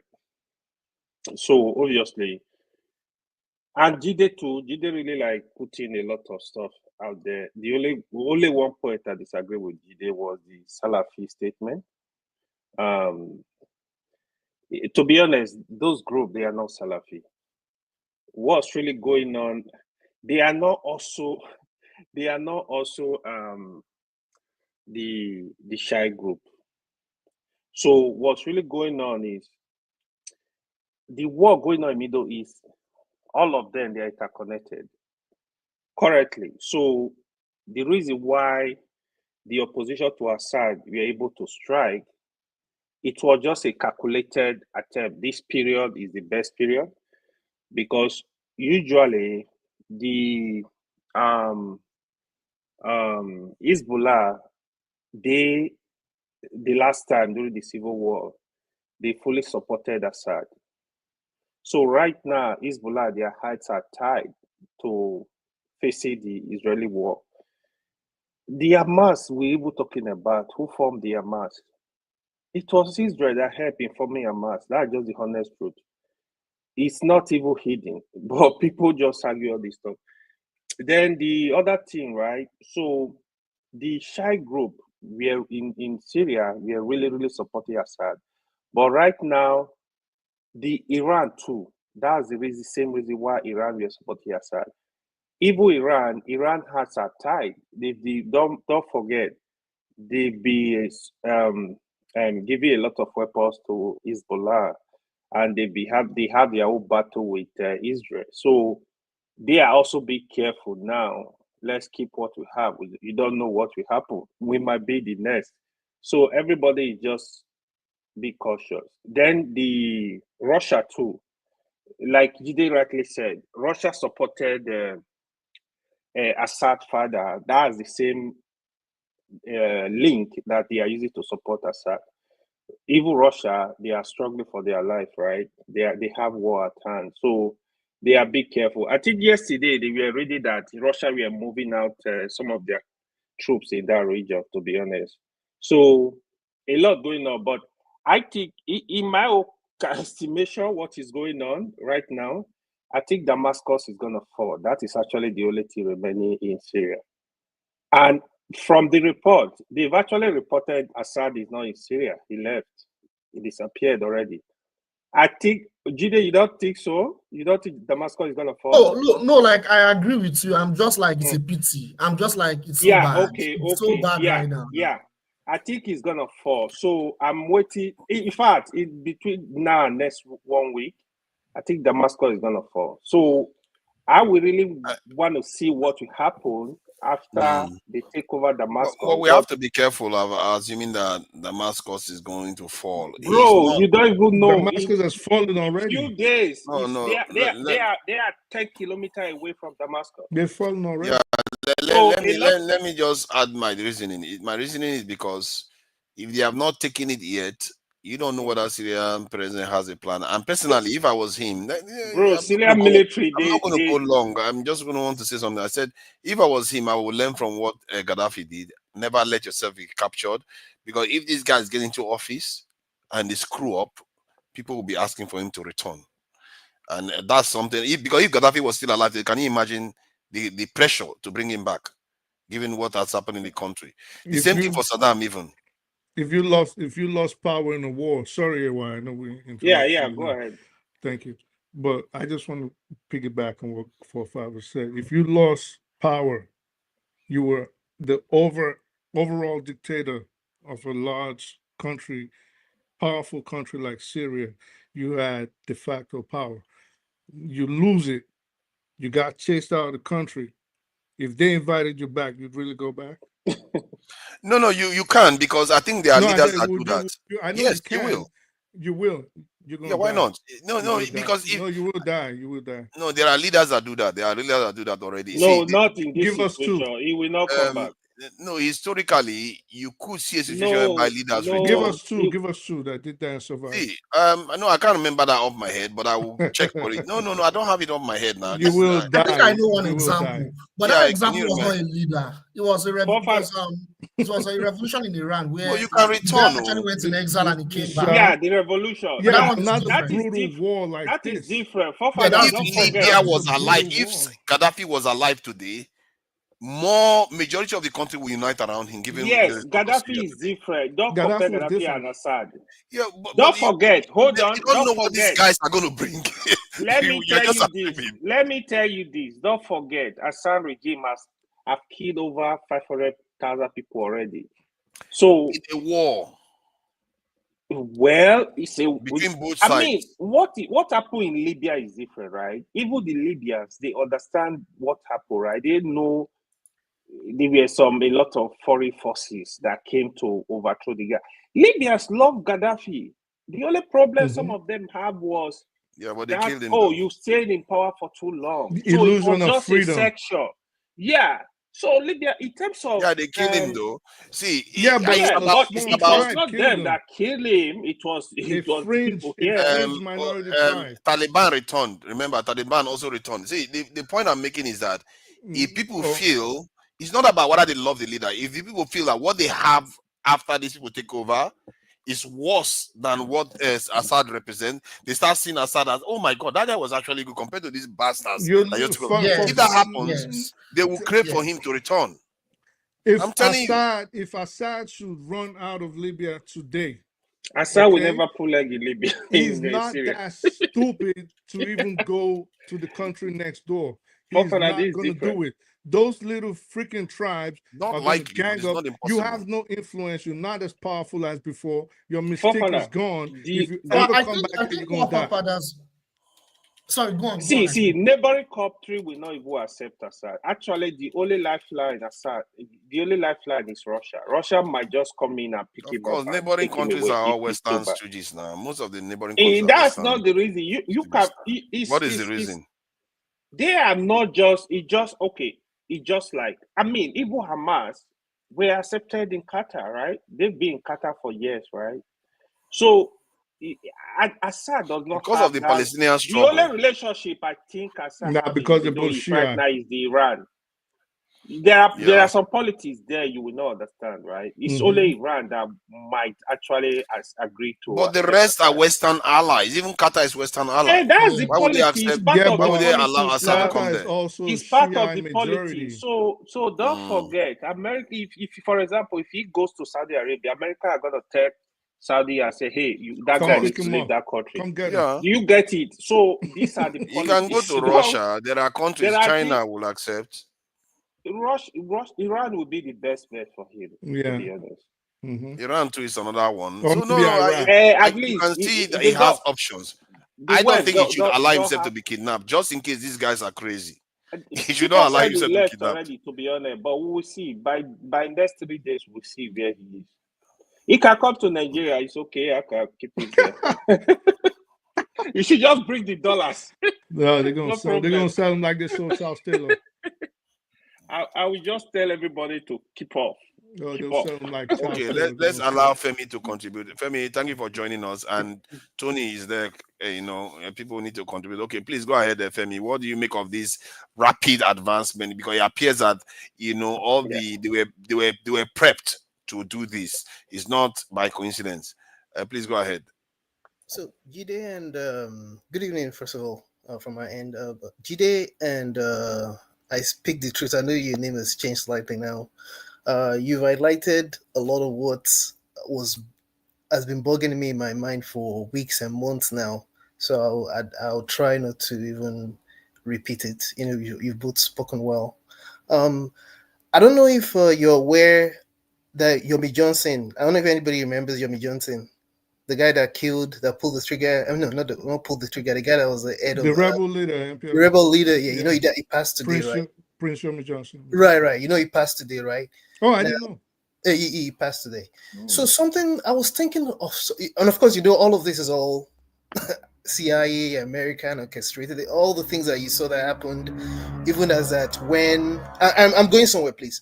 All of what happened as when Samuel Doe first got to power and they had to take him out. We all, except we're going to deceive ourselves. We know there's always American CIA influences involved. Now, I started this way because I was trying to put my thoughts together initially. I started this way because I remember I took a course, and I mentioned this before in the past. I took a course in it was like a side course here that had to do with American social history of America. And the lady that taught us, very old lady, I don't know if that lady is still alive now. She's Jewish, but she erred on the side of being fair. You could just tell. And a lot of what she would tell us in terms of her opinion, it was an open class. The way you're allowed to be liberal enough to speak your mind in a class like that, not in Nigeria where you're arranged. She would say her own thoughts, but those thoughts usually would stay in the class. If she had to express them in the midst of a fellow, you know what I'm saying, in especially the likes of big bang. New York, you don't want to know, Now, I'm going to link the beginning of what I said and what I just mentioned now about that lady with what's going on in the Greater Arabia region. As a matter of fact, none of this is a surprise to me. Back in the days, in my teenage years, when I used to listen to a lot of Voice of America, you don't know what you don't know, and especially when it comes to the tint of programming, I didn't know any better. Because all I knew was the West was supposed to be heavenly. They were supposed to be in chat when it comes to being fair, being upright, being or whatever word or term you want to bring up. They were supposed to be the harbingers of peace, of justice. Fast forward several years later, I know better. Now, Obama, who even I myself never realized, whether you say he was being used or he was also a progenitor of, there had always been a plan. And that's why when I listen to people I'm glad I eventually got to a point where I listened to the likes of John Measham. For anybody that knows him, I'm pretty sure as many. Yeah, I've read his book. Very Scott intelligent. Ritter. I kind of suspected, because part of what you were saying, I was initially going to ask you if you actually, I think you probably follow him a lot, and it's not just him. There's a lot of them: Scott Ritter and Larry Johnson, and so many of them. Noam Chomsky. Yeah, but Noam Chomsky and even this Gideon Levin, the Jewish journalist in Israel, who does not care about the fact that he lives in. He tells us how it is, without any sentiment. Now, the reason why I'm kind of laying this foundation is because we have seen this before. For anybody that's discerning, after all, even we in Nigeria and Africa, we're suffering the same fate. Even although part of it is also our problems, you can't just. But anyways, now, little did I know until a couple of months ago that there had actually always been a grand plan. And again, Jide, you already highlighted part of it. There had been a grand plan to put specific regimes, does it sound familiar, in place that will be puppets to the West, led by the US. These are the kind of things you would never hear. I don't care whether it's Fox News or CNN, because they like to. One of the things I later realized is that these people like to deceive us. There's an actual eternal involvement of even the military industrial complex when it comes to all these media people that make it look like one is really liberal and one is what's it called? Now, on one hand, I don't know if it was John Measham or Scott Ritter that I like. In fact, a couple of them highlighted the fact that it does not matter whether it's a liberal or a conservative that's in power. Yeah. There's this attitude that was devised by the likes of Henry Kissinger.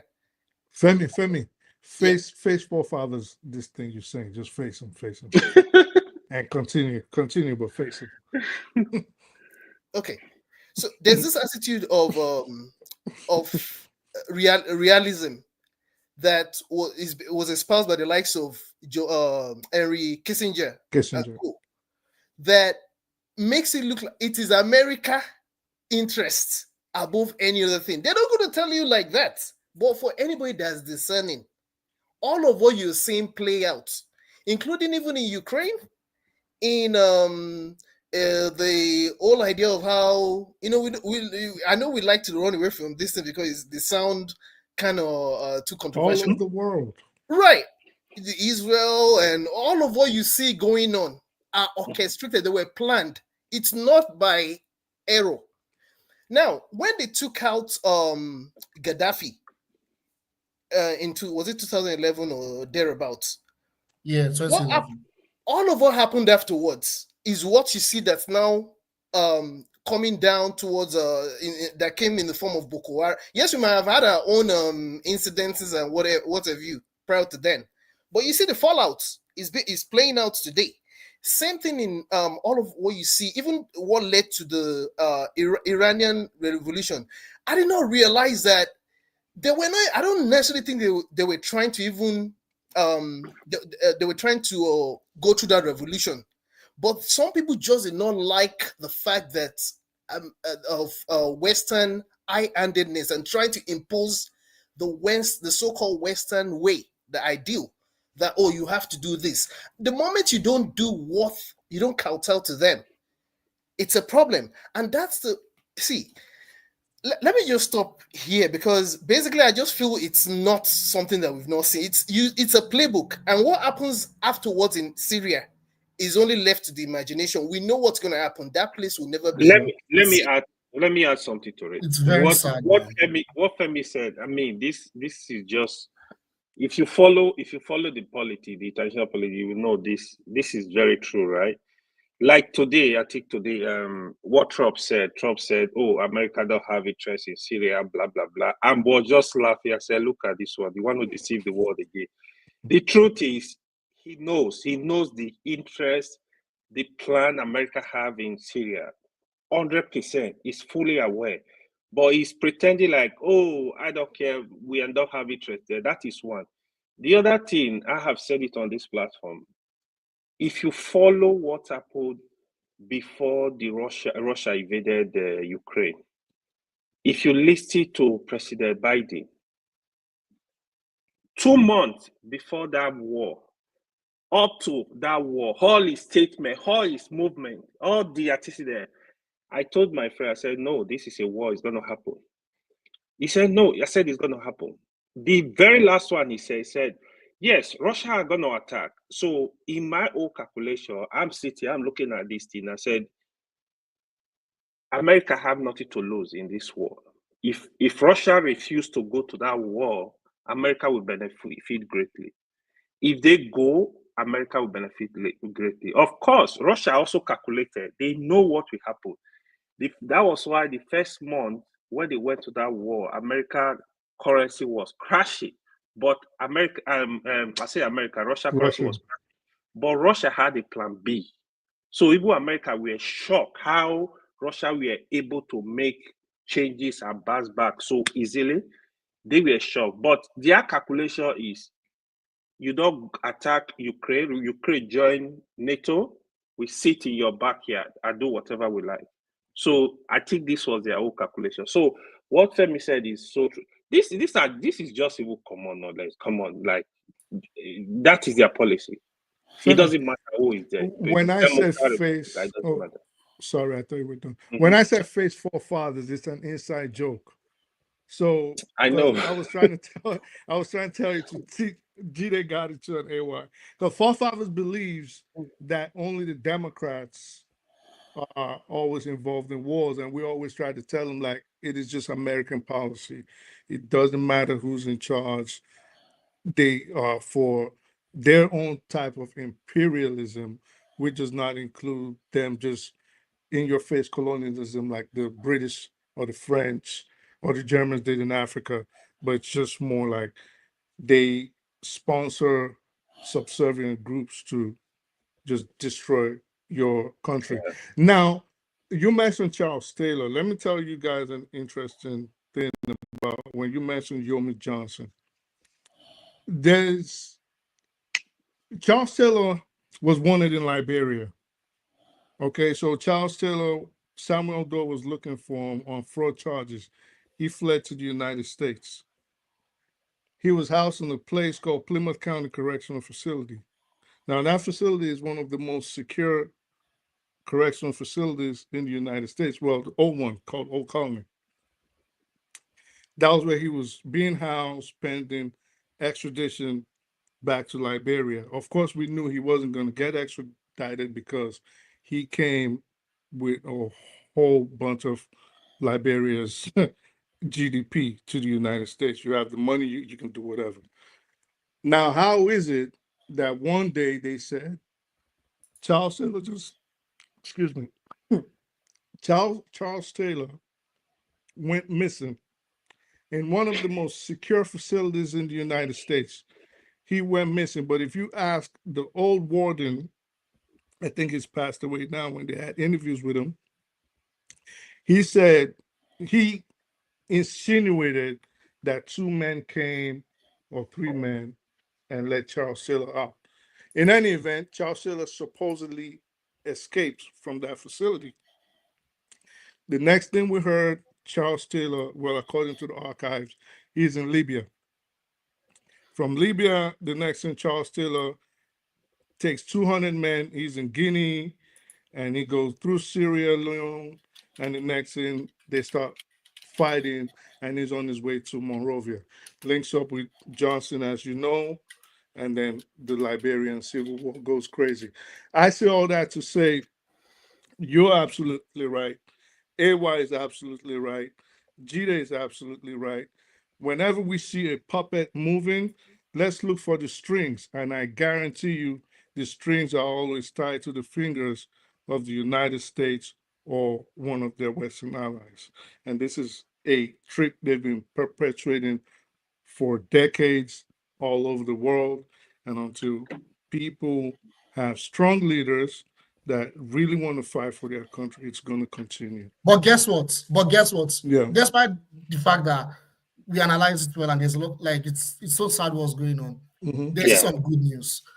There's some good news, and the good news is that the hegemony is actually declining, and that's why they're making so many interesting moves right now.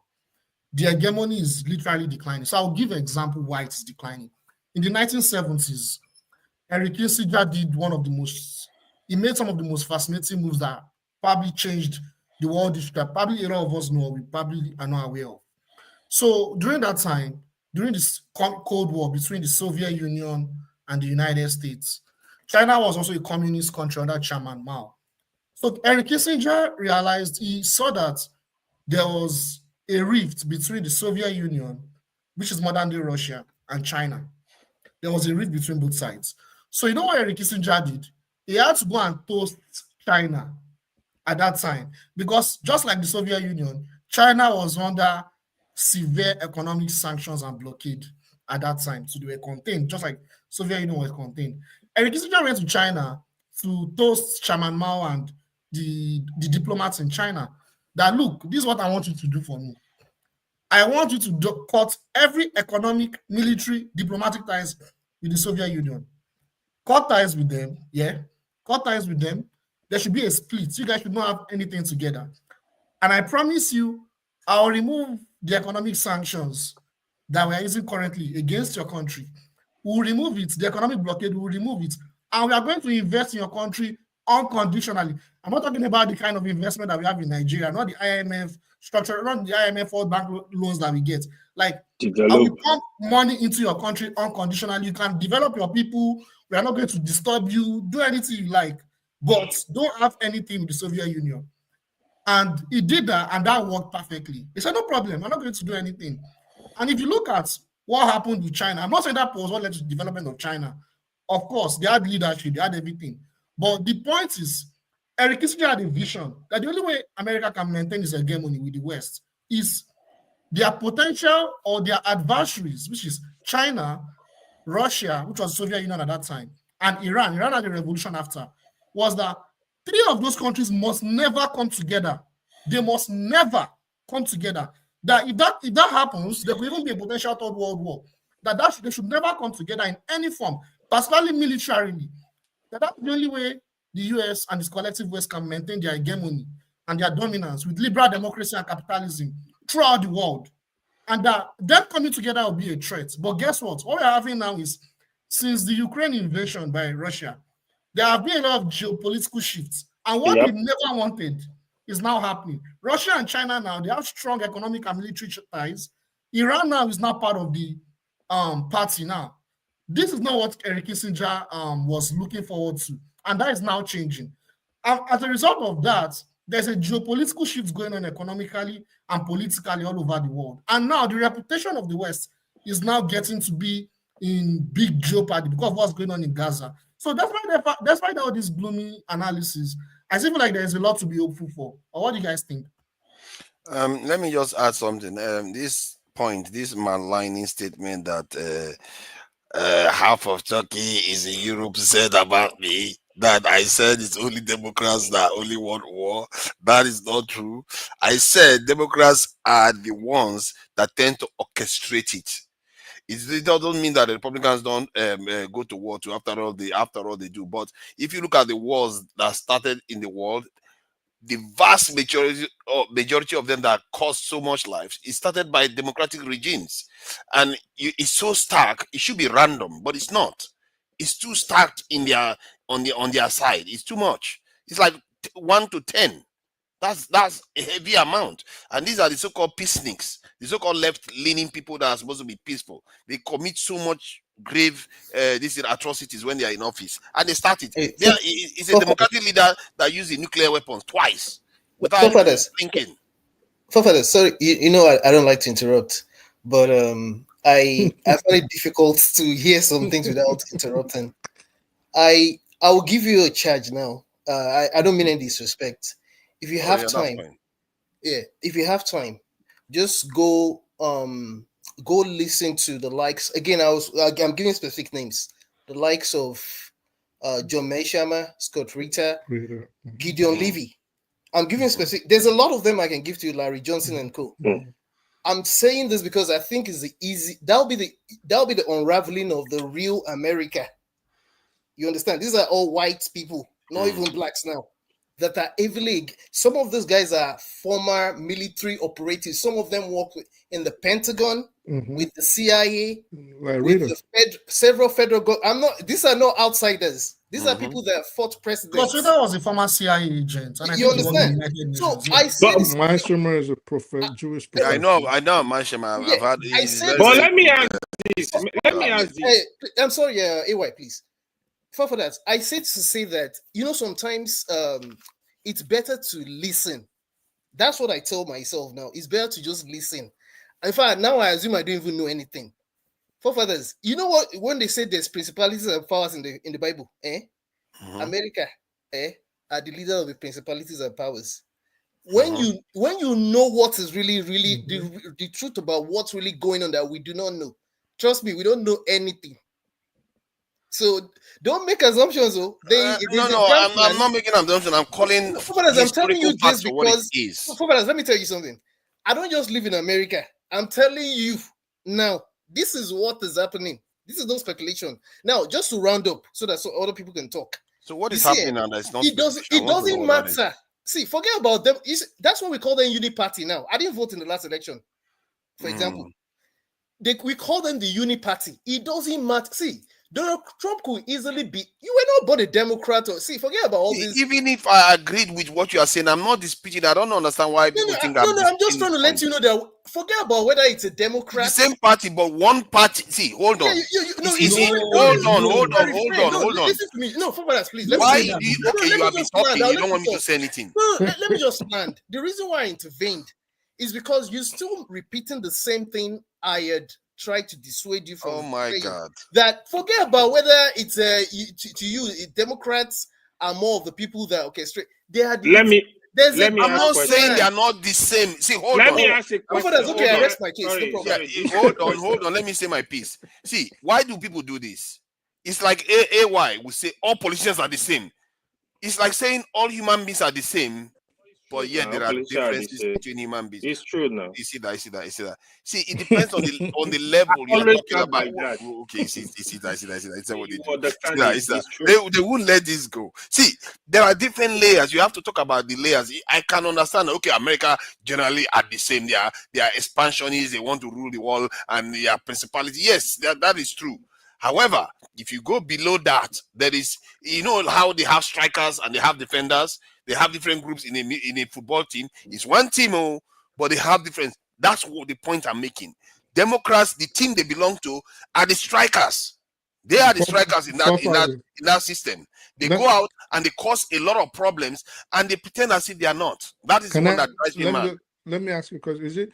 Would it be okay for you to, for example, as you've admitted that there are other layers, so it's not just one size fits all, right?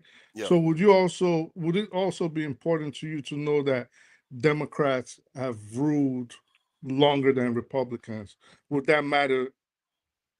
It doesn't affect this number. I looked into that. The numbers blows it out of proportion. So That is the problem. Okay, so if that doesn't matter, what about the fact that Democrats have ruled longer does not matter? All right, so what about the fact that the Democratic Party used to be the Republican Party and vice versa? So it's Exactly. Would that matter to you? Yeah, that matters because this Democratic Party that we are talking about right now, because if you look at the back in history, they flipped. And even when they flipped, you can see the pattern still repeat itself. Because if you look at what's his name, Abraham Lincoln, that is supposed to be Republican at that time, he was more for the freedom of the slaves and all the rest of it. But Democrats were not for it. You just contradicted yourself. Yeah, let me ask they you a flipped. question. Yeah. Historically, they flip. Okay, calm down now. Let them make their. Let's get to the bottom of what we are talking about. That's what I'm going to tell you. No, tell me what I contradicted myself on so that I can correct myself. He just outsmarted you. I don't think you saw. No, tell me now. I don't know. All right, I'll not say anything. Let me ask a question. If you don't know, then you are just saying stuff for the sake of it. Hold on, I need to ask a question. I want people to answer, right? Before you go on there, why? Sorry. So, Femi, welcome to the club. So you see all these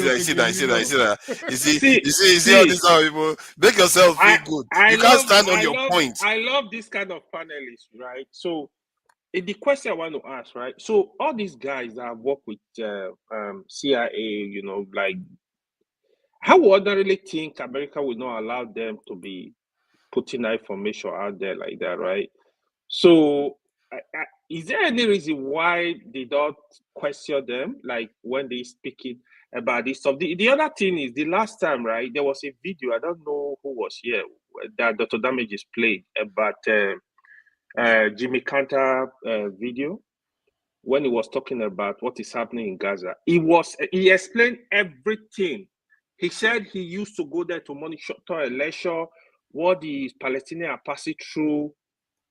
Then immediately after he finished talking, some ignorant people on this panel, they're like, oh, this video was 5 years ago. I'm like, what are you talking about? I said, do you know who is talking? This is somebody with classified information. What do you want to hear again? It's not speaking because it's black or it's white, it's green, it's Arab. No, he's telling you the fact of the matter, right? So I'm actually like, I so much like how they are honest, brutally honest. We think we black, we are not even like that. What we discuss is either we are looking at our tribe, we are looking at religion, we are looking at it. We can't really hit something like you see a fact and say, this is what it is. I really appreciate them when they speak in this way, but I don't know. Do you think they ever question them why they have to be putting this vital information out there? Because they understand that it's a way of, can I just respond to that? Because I have to talk.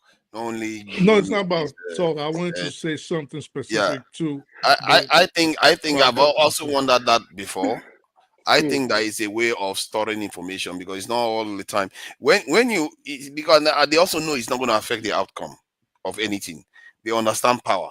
They understand where the power really lies. The type they don't like is when you reveal their operations in real time. What is happening right now? Oh, yeah. Direct one. That's one. That's why they went after WikiLeaks with a vengeance. And so that one disrupts their intelligence and all the stuff they are actually doing in real time. So they don't like that one. So to just flatline your give a flatline answer to your question, when you are privy to certain security clearances, meaning you're privy to certain intelligence than the average person. For example, Scott Ritter, a former operative, say he was to write a book today and he was to quit the CIA tomorrow, the CIA would give a directive. There would be a timeline when he couldn't speak on certain issues. Oh, Then, if he was to speak, even speaking on camera like that, he would have to get a clearance, depending on the timeline. So if that timeline, the time bar as it passed, then he can talk. But also he knows not to say certain things. So if he was to speak on certain things, he would have to get permission from whatever agency he used to work with. Okay, got it. Also, Scott Reeder, I don't know if you were aware. I speak the truth. He was arrested. He was attacked by FBI, He was, right? yeah, was stopped at the airport on his way to Russia, I think, and back or thereabout. And he spoke extensively about this. And they've actually tried to harass him a couple of times too, and not just him. There's a lot of these guys like that. These guys are fearless. They don't care whether you kill them. They don't care. Noam Chomsky has been threatened by several administrations for over how many years now? But at the same time, believe it or not, they know when to draw the line. They know where not to cross. Sure. Also, I also think that they're also affected in a way by censorship. Like, for instance, if you know this guy, he's not even an American. He's not American. He's a British, but he's more of a politician. George Galloway. I don't know if you guys know George Galloway. Yeah, I know George Galloway. Yeah, he has been fighting censorship. So some of them also fight censorship too. They don't allow a lot of their information to be spread out in the mainstream as much as possible. So there are all these algorithms where they control how they spread those The thing about these people is that it's like the existence of gay marriage and all the rest of it. If they don't exist, then there is no freedom of speech, is it? They cannot openly admit, they say that there is actual freedom of speech. So you have to allow these people to do what they need to do, say what they need to say, without doing it to a point where they actually damage the interests of the United States. So it's a kind of way of promoting their system at the same time. So they always allow an element of these other people to exist. It's not because they cannot take them out if they want to take them out. If things get really serious, believe you me, they will remove them before you know it. Let's say something start happening, a war that England is involved in. Galloway, if he comes out and says one word, man, they will bury him at the deepest hole before he will come out again. Literally, they will take him away. Because look at what is happening now with this Ukraine war. Almost all Russian channels in the West are gone. All Russian channels gone. None of them are allowed to remain. And if you are associated with Russia alone, you are gone too. They will not let you stay. So you can see they are very, very strict when it comes. All this stuff they do, they have this, paw. They make their paw seem like it's woolly and soft. But inside that is a claw that is out there. When they need to show it, they will show it. They don't waste time. And I've seen that multiple times. And besides, regarding the question about leaders returning, there are so many, I can't even count. They were just listing them. And the reason why they return is because popular support at home, and when there is instability, like the way you see in Libya right now. And I think Assad should never let himself be captured. He should go away. If he has to go, he should go. Then if these rebel leaders don't do a good job, which is a good thing, then the country has insurance that, okay, he could return if the rebel leaders don't do a good job. I was going to speak on what you said, but since you went back to those leaders returning, give us, because he wants to be a hothead. Let's put cold water on his head. So since you want to tell us there's tons of these leaders that face the I can list them now. Let me list them now. I was shocked to hear that myself. I was shocked. I can list that now. I don't know why you are just shocked. Am I lying? Why do people act as if I'm lying? In the annals of history, return to let me read the one that have returned now. Should I start reading them? Okay, please. Napoleon Bonaparte, number 1, Winston Churchill, number 2, Charles de Gaulle. Hold up. Mike. Okay, so again, I'm gonna piggyback. I'm gonna say what Femi said, which I've said till I went hoarse with you, right? You gotta listen. So we're saying a similar situation like Assad is presently going through, and Syria. Similar. Napoleon might slide into that criteria, but what happened to Napoleon in the end? Winston Churchill definitely doesn't fall in that criteria. Yes, sir. Yes, So sir.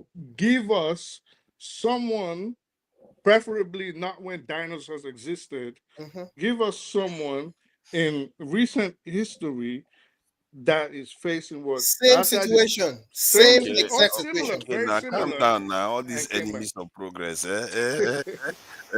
So there is a Muqta of Turkey. He was overthrown as prime minister in 1990.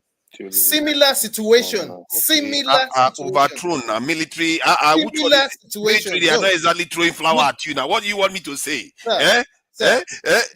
Forefather, a coup is different from you. the kind Thank of you. barbarity Similar we situation. are seeing in the Syrian civil war. Okay, You can't so find it's about the number of bloodshed. Is that what you're Oh saying? my Okay, God. let's keep going on now. Forefathers, Let's keep going on. can You someone won't else find tell it. You won't find it. So if let's say if Gaddafi returns, so that would be considered the same scenario. Gaddafi, Saddam, Idi Amin, people. Well, maybe not. The fundamental aspect of it is that when these leaders leave and they are still around, their people now crave them to return. That's why they bring them. But that's the point I'm making. I don't think it matters the circumstances. The key phrase was similar situation.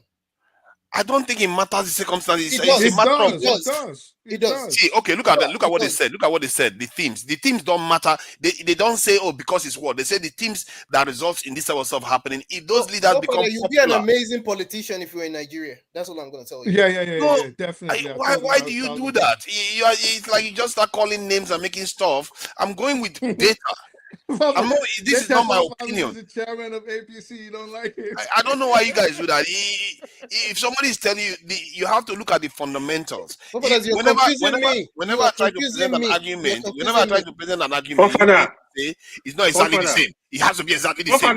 Before it's true. In the recent time, right, the former president of Afghanistan, I wish he can return. If what's it called? Assad. Taliban returned. Hold on. Taliban. What are you talking about? Taliban didn't go anywhere. Afghanistan, they never left. But they were removed from office by the West. They were in the country fighting. They were in the country. The supporters, Assad supporters could still be in the country. It doesn't matter. I don't know why you putting that just because he's dethroned, then it makes all the difference. Honestly, you want to make it exactly the same, but you know it's impossible for it to be exactly the same. Okay, list the names. How many nations are like that? Okay, we give you. Even the one we had the military overthrow, you say it's not the same. The only person I thought Forefather can even say is maybe he's gonna say, "Oh, my dog returned after he left." Maybe what are you talking about? If you had mentioned John Biton Aristide, I might have been like, okay. Thank you. Thank you. I'm not the one. I'm not going with my own opinion. I'm looking for data. I'm not going with my own opinion. We're waiting for the data, Forefathers. We're still waiting. I gave you a few already. Even the one that where are the few? See, Boris Yeltsin, even the one that were removed by military, you don't even like it. It's like, what do you want me to say? No, Boris Yeltsin. No, right. Hold on now. Why do you guys do this? You're correct. No problem. Let me see. Okay, some of them resigned. The only way Assad can return to the country, if the opposition are able to take over, except there is a force to bring down the government. Say, "Oh, Assad, go back to the country and be the president." That's the only way. My fear is even that the chaos. There's going to be even more chaos, which is the hope I plan. It's only going to get worse. He can't go back. Who in their right mind will go back to that? Now go your back enemies to are where? stronger. Are you serious? Like you kicked me out of this place. What I even saw online is that I think he's trying to do a backdoor negotiation with the US and Russia. That is what I think that's what Erdogan said to him. He said negotiate. You gotta negotiate. That's the only way. I don't think anybody can help him at this point. It's too bad. I speak the truth. You know what baffles me? The fact that even Putin feels betrayed by Erdogan. It's too intricate. It's too the opposition will never allow you to say that Erdogan is correct. Why you that man? I have speak about it, but as for father, I always speak about Erdogan. Erdogan politics very dangerous. Dangerous. Were you looking for? all the political leader, Erdogan. That's why the country are voting him now. Would you be Because if he surprised? leaves, Will you they be will not surprised have if that power. if the US orchestrates him being removed after all of this? I would not be They've surprised. been trying. See, They've been They've trying. been trying. See, They just even can't him do is it. a bad guy. He's a bad guy. So that's the politics I expect even African leaders to play. Erdogan will play game with America, we play with Russia, we Get their play money. with China, we play with Saudi. When you hear him making noise, he's looking for something. Yeah. He doesn't work for free. Once you saw, hold on, you saw what he did when Sweden and Norway wanted to join NATO? Yes, yes, I remember. Single-handedly, he was telling them, nailed it to the floor. You cannot join, except you have to fulfill this condition, otherwise you are not joining NATO. They allow him. They give him a pass. They allow him. They gave him what he wanted. That was how they were able to join NATO. Erdogan don't play. He does not He play has no around friends. like He has no friends. Yeah? He has no He's permanent permanent. friends. Honestly, No just permanent let me give you another Let me one. tell you. Sorry, Fofada. I know You guys guys ask for answers now. I want to be hearing answers. Hold on, Fofada. Please. We are You guys are discussing this period. okay. Don't Let worry. me tell I you- will beat you let guys me tell today. you the other point.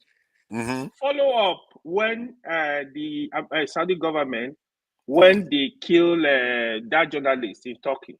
Khashoggi. You know what, Khashoggi, you know where to go. The Erdogan gave them pressure. You would think he's interested in the case. No, Doesn't he's care. interested in deals. After Money. they settle everything, Erdogan just look away. The last one, he went during the courts when they were disturbing Erdogan. He went into deal with the President Trump. President Trump withdraw American military for 2 weeks. Erdogan went into that region, clean it up. That was the best deal I've seen. If you follow Erdogan, you will laugh. You will just be laughing. That guy, that man is an what he hypocrite. did was man. logical. That man is I an don't- hypocrite. Remember that, like before Big this current hypocrite. event, he had been talking about, this genocide in Gaza. Like, he will even send troops to go and support Hamas. Everything at the back door, he's supplying oil and gas to Israel. Of course. Yeah. Letting weapons come through. Nobody. To be fair, I don't see his actions as mysterious. I see it as somebody that is. You don't know trying to that. You bring- don't know that. No, I'm seeing that as somebody that is trying to protect the interests of his country. He doesn't Yeah, like okay, the yeah, Basque yeah. No, you're right. riots and all the rest of it. But the point is that okay, you want me to name this thing? They did list. Okay, come on, man. You don't want me to list? I don't know. Let's see your You ask good for claim. you ask for answer. I've been a good student. I've been a good student. I'm trying to give you an answer, and you are fighting me for it too. What do you want me to do? Are you back from ChatGPT and Google? Oh yeah. Yes. Now I have to. Now, what do you want me to do? Not provide you answers. You want me to leave you people with this wrong impression that leaders Okay, we are never listening. respond? We are listening. Yeah. What do you want me? I want to help you people so that you enrich your knowledge. Help us to confuse us. Okay. So Aristide was also listed, and Milton Obote was also listed as a leader that returned after they removed him through military. Okay, And then, but what happened? Wait, hold on. So what happened many, to there are Obute? quite many. Wait. I understand. But what happened to Obute when he returned to In Uganda? Uganda? Yeah, Yes. what happened to him? I don't know what happened to him. Idi Amin ate him for lunch. Yeah, but it was in India. Moved. Well, hold on. Let me see what you said. Let me just check it. Let me see. No, you are distracting. You are distracting for the original point. No, Hold on. Let me talk. See, the point was that whether leaders can return after they have been deposed. Not just they can return. If they return, what will be the consequence? Okay, whether they will ever survive. Said. So, but the important thing that they can return. That's my point anyway. I don't care whether they can be killed or not. Let me counter something. Remember, I mentioned. Thank God I was the one that mentioned John Bertrand Aristide. I gave you his full names. Yes, speak about 7 or so you languages. did. Right? Yes. Now, I'm going to counter what you said. Okay. Clinton, Bill Clinton, was in power at the time. They were the ones that orchestrated moving him out. Right. They brought him back, took him out again. So that Okay. totally just That's even it nullifies what now. we even saying. Okay, good, right? good, good. That's But I've it. not even read the whole Yeah, list. I'm trying to pick holes in Eh? everything you're It saying. show, but continue. you see, but you see, that seems to be a pattern here. When you hear another, it's not exactly the same. Or this one is Yeah, but slightly because, different. It's not. because Fafa, It's we're not. But the point saying is that they can't return. no, Hold Fafa. on, let me Okay, carry on. Fafa, this is Sir, what you said. America This is took You see, they the won't even let me arbitrary read. out and Eh? brought him back. Maybe and you should came out hear the again. answer first before you start Fafa, this is complaining. what you Because said. You when the list said becomes so long, it shows you that historically this is possible to happen. no. Listen, now you're I work for contradicting you. yourself Okay, now because you you're won't let me even finish the you know list. you'll read the list because we all know it doesn't exist. But this is what we're saying. If That's why I don't want you to read it. no, you'll read it. You're reading it Mm. already. You've given us like 7 that it contradicts what you're saying. This is the point. Can the leaders return? If they return, what happens? Will the people allow them to stay? Which is your point. The people will call them back and say, this new government that kicked you out, they've effed up. Please, glorious leader, come back. But the people you're reading you're giving us got either ousted again or got murdered by their own people, which is our point, saying if Assad should leave, it'll be foolish of him to come back because he's going to meet the same fate. But your position was that the people are going to beg for him to come back when these rebels mess the country up, and he'll come back. And there'll be roses on the streets, on the cobblestones, and he can live and rule happily ever after. And the rest of us are saying, "Stop dreaming, forefathers. It's not going to happen." You know, their eventual loss of life may be as a result of an unstable nation. It doesn't mean that their return is just like a bad thing for them to do. But the point I was trying to make, let me read. There's Marcos, what's his name? Ferdinand Marcos, senior that left. And he's by the time they came back to the country, his family members came and took over again. Isabel, and what happened to them? Marcos, what happened to them? What happened to Isabel Marcos? What does it, why do you keep saying what happens to them?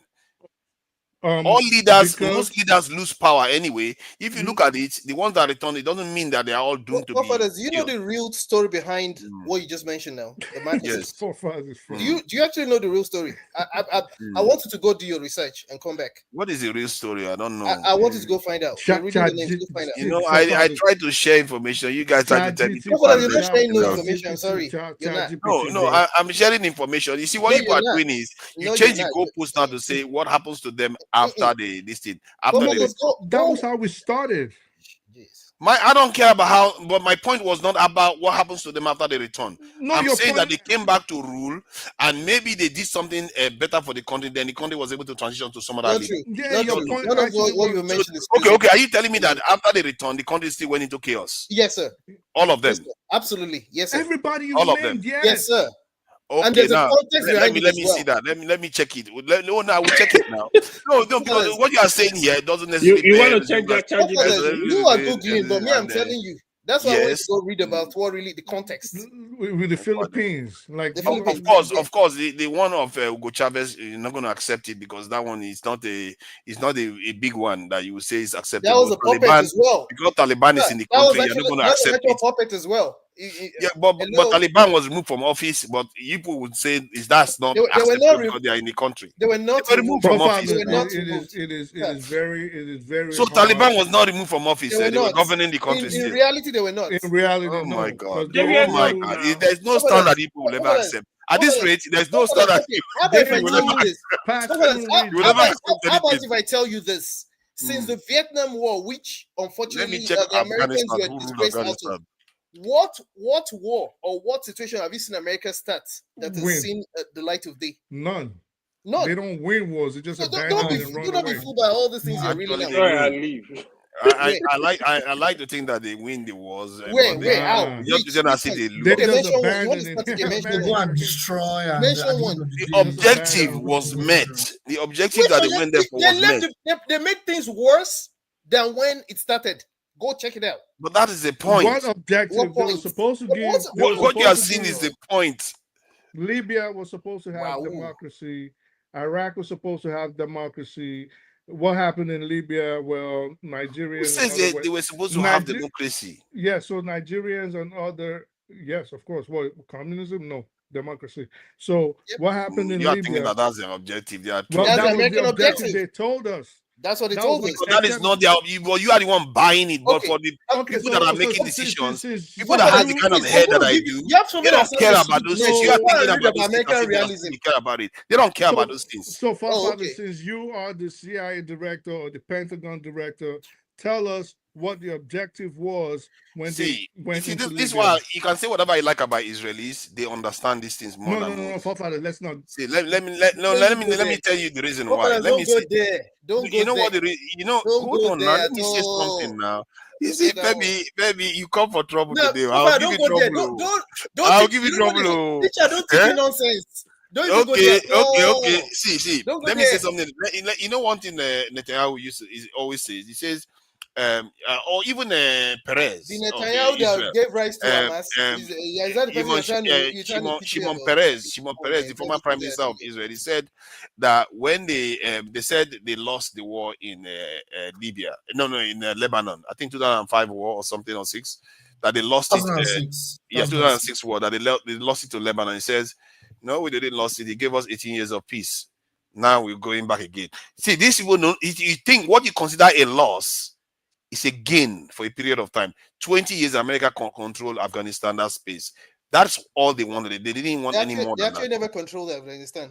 They never did. You will believe that. They never People did. that think the way I do. America, I don't know think where like you're that. getting your news from, or Forefather, but where me I'm Okay, getting they my news didn't. from. They didn't. They were just. ChatGPT. They were going sightseeing. We don't get to Okay. get You know our what? I'm news going to say from something about ChatGPT. There's something anti-intellectual about Nigerians. I have to say. Oh, Yes, there's something ChatGPT, about okay, intellectual you want to about go to my territory? Yeah, No, go ahead. I'm going to say that because I think Okay. this idea that you Google stuff, you use ChatGPT is wrong. Okay, you don't. Who does Can you that? respond? Please, I beg you. You know Let me about finish what I'm you saying. know I've about not the finished what idea I'm behind saying. ChatGPT. You know, these things are not new. You can't just interrupt me. Let me say what I need to say. Okay. See, the idea is that if you are trying to use the most this advanced tool in learning, our own people say, "Oh, look at him, he's using ChatGPT. Oh, you shouldn't be using it. How disgusting!" Why I other use people? ChatGPT too. Yes, But but why why are they but using it don't as abuse a it. pejorative term? Fafana, They're I think using you it as are a abusing pejorative term ChatGPT. to say that using Can it I respond is to what you wrong. just said? Because you're not going to my territory. Go. Okay, your This territory. one, Finish him, when finish him. it comes to anything, search engines, and have you heard of search engine or optimization? Do you know the idea behind all those things? First of all, remember you're not the one that created this thing. You didn't invent it. Someone did. Second of all, there's always a bias when it Yes. comes to things like let me even focus on ChatGPT. Do you realize that you have as many wrong things coming out of being spewed from the likes of ChatGPT and what have you, as you can get wrong? Wikipedia, all of them. As a matter of fact, if you don't have your foundation right and you just ChatGPT see, let me tell you something you probably don't realize. You can ask ChatGPT, what is your name? Ask ChatGPT 2 minutes later, what is your name? It will give you two different answers. It give you different. Oh yeah. I understand what you technology, mean by don't go that. there.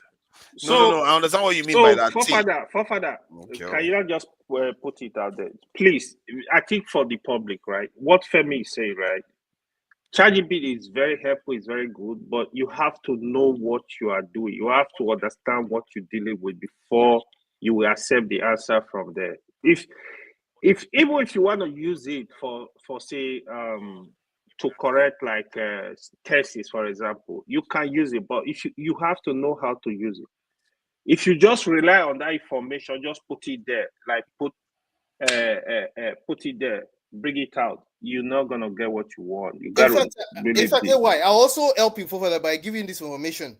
In colleges right now, they don't mind you using it, but you better be careful to add the fact that you better acknowledge the fact that you used it. That gets people in trouble as well, based on certain information that's wrong that it spews out. So don't go there. That's my take. What do you mean don't go there? I don't know. Yeah, I'm just telling you. You know, we did Are things the other time. Are you going to enter my keyboard? You can say that all you want. See. Let me say something. I think sometimes we act as if we are not.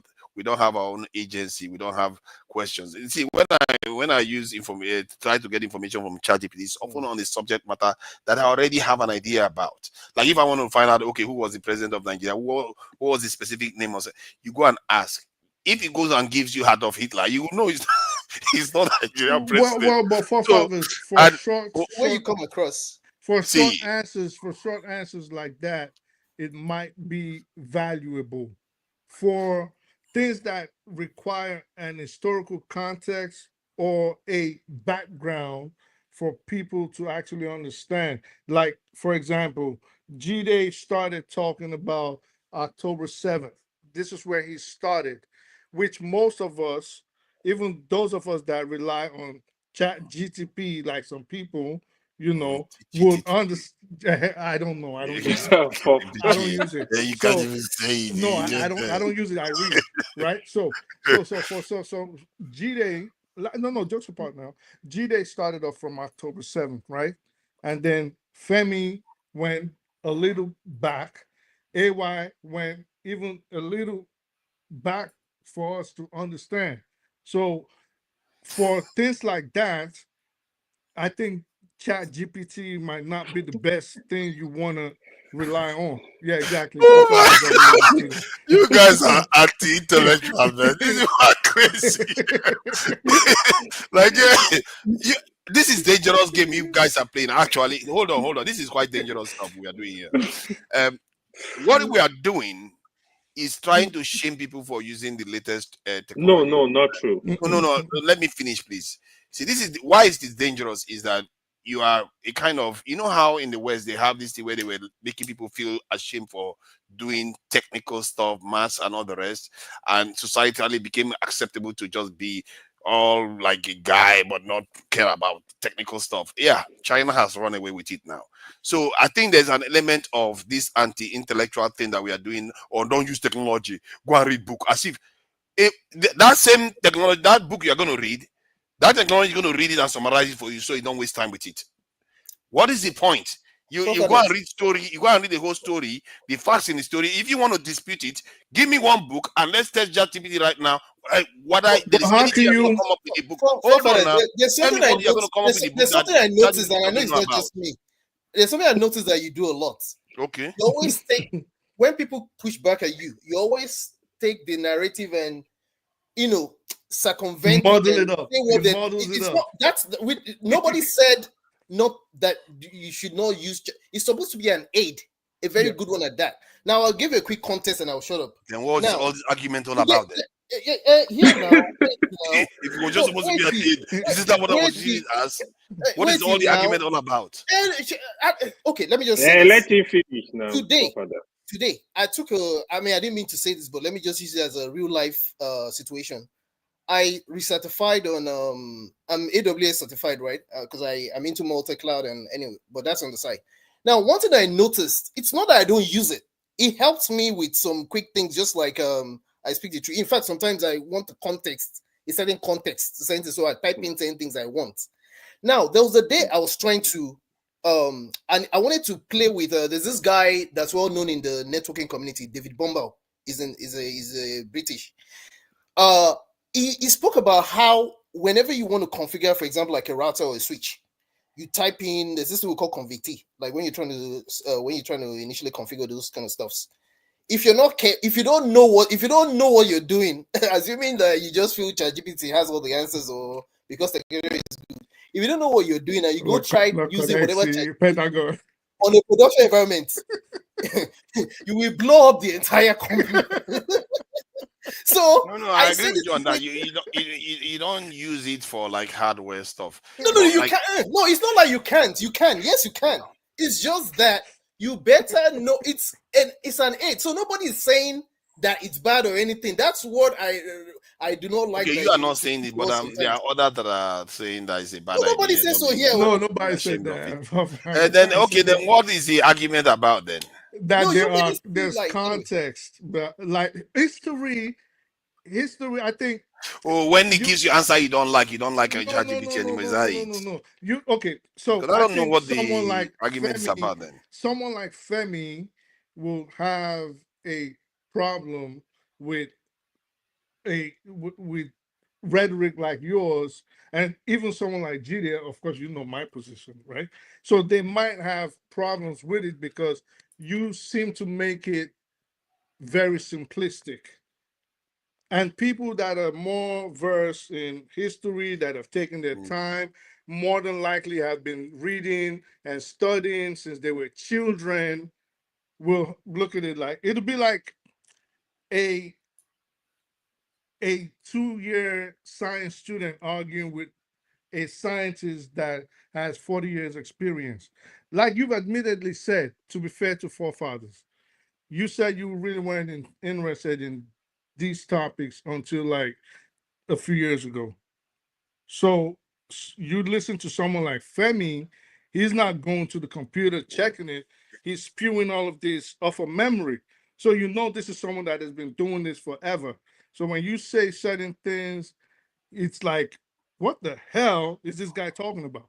And then you insist on it. I think it is, you know. I think the sometimes you are result is question. deliberately See, let me misrepresenting my say this. position. For Don't that, interrupt me, please. Don't do that. See, I think sometimes you are deliberately misrepresenting my position. How? You said that I said I don't know anything about these things just till 2 years No, ago. no, no. I So didn't say. I didn't. You know. I said you admittedly told us that you weren't interested in politics until about in 2 the years ago. Nigerian space, The For Nigerian. father, let me Okay, say okay. this. All For right. father, you see, you just have so to Fair enough. qualify it in the Nigerian space. Fair I enough. know Fair about enough. politics. Why do you think I know all the politicians in mostly no, for quite a father, lot of hold on. politicians in the West and the Okay. UK and all of them? Let I me get say it. this about forefather, right? Actually, forefather is somebody that like to learn, even things he does not know, right? That's why he's always looking for any avenue to learn stuff. Even if he knows you know something, he's gonna listen. He's gonna try to grab all the information. I think forefather has benefited a lot on this platform, especially when it comes to Nigerian politics. He's always ready to listen. It's a good thing. It's a very good. Actually, I'm like that. Actually, if I see a piece of paper now, there is something to grab from it. I'll pay attention. You got to read. Yeah, even on this Yeah. platform, I've Continuously. listened to a lot Tell of that to people. Learn from Femi them. now. There are things that I know Yeah, it all. I mean, even Eh? Femi, did they like? If I speak the truth, almost everybody here, is something I've learned from them. To be honest, that's why I do come Femi, is around. there anything? See, I think the discussion was null and void then because I was using the same source to share information, and it's because you all agree that okay, it's a valuable tool to have. I actually believe that is the future, and in the future, people have to become a kind of spell casters. That's the term I used. If you don't know how to, if you don't learn how to cast the spell on a kind of this in AI, you won't be able to get the answer you want because you So need to know how to that's the thing. ask So like, questions. These I feel guys were like wrong. just These guys were wrong about Chat GPT between. That's why I got on the panel. Yeah, They were don't wrong mind them. about is here. Don't mind them. Some people. It turns out that they are not against ChatGPT. They are They're actually very 100% null and wrong. void. They're 100% wrong about Chat GPT. There are two versions. There's one you pay money for. None of them have it. So I have forefathers. zero. So no, you 4.0. gotta I blame have it. forefathers for that. Yeah. Because he's the one that uses We the are free here, Look at one. that. man. Look at that. Look at We that. You see outside. that? You see that? Oh, this is, I have see, paid. ChatGPT has written codes that work. People use it to build. GPT is 100% This spot on. are not precise, and you just think it's useless. But they have AIs that can challenge human beings at specific tasks, and they defeat human beings. Human beings that have decades of experience at it. I would think these things are just child play too. Soon they will soon have general intelligence AI. If that happens, that AI will be more intelligent than almost any single person. That is ridiculous. Okay, That's Fofana, dangerous. hold on. We need to put the right information. I want a secretary to speak on. See, like I have a friend. He is a software engineer. He does 2 jobs. One of the reasons he's able to do those jobs because of ChatGPT. He uses ChatGPT because he understands what he's doing, right? When he put a code there, like he know when he bring it out, he know what to do. We are not saying ChatGPT is very, very useful, but don't abuse it. Like, for example, you want to, like my friend just finished a PhD, for example. I explained to him how he can use ChatGPT. So when he run his tests through the machine, they're not gonna discover plagiarism. If it is your original work, let's say a paragraph, after writing it, you put it there to just like rephrase the sentence structure, that's okay. That's still your original work. But for example, let's say I want to write an article, an article on something. I will just put it there. ChatGPT. Or forefathers wants to write a letter to his ChatGPT will girlfriend. give you an article. It's plagiarized. You can't do that. When you take it out, it's not your work. So that's a problem already. But you that's can not the read it point. to understand what is not true. Please That's not the explain. point. Like This you is not use the point. if you We're explaining. That's what we are like discussing. I have a coworker studying engineering, right? They use ChatGPT for their work. You know what I'm saying? They use advanced What do you mean? What? ChatGPT, the one you pay money for. Like you could, if you have like, let's say, if you What have does a he use it differential for? equation, What does he use it for? Which engineer? What I field use in? the advanced one too as well, by the way. Please, he's a Femi, mech, hold he's a on. mechanical engineer. Eccentric Yeah, engineer? he's a mech. Yeah, he's mechanical engineering What does he use it for, though? for research. That's okay. That's your research. Research, you are not submitting it to anybody. It's just for work, right? It's You just can for do you to a lot of stuff with ChatGPT, man. I'm telling you, you We can do a lot. know. That's No, the he's not disputing that. Keep in mind, a lot of these things are still being trained, and nobody has mentioned that it's not useful. What we've said is that But you you better know, know what you're doing. this is the current one. Basically, This there are current ethics ChatGPT in 4 using it. Like is way too I advanced. use it to see. Let me tell you, eccentric. I use this thing, so it's nothing foreign to me. It's something I use every day in my job. I know what I'm talking about. Yeah, exactly. I think Femi is right to say that. I think Femi is right to say that sometimes you also need to have for work, an but you gotta know idea what of you're what you are doing. talking about. You have to have an idea because sometimes ChatGPT can reach, especially for questions that need it to reach its own conclusion. It can read the wrong conclusion based on the data it is using. But sometimes when you question it that, okay, but this information was there, you say, oh yeah, you are correct for doing that. Then it will get it right again. So you have to have an idea. You can't just be dumb and just go and ask. In fact, forefathers, let me also mention something at my job. For some reason, our security engineering team, and I know this, I've asked from other people in other, at least big companies, for example, there's certain parts they don't want to use it, otherwise you'll be training their models for them. I'll keep you there. Yeah. No, you Training can models, you can the train models the can be model. biased. That's true. No, But but unfactual information, they don't hide it. the Unfactual things information can hide that it. GPT uses are the information that you're going to use when you do your research. If you like doing PhD research, all the resources that you're going to rely on, ChatGPT already has access to them. You know what I mean? It has access to them. It doesn't have everything. No. It doesn't have everything. Don't Hold not up, get it guys. twisted. Hold It's up. not everything, right? don't even- What does it have? I mean, Not it cannot. PhD, no. There are some things that it can do, like some differential equation math, some advanced mathematics that it cannot do. You know what I mean? Because it hasn't gone into that. It's not analytical to that point. Things are always changing, and sometimes it's behind as well. That's why, like I said, I'm telling you my own lived experience. There's certain things you're not even allowed to do by our own training because they don't want you using our information to train their model. Did you hear about the guy that worked with a Google?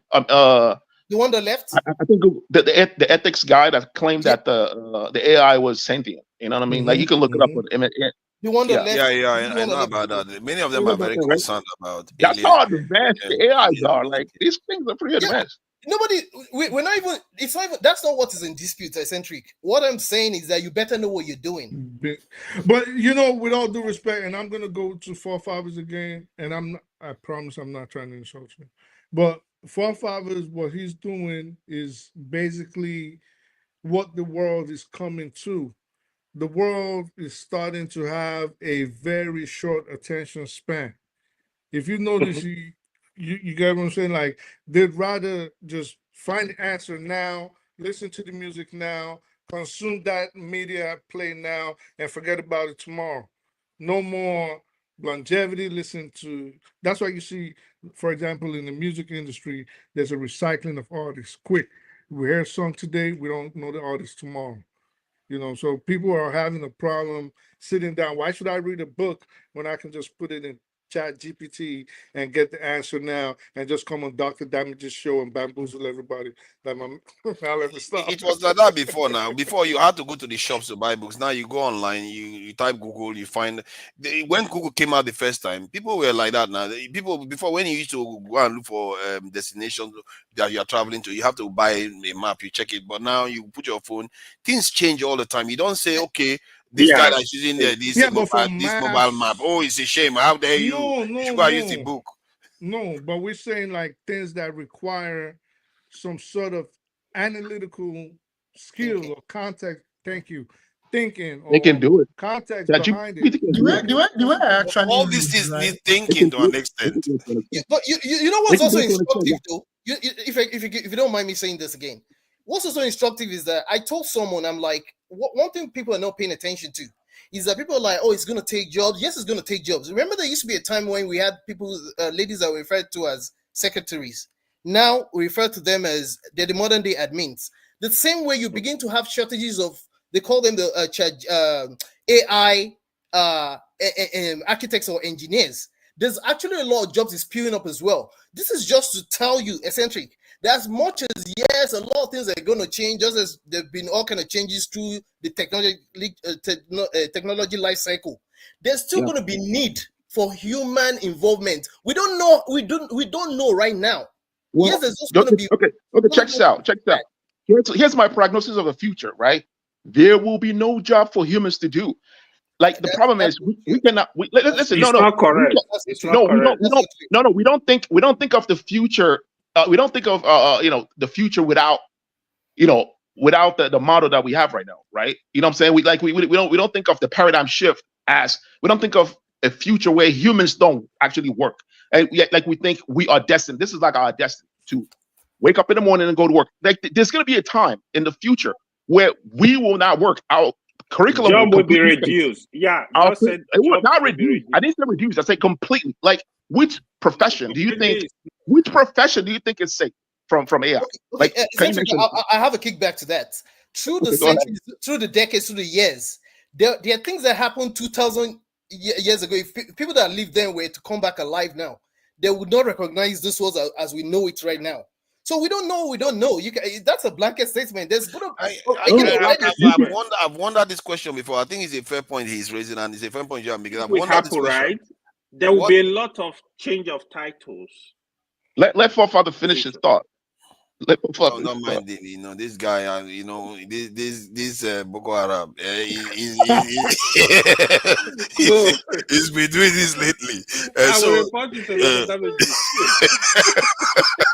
That's a good one. So, like, I wonder this because eccentric. The point eccentric is making and the point Femi is making is, I think there's always this, I feel like we can't precisely be able to predict it because there is likely to be a chance that the vision that eccentric is worried about is not going to come to fruition if society's progress expands exponentially in such a way that even if it gets rid of these jobs, the scope of human development will be so great that human beings will be even scarce on the ground. Even if you have robots all over the place, human beings will be so scarce on the ground that you still need people to man all these things to deal with. Or it might become very dangerous. Or there will be a bottleneck. My fear is that there will be a bottleneck of human progress and population decline. It will result in a situation whereby we become some of these elites feel like they don't need us anymore. And then you have this division that. Forefather, good point. Forefather, are you following up what is going on in South Korea, some of these countries, Africa population decline? Don't go to South Korea yet. Hold on. Even the United States. Don't go to South Korea yet. Going on, Forefather, you don't go to South Korea. Just hold on. Let's stay on the AI thing for a minute. Let's stay on the AI thing for a minute. We'll talk more about that tomorrow when we do Philosophy Sunday. That's when some of these topics we'll deal with more of them. Because we're listening to you. So if you look at evolution of biological life form, right? It took us even though Homo sapiens, it took Homo sapiens like 500,000 years to get to the point where we are, right? If you look at life forms, it took eons for a biological life form to evolve to what we are right now, right? From single cell and to what we are, to complex organisms, right? But if you look at AI, right? AI tech, it took like few decades for cell phones to evolve from Nokia 3210 to this, right? You can use that to make a prognosis. Look at where AI is right now, and it took few decades to get to this point. Now imagine 1,000 years from now, AI. Listen, the way we imagine, this is my belief, right? The way we imagine God and angels, that's what AI is going to be. AI is going to be like a literal God. You know what I'm saying? Basically, the robots are going to take over in a nutshell.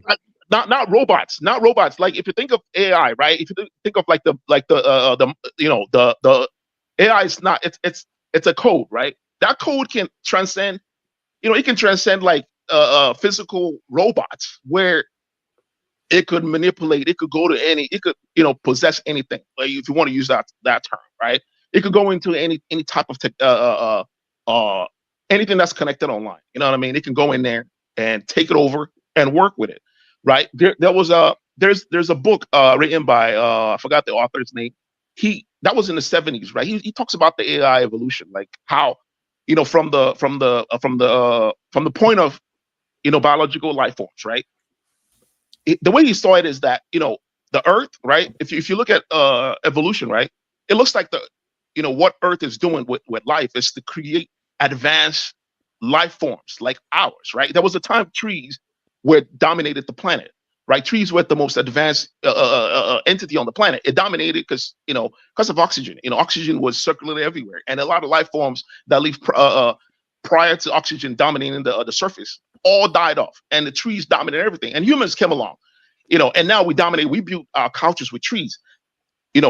Trees can do photosynthesis. Like we can't even imagine how that's possible. Like they split the ocean in the atomic level and allow sunlight to go in, and then they ate it and pooped out oxygen, and that was the excretion. They excreted oxygen, and humans emerged. Right, large life forms emerged. Just to highlight on that, before humans emerged, we had aerobic organisms that emerged even before humans. Yeah, there were organisms that were, exactly. Most of the organisms live under the sea, like way under, where there's before that we had dinosaurs and eccentric that they carry us go where we don't know now.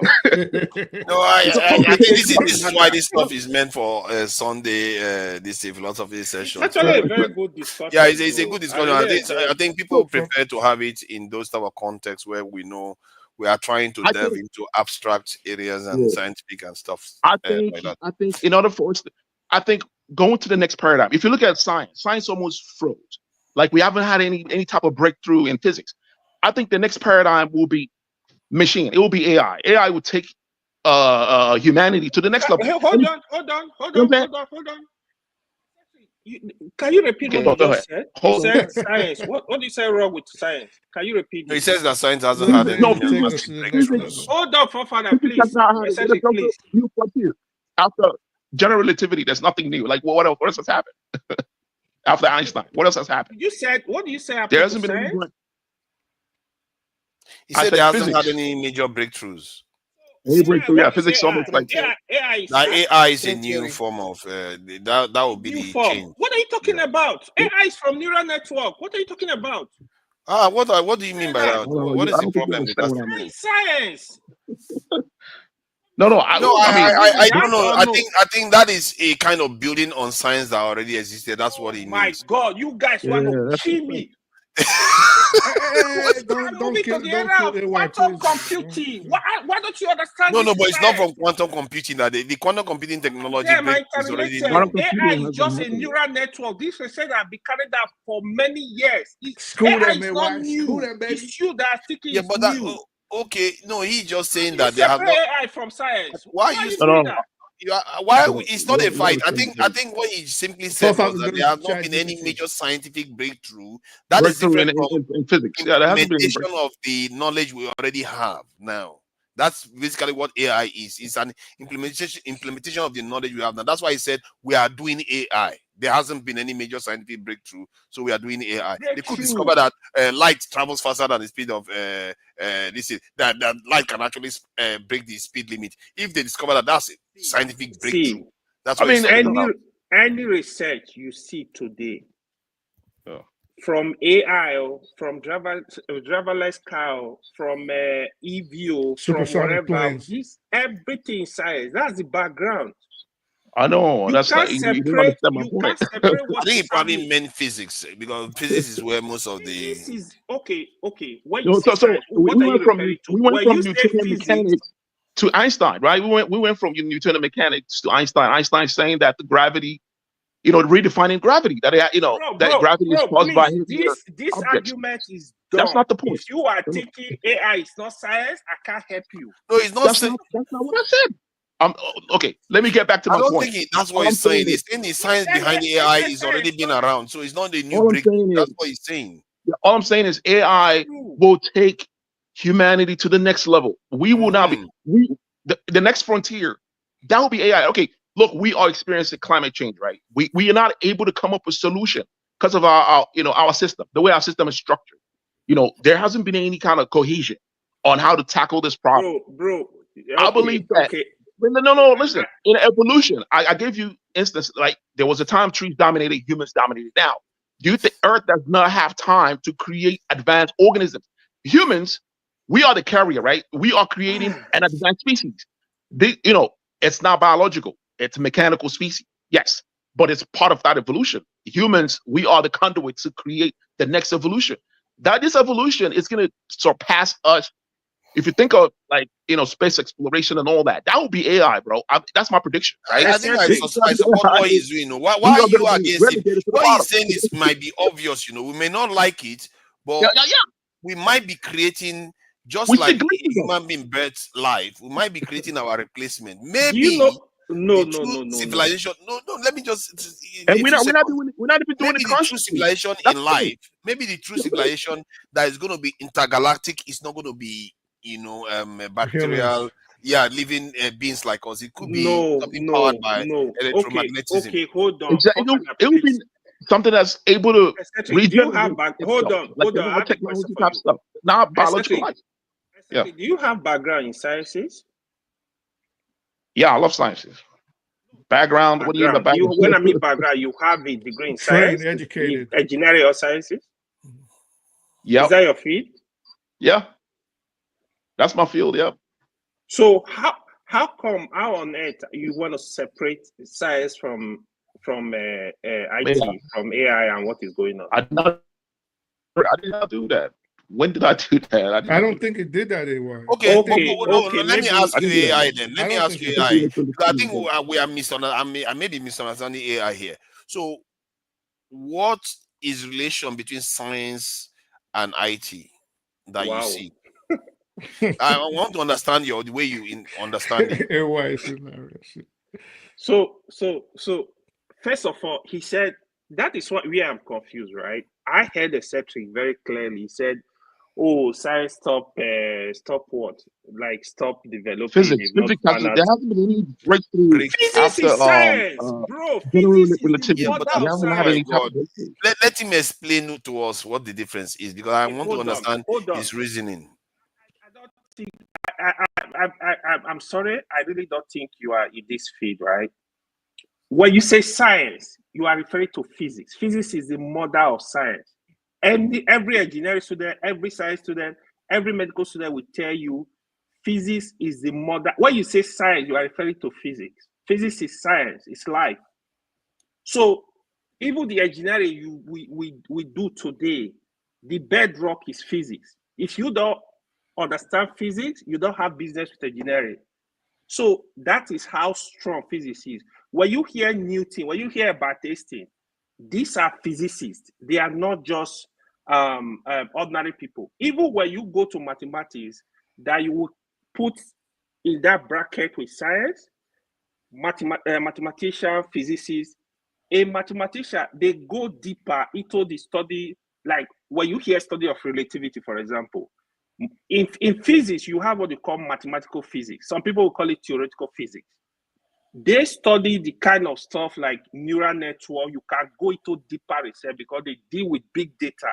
The data science you see today, big data, eigenvalue, eigenvectors, these are all the bedrock of what we are discussing today. So you cannot, whatever you see today, if you see a new TV today, without physics, without science, you can't make a new TV. For example, QLED. Quantum stuff. They Okay, are so not straight. let me just In clarify your essence, answer. hold on, let me finish it. In essence, there is nothing on earth you want to discover today Do we without know what going black back to hole science. is?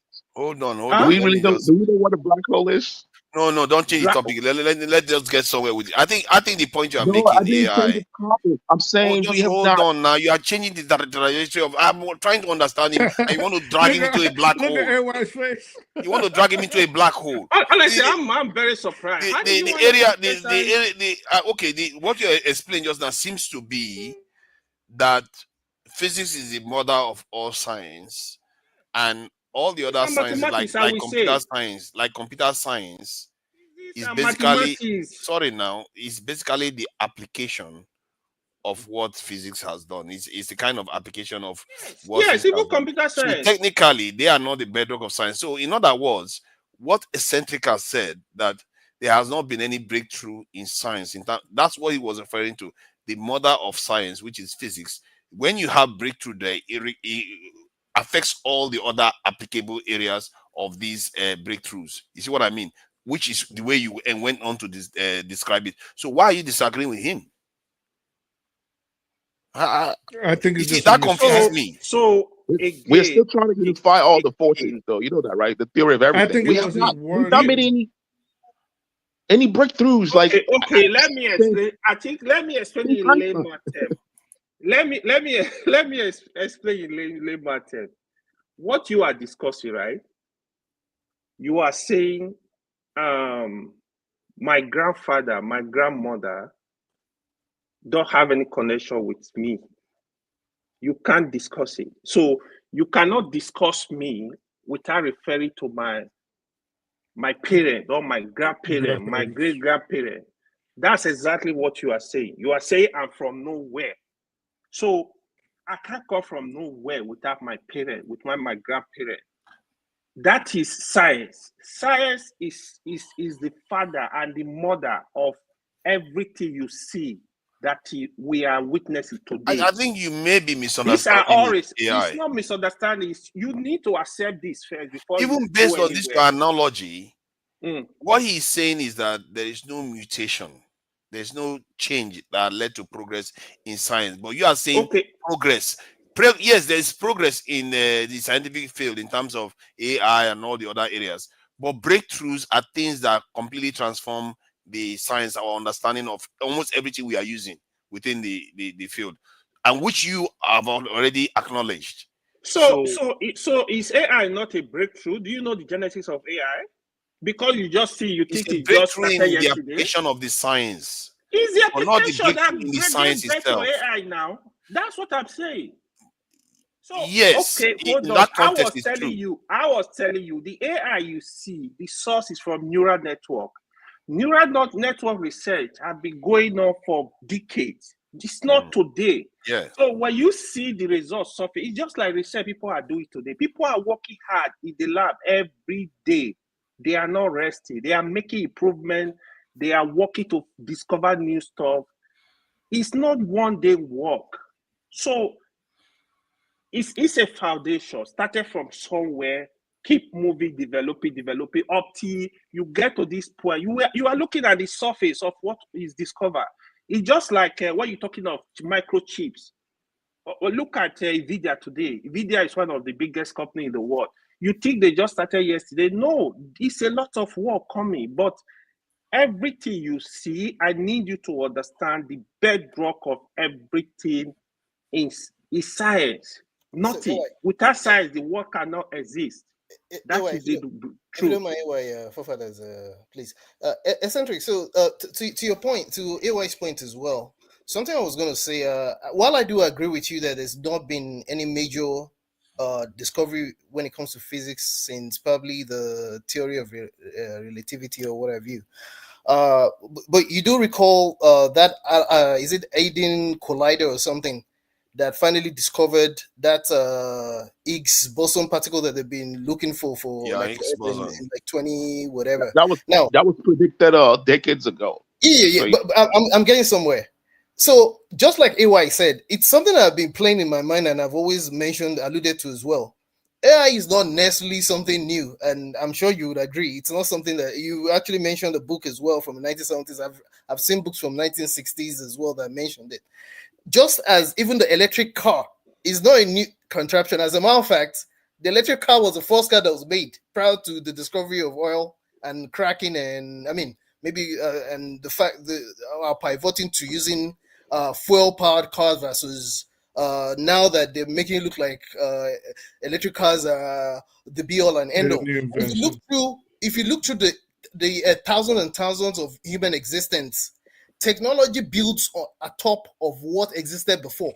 There were things that people, even the people from way back when, knew about. It's just that the technology of the time did not allow them go beyond what they could see. So as technology develops, whatever theories were in place, they're built on top of. So you're not necessarily wrong, but at the same time, it's not like you necessarily discover things every day like that. Even back in the days, during the times of the likes of the guy that what's his name? The guy that put together the relativity theory. Prior to then, you also had Isaac Newton and what have you. So everybody builds on top of what already existed.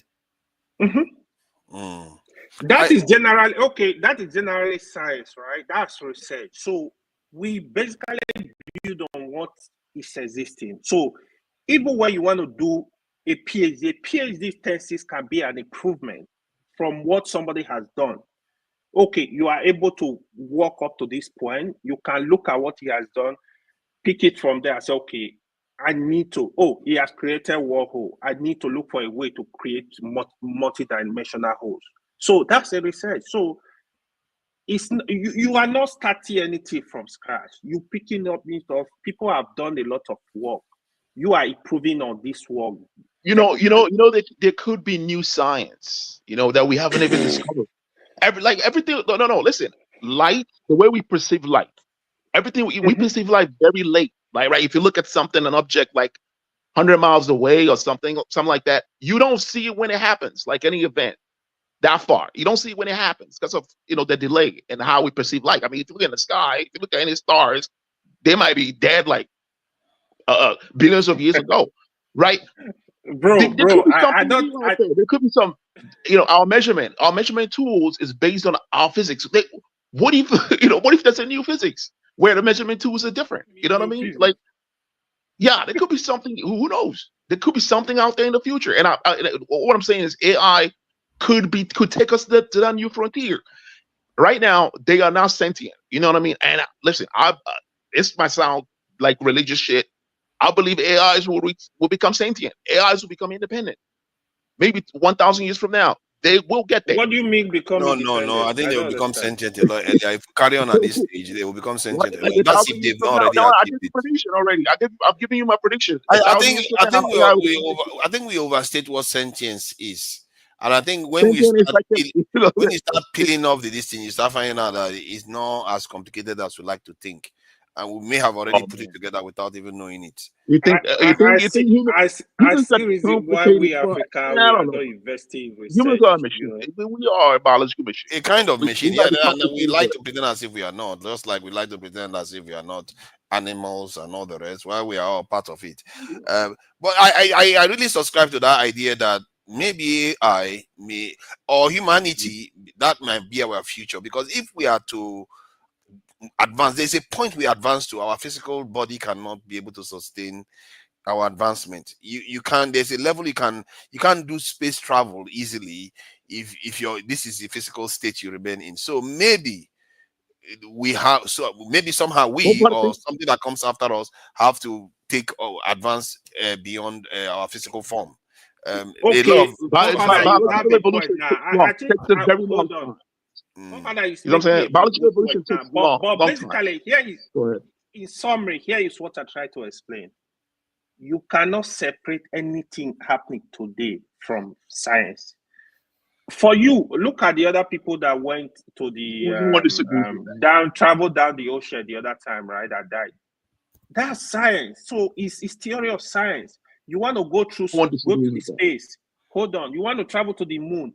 It's theory of science. There is nothing more. You got to understand the theory and know what you're doing. You got to make General all the relativity made it calculation. possible. Huh? General relativity made it possible. It's not. No one is doubting. We're not doubting that. We're not making that argument you're making. No, it's you that actually trigger me, man. I don't know why that is Let's triggering people you, speak. AI. I don't understand where it's coming from. Why are you? What he's saying No, is he not so was controversial. separating You seem to science agree from with it. AI, and you have science guys here, man. You I don't don't think do he's that, separating bro. science from AI. He was doing that. Were you doing that the same Proper, because he said that there is no recent breakthrough. I mean, not even recent, that there is no breakthrough. I mean, science breakthrough. I was like, yes, what is this guy talking about? he's talking See, about AY, when you ask him, physics. when you try to know Hold his on. Let's background, not pile on another misunderstanding on Give top of it. Kenneth some time. He Give is Kenneth talking. some No, time. no. Why should we be repeating ourselves? You are the one that keeps saying people should not be repeating themselves. He is talking about breakthrough in terms of physics. That's what he's talking about. So he's not saying that AI. He literally went on to say AI is progressive. okay, now again, you are complicating matters, forefathers. See, Yeah. Oh, you are the one that also complicates you. breakthrough in terms of physics. And AY here has told you guys that you cannot talk about science without physics. You have your computer there right now. Everybody has his computer. Type it. Can you have any sort of breakthrough, or can you do science without physics? The answer will come out as capital no. There is no way you can advance in science without physics. What's the properties of a black hole? Even went as far as saying What's that the you properties of cannot a black separate hole? yourself. You cannot You can separate also yourself. argue that there are some parts of science you cannot advance without chemistry or biology. So Hold on, I don't hold know on. why that makes sense. That chemistry that you are talking about, that biology that you're talking about, they all tap their roots from physics. That is what he's trying to make you understand. There is no way. There is no way you make mention of that word science without physics. Even in the language, for those of you that did that studied linguistics, there are science of language. That linguistic that you study, science of economics, science, everything has science in it. Everything is Forefathers, I science. know you maybe, I don't know if you have something to do with IT or computer science. You see, computer science, neuroscience, aeronautical science, mathematical science. Everything has to go with science. And talking about breakthrough, recently there was a discovery of a breakthrough where you can actually perform IVF on Reno. Is that not breakthrough? You can actually diagnose. Let me just Yeah, ask you. yeah, you can actually use menstrual pads. Yeah, you can actually use menstrual Let me pads. ask you now. Let me ask you: did any of this breakthrough advance the physics that is the mother of all science? Exactly what you're saying. It's just like me claiming that I am Kene, but I don't have a grandmother or I don't have a mother. There is no way you can have those breakthrough without understanding the fundamentals of physics. Okay, that's what I'm saying. Now, but did it advance physics in any way, or is physics that advanced the breakthrough?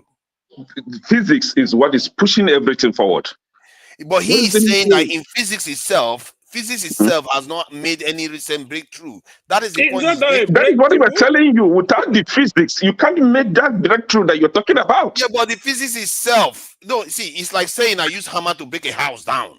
But if you don't get a bigger hammer, the house is the same hammer you are going to be using, the old hammer. So he's saying that there has not been a bigger hammer that has been made. No, I hope you get the there concept. is a tractor. Now we have bulldozer instead of hammer. The breakthrough is the bulldozer. No, we're not talking about hammer now. Okay.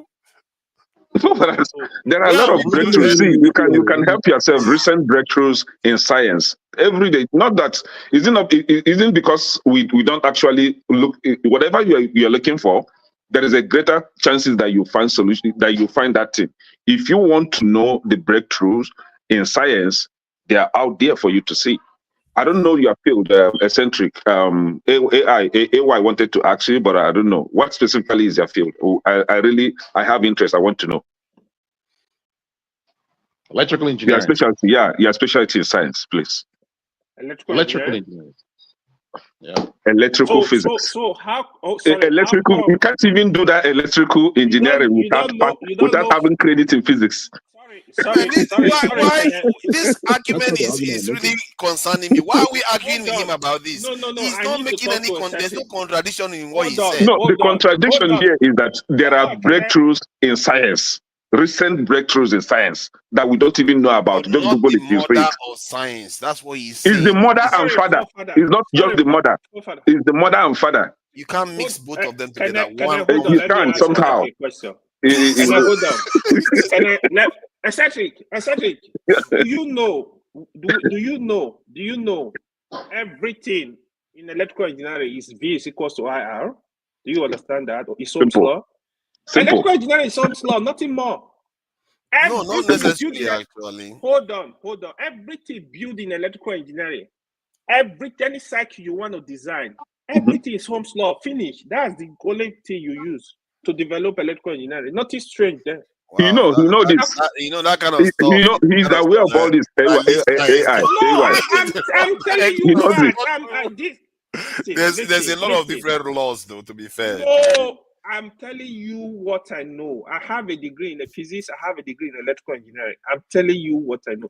See, when you need to listen when people are talking in some areas, right? No, it's not. So I'm not straight. I'm not straight to this area at all. Tell him. That's why when I capacitance. Okay, give us how this relates to capacitance and this. You see that? Check that. Henry's this. So we have to be careful when we inductors. There's a difference between them. Micro Henry. What's the hold on, Father. You said what? Yeah, there's a difference between how they are applied. It's not it's not every time you see this applied. How resistor, what is applied? the way you describe resistor. The Ohm's law is not present everywhere in electrical engineering. Both resistor, both capacitor, both the inductance, both whatever, anything cycle is Ohm's law. That's the basic. What? That's the basic. I'm telling you. Capacitance is different from resistance. Ask any electrical engineering professor is gonna tell you. You can say it's the basis of this, but it's not part of all the various aspects. Now. That is what I'm saying. How is capacitance Ohm's law? Can you explain that to us? Forefathers, do you know what they call mathematical physics? If you had mathematical physics, the basics, and you maybe advanced mathematical physics, that's where you have the derivatives and all that. You should be able to know this. That you should answer yourself. See, AY, Forefather is aware of all these things. He's aware. He's not just making things up. I think it was not a serious thing. Yes. When I try to talk, they say I'm your load, though. They will let me say anything. So, but I just feel like we have to be careful about giving information. No, not careful. That's a categorical statement. It's very, very big to say. But it's correct. Electrical and I don't know whether you include electronics. This is based on Ohm's law. That's quite big. It's the same thing, man.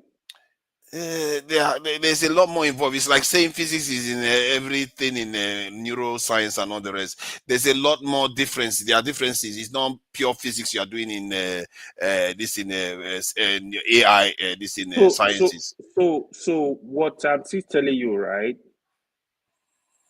That's why I said physics is the mother of science. We agree. There's no breakthrough yet. It's mathematics. So that should test you a lot. That tells you that is the basics, right? You need to understand even basic physics in school, in college, right? Basic physics. You understand physics very well. Even without a degree, I'm not even sure that statement is even accurate. We have to be careful when we say such things. Physics being the mother of learning through observation and experimentation, that is what science is in itself. So we have to be careful about stating. We can say that physics may be the most fundamental in terms of the areas there is nothing to be careful about, because science in itself has a specific definition. We have hold on. When you are saying science, when you say science, you are referring to physics and mathematics. Physics and mathematics, they're actually brothers. That's the bedrock of science. It still applies in other sciences, just like Which other science? this in chemistry, biology. There's maths Chemistry, in it. biology, and physics are the There's maths. fundamental of the There's science. maths in everything, and in many engineering there is also maths. The danger of saying, the reason why I'm saying that, because if everybody knows the definition of science, which is basically the invention that came out, in the concrete term in the period of enlightenment in Europe, to now put it on top of physics, physics is the mother of it all. Actually, it's actually you could argue, it but is still, it is a true statement, right? Okay, let me tell you. When you say engineering, that one is engineering is applied. It's applied science. It's not really like science. It's applied science. That's what you call it. Yeah, I want to find out where that statement came from, because I've never really heard that term before. There might be reasons why they state that. I want to fully understand it, because if I don't know, I don't know. I think, can I do something about it? I think we are misunderstanding the cornerstone. So in science is very broad. So we are misunderstanding the divisions and categories of science and clumping some things together. So physics, chemistry, and biology, they are related, but they are very different. They are very different. So, like here in America, not just in America, this is a general statement. Mathematics. You have physical sciences. When you talk about physical science, you're talking about physics. When you're talking about life sciences, you have biology. Biology is under the classification of life sciences, right? You can apply some of the concepts of principles of physics in biology. That's why you have biophysics. You can apply the concept of chemistry in biology. That's why you have biochemistry. You understand? So they are different, but they can also be used. You can combine them in different forms, and you apply the principles and combine those principles to have a particular. Yeah, but what AY and you guys, what AY and Kenny are insistent on is that in as much as we can use, as much as they are all important, they're not saying they're not important, but they're saying the bedrock and the most important aspects of science are physics and mathematics, and that's what they're saying. I think the physics aspect is because it deals with the fundamental aspects of everything in terms of how That's the energy correct. interaction between things, particle, and the most fundamental states of particles. So yeah, one can argue that that is it, but it's also a little bit callous. So I think if you define physics as the mother of science in that context, yes, you can argue that. But there are a lot of sciences that stand on their own based on the studies of entire areas that has nothing to do with physics itself.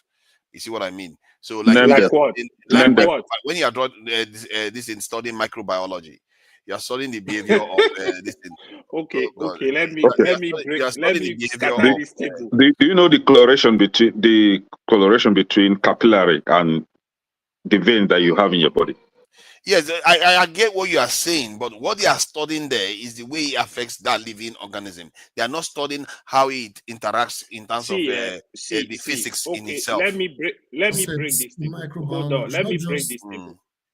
A lot of people will argue. They will tell you, for example, medicine is not pure science, right?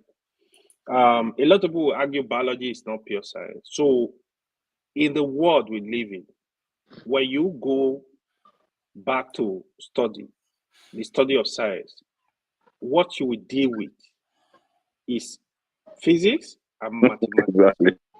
That is the bedrock of everything. I'm not in doubt. So even when you go, what about the social sciences? Hold on, guys. Because the human beings are also part of the higher level particles. Even when you go into the study of science, like the great scientists, the people you will meet, these are mathematician, physicists. When you're talking about Einstein, Newton, all the Archimedes, all the big scientists, you will not see anybody that will say, "Oh, he's a biologist. He was a great scientist." Charles Darwin. Charles Darwin. These are not the level of Newton. Nobody mentions Charles Darwin. Charles Darwin just studied Mendeleev that created the periodic table. There are quite a lot of other Charles scientists. Darwin's theory was very significant, though, even politically. Yeah, they are very, very. You see, that's why I'm a little bit dubious when we use those terms. We have to be careful because science in itself is different. Charles but I Darwin, understand the reason why yes, they he say had input in evolution, right? Charles Darwin, I think Jean Lama too. They have input in evolution, but it's not compared to anything close to Newton and Einstein. It's because of about Einstein and Newton we are existing today, to be honest. In terms of their studies in theory of but if you say that, if you say, let's say they understand nuclear physics, but they are also causing the let me problem explain for us. now. What if you understand nuclear physics, but you don't understand biology? Even a there is no way you understand nuclear physics without understanding biology. And this is the reason why I say this. You know, the movement, the function of our body, and even the structure all have its basis in physics, just like force, gravity, and what have you. So there is no way you can actually define biology. You can actually understand biology if you don't understand physics. Yeah, that is what we're trying to tell you. See, this is okay. Now you just opened a hole there again. What you just said is clear that they don't even understand human. They barely can even cure cancer right now. So the human brain is barely understood properly in terms of where he even gets some of his this intuition from. So for us to say, oh, because you understand physics, you understand every aspect of any higher level. No, that's not what I'm saying. Hold on now. What I said is there is no way you will be able to do well in biology if you have no basics in physics. Physics I think just as fundamental. it does affect other things, but it doesn't have to be part of your knowledge. Like social sciences now, what are they going to do with physics? Psychology, what are they going to do with physics?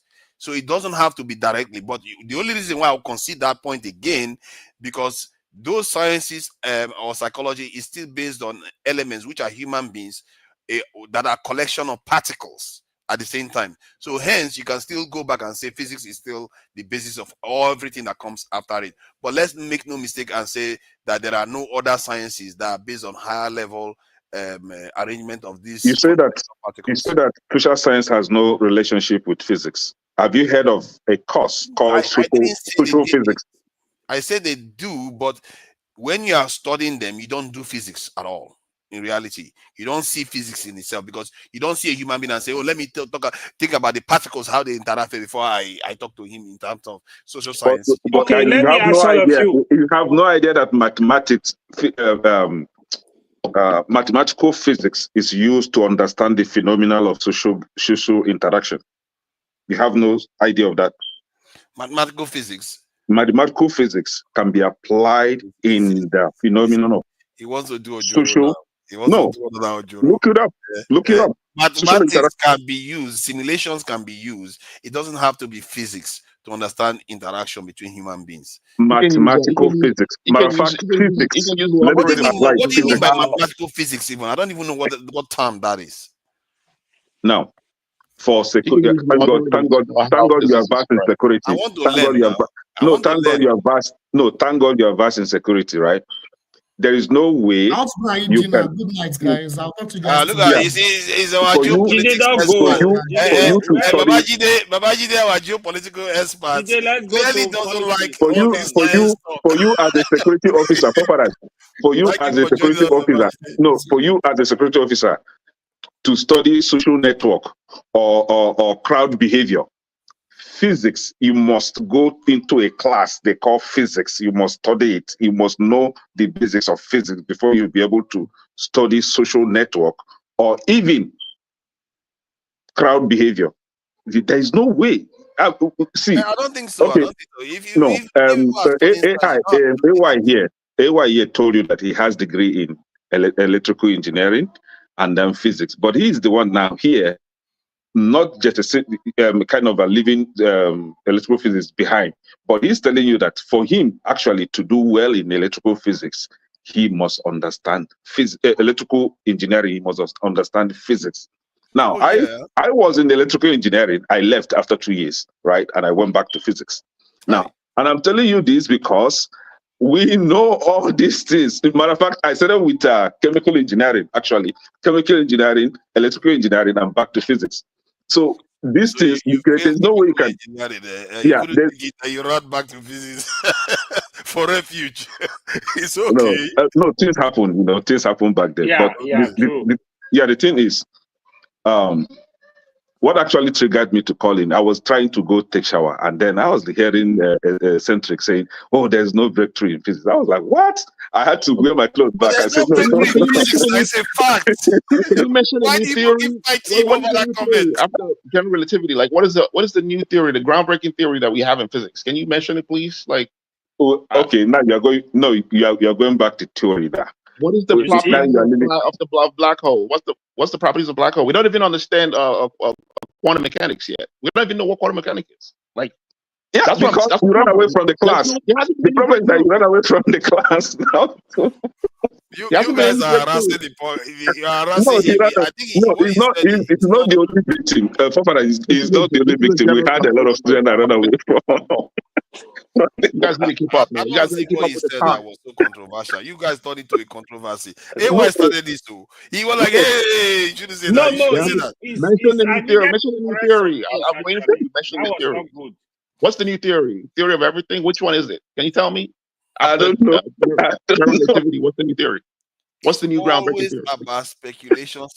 Nobody has gotten any concrete theory to replace the current paradigm. No Newtonian mechanics. No relativity. What's the new theory, please? What is the new theory?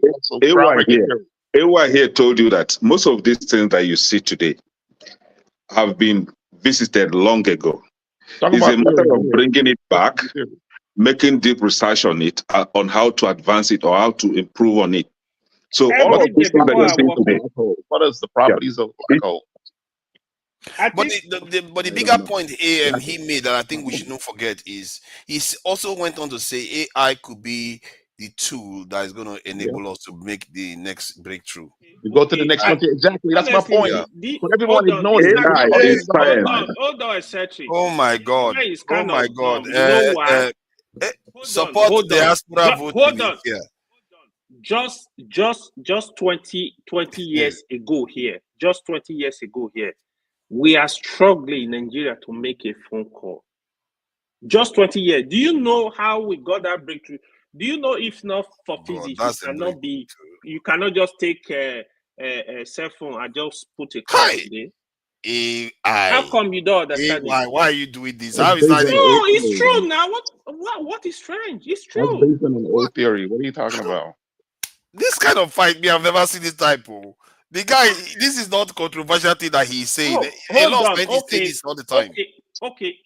I don't want to just say something that is not good. I'm arguing Apple. You're hold arguing on. In the 90s here, computers. You know the size of our computers? Do you know how slow they were? Very big.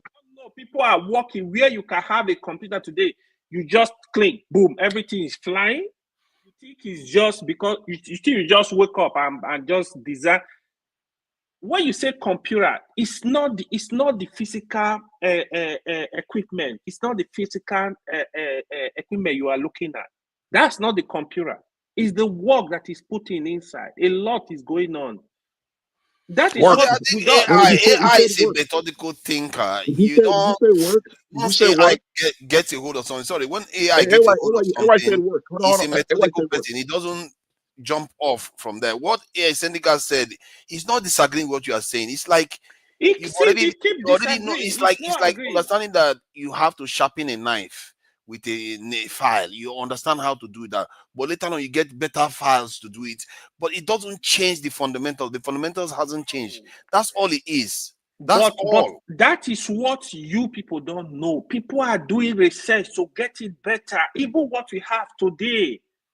Yes, but they are just doing research to get a better sharpener. They are not transforming anything. Hold on.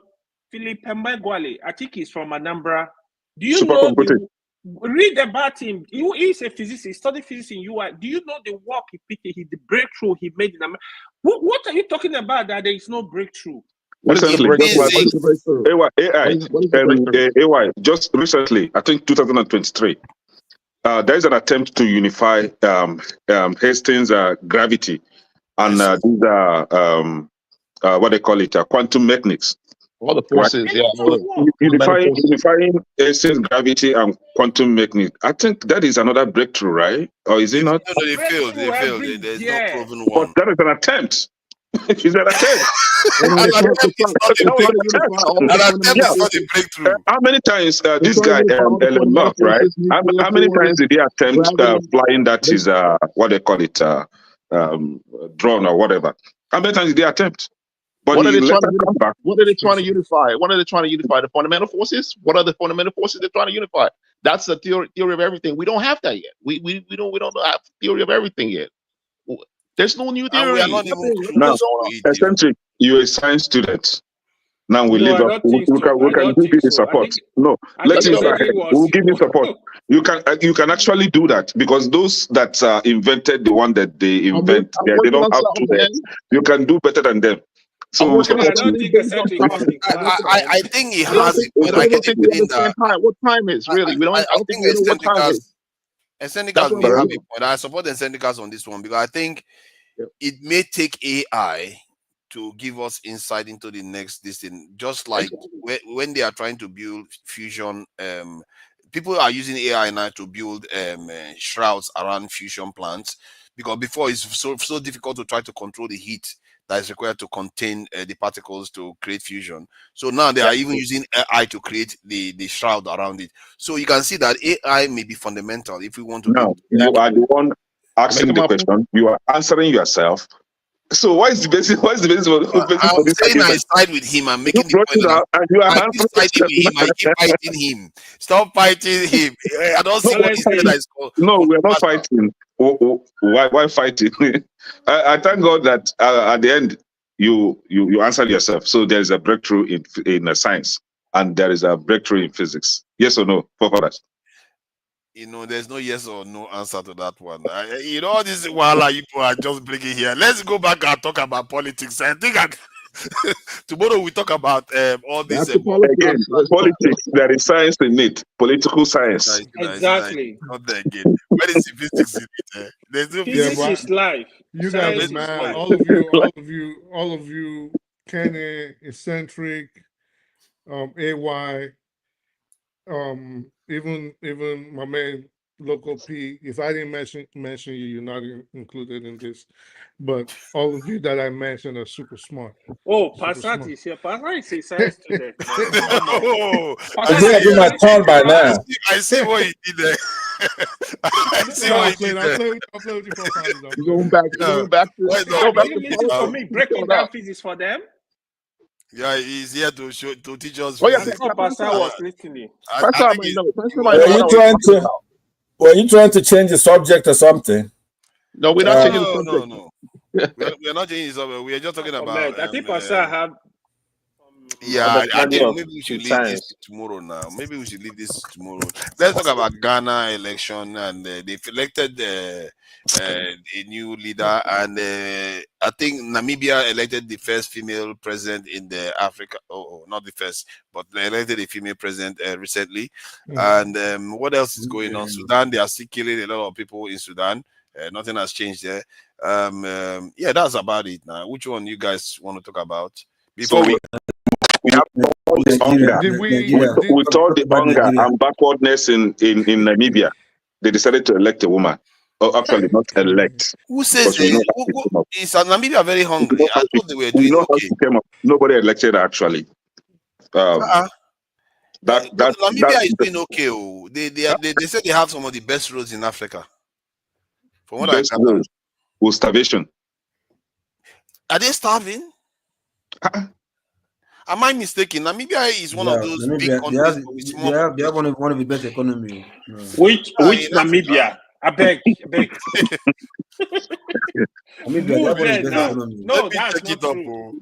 Before we start talking, that is how somebody was talking about Ghana. I'm like, what are you talking about? Namibia, Ghana, they are so...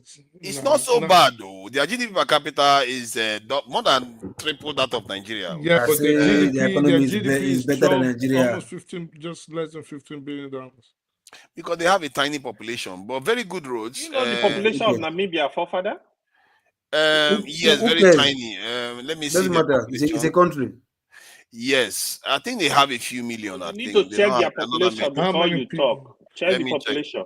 Oh, it doesn't matter. Yeah, now. It's a country. it go clear for your eyes. AY is just being mean today. That is what I want you to know. This is local government population in Lagos. Dangote is. It doesn't matter. It's a country.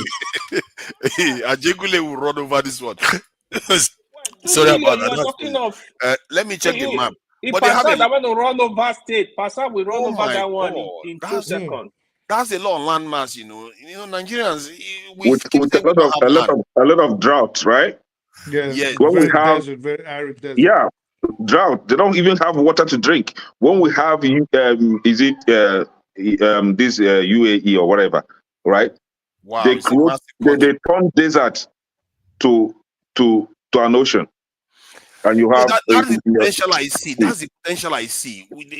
All we need is to get our act together. All these places we can turn them green if we like. Go outside, go out of Nigeria, go to other African countries and hear good things about Nigeria. You would think Nigeria is paradise.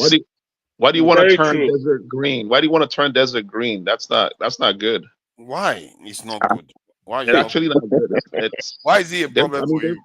They've done it. It causes problems. China is doing it right now. Nothing they is happening. Overdid it. Eccentric. They overdid it. That's why. They have beautiful roads. There's a reason why there's a reason why the planet has desert. I forgot why. There's a reason, actually, a very good reason why. Right. What was the reason? At the same time, we need a lot of green, and there's too much desertification going on right now on the planet, which is part of the reason why. What do we call it again when there's the ozone layer is having problems? What was that word? You guys are the scientists. You should know this. What? I don't even know which one you're talking about. So what do you say? Depletion. Depletion. There you go. Yes. There you go. So let me shoot the first salvo. That time before. Let me shoot the first salvo into like this. Deflation sounds like some kind of inflationary opposite of inflation. Ozone depletion, yes. The problem is that you're in denial with a lot of orders here, right? And it's not easy for somebody to bear bad news for you. I want to tell you, right? Nigeria is a failed state. That's it. You want to first get used to that. When you talk about failed state, people are thinking about, okay, it's a state that doesn't have a government. That's when it's a failed state. No. The official definition of a failed state is a state that has lost its ability to fulfill fundamental security, developmental functions, lacking effective control over its territory and borders, right?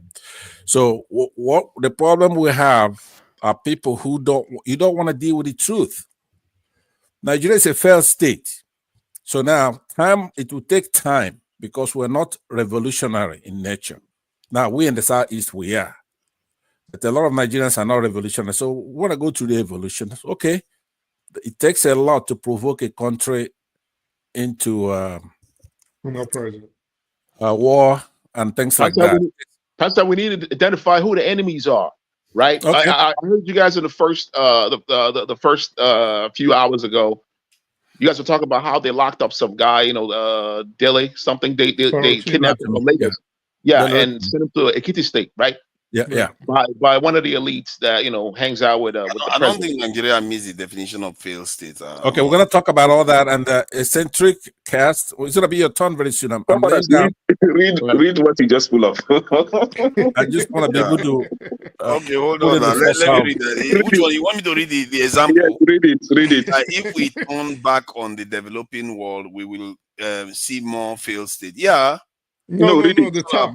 If we turn our backs on the developing world, we'll see more failed states. Yeah, what is wrong with that? No, a state whose Read political it. or Read. economic He system said that Nigeria has become qualified. so He weak. has qualified to be called a failed state, and you say No, no. we have Oh, yeah, not. read it. No, we are not qualified. It's a state whose political economic system has become so weak that the government is no longer in control.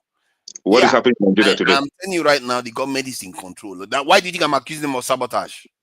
They are in All right. control, all right? Okay, well, isn't it better if I land and then you poke holes in what I'm saying?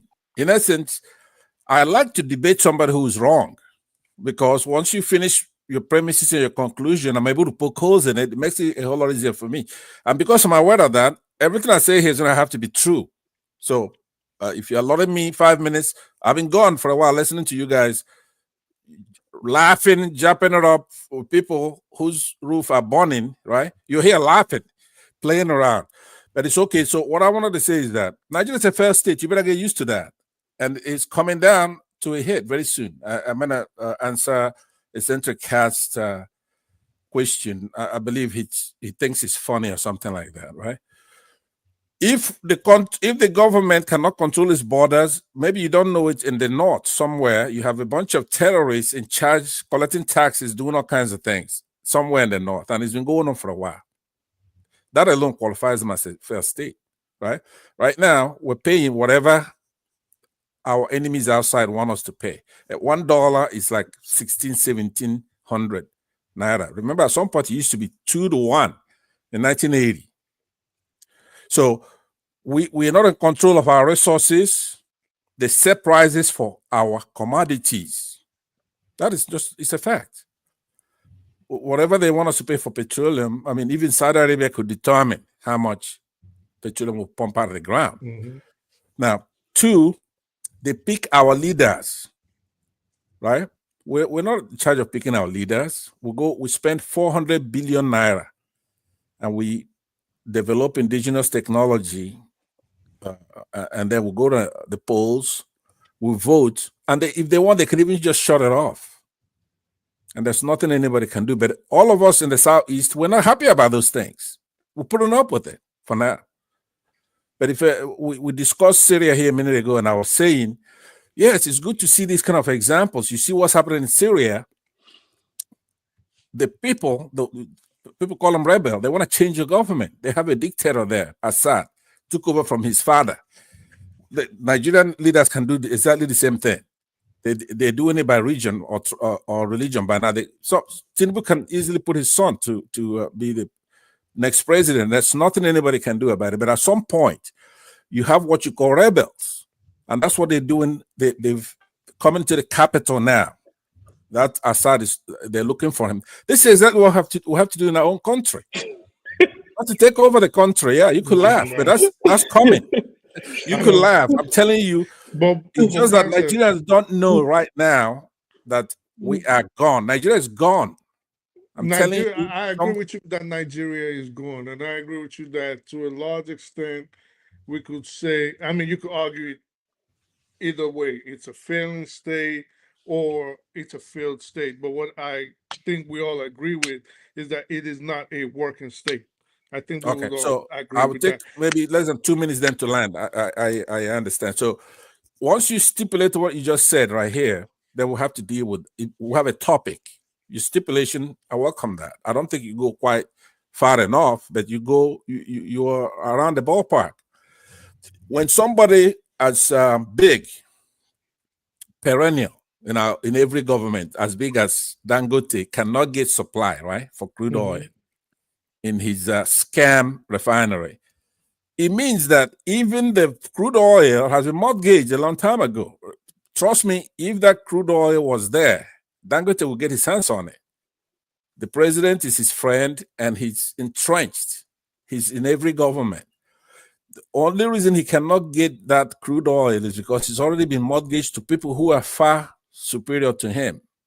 Usually maybe Europeans, American companies or whatever. So he really cannot do anything about that. Else he faces the same fate as Assad if they do anything. And the realignment you see with Tinubu going to, do you know what it is to go to France, do what he's doing, making a fool out of himself? We don't have a country. We don't have a president. look at who is the president of Nigerian Senate, right? Somebody who's accused of a crime. He's supposed to be going to trial. Your 2 minutes is done. Who do we have as senators? Who do we have as a minister in Abuja? Wiki, right? That's your that's the country you have. Pastor, are Boko Yes, Haram rebels? Pardon? Boko Haram, are they rebels? Of course they are. And they have a legitimate, you see, some of us, like me, I don't like the Northerners, right? I don't like them. But it doesn't mean they don't have a case. Boko Haram is fighting for a cause, and their cause may be just, as far as you don't know what they Boko want. Haram does not have a just cause. Maybe their techniques and their strategies is violent and all that. Well, but even the ideology, I'll dispute. okay, that but they have a- you say that you're a Muslim, right? You're a Muslim. No, you don't know AY is what a I- Muslim. I know you're gonna deny it. It's fine. But what I'm saying to you is this: there's no difference between you and Boko Haram. None. Oh, wow. You just want to be friends with us here, right? You want to be friends, and that's okay. Remember, I said this to John. He changed his name. He's a Muslim, and also okay. But what I'm saying, here's what I'm saying: we don't have Nigeria, so now what we should be What talking about about. forefather? See, I don't know if he's a Muslim. Pastor, do you have anybody in the southeast killing anybody? Of course we do. Is the person an Igbo person? Who knows? Of course, some of them would be. Igbos also have criminals, right? But what we do is Why we you talk blaming? about the rule, not the exception. Why you blaming for being a Muslim? Because a Muslim that means the same Boko Haram. No, but if you come to the southeast and you are Sabo, for example, or you are supporting our enemies, That's a simple question. Why are you attaching his personality with Boko Haram because he's a Muslim?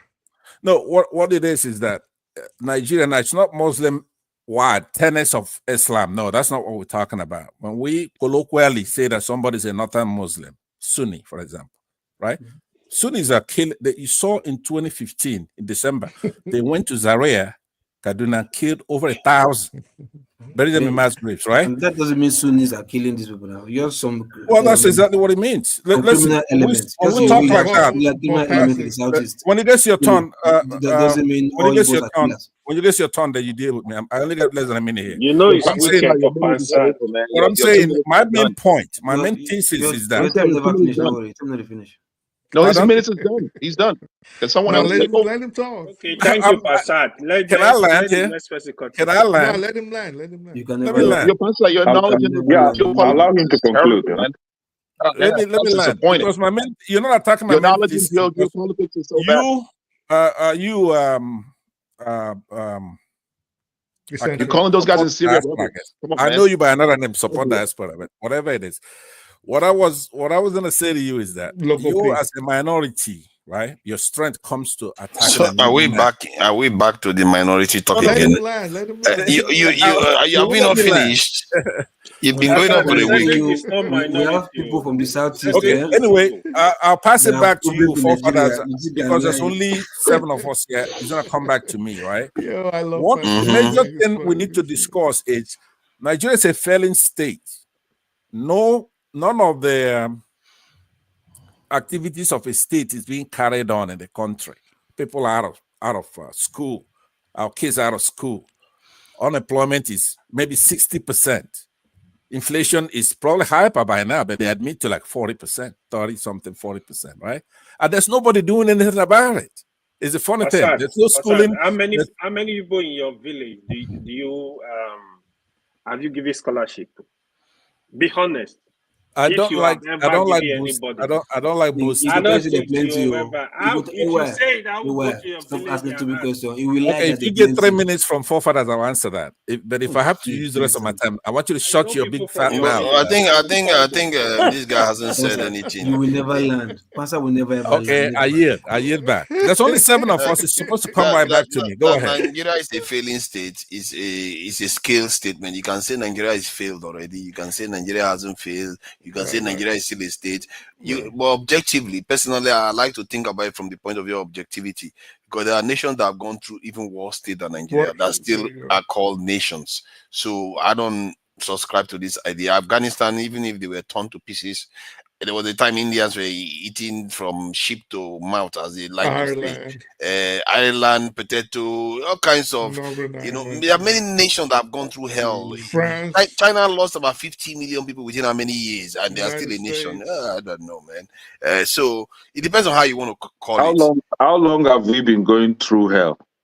For how long? Yeah, for 60 years, but nothing compared How to long? what the other people How have gone much? through. How much longer are we going to go through hell? Hopefully, It's up to not you too now. long, Kenny. Who is going to do it? It's men like you that fix it. France, for example, they went through hundreds of years. Worse, if you go look at like the Napoleonic wars, for example, and you look at Prussia and how all those places, this Europe was at war for centuries. Until they discover Africa to come and steal from Africa. Who Right, are we going right. to discover to steal from? I don't think. Well, if we had done what we had to do, places like the entire West Africa should have been under our control. I think If this we is had going to done be what part we of had our to. conversation tomorrow Thank you. regarding. Then your president, Bumbure, your president recently went back to a failing France to go beg for money and to beg for security, for their security to come and guard you in Nigeria. So that was why I asked, for how long are we going to no wait? sense until we decide to push back and stop them now. exactly until we It's not up to them, it's us. Anybody that speaks up, that person get arrested. What have you keep done? speaking up until they Well, get tired and you if win. you Besides, are if you are Beginning, weak, if come you're and weak enough, have the strength to if build you're weak and enough fight. and Not you don't have the subservient. strength of giving in and collapsing or disability. Let me just add this, please. So if you're weak enough and subservient enough, that the only way the government can put you in check is because you expose your views verbally or written, then maybe you deserve to get locked up. Because these are the people that we're using as examples, like So past what are we going ones, to, how are we going to handle it? which is not my position, by the way, is taking up arms or becoming violent. I think in the 21st century, there are other ways that we can actually take control of the destiny of that country Like without I think he has a point. forming political parties, for example, like using our strength, their strength in numbers. You remember I asked Simon Ekpa something. So who is going to be on the lead? Well, Because that is where you have conflict again. This is where we Conflict need. of interest. Everybody wants to be the lead. This is where we need brave people. This is where we need smart people. Because I'll tell you something, Kenny. Politics is very funny. When it comes to politics, if you notice when you guys was discussing science, some of us backed off because it is not our expertise. What did we do? We listened. Because if we had spoken, it would be very easy to distinguish that we were either charlatans, we don't know what we're talking about, or we just complete idiots pretending to know what you guys were talking about. Right? But Are you saying that is how some of us sound when we're talking about politics? No. If you watch, right? So what I'm saying is, when it comes to politics is a different animal, because we live in the situation. People actually believe that they know what they're talking about. This is why, and I'll end it here and let everybody else speak. This is why in places like Greece, for example, ancient Greece, the electors it was actually a jar. Not everybody could vote. Not everybody could decide on the destiny of the country. So Socrates and Plotinus and Aristotle, those were their those are what things they insisted on. Like, not everybody should have the right to vote. Can I say something that to support what you're saying? Yes, sir. Because if I imagine when the Bolsheviks were trying to change things at that time, if you try to put yourself in their shoes, you find that they were doing things that had never been done in that way before. Then there was nothing like socialism before that. There was nothing like all those systems. They just came out of serfdom. from serving the czars to creating a system whereby they completely revolutionized their country. They had a 5-day week. They had education system for their children. This is something that didn't exist at that time, and they created it. So you have to, what that says about our situation right now, that we have to think outside the box. We have to think in the context that we are in now, where there is internet, there is everything. You have to come up with original ideas on how to break this system, because the system, if we try to break it the way they broke it before, I think we'll fail, because they have understood that already. Just like, you know, the kings in those days will always break something that is not like socialism up. So Yeah, to Nigeria, there's no fixing anything. Nigeria is done, right? We're wading through the process. Now, don't forget, we in the Southeast, we're also thinking people, right? We want to go with our Biafra, right? But Biafra too is done. Don't you get it? Hold on. Nigeria is done. Biafra is done. Yeah, hold on. A lot of people don't want it done violently. A lot of Biafrans don't want it done. But it's a fait accompli, right? Now, if you're going to be giving examples, we have to do examples that match our situation in Nigeria. One thing you don't understand is this. It's not only the Southeasterners. Northerners don't want you, right? They may want Southeast.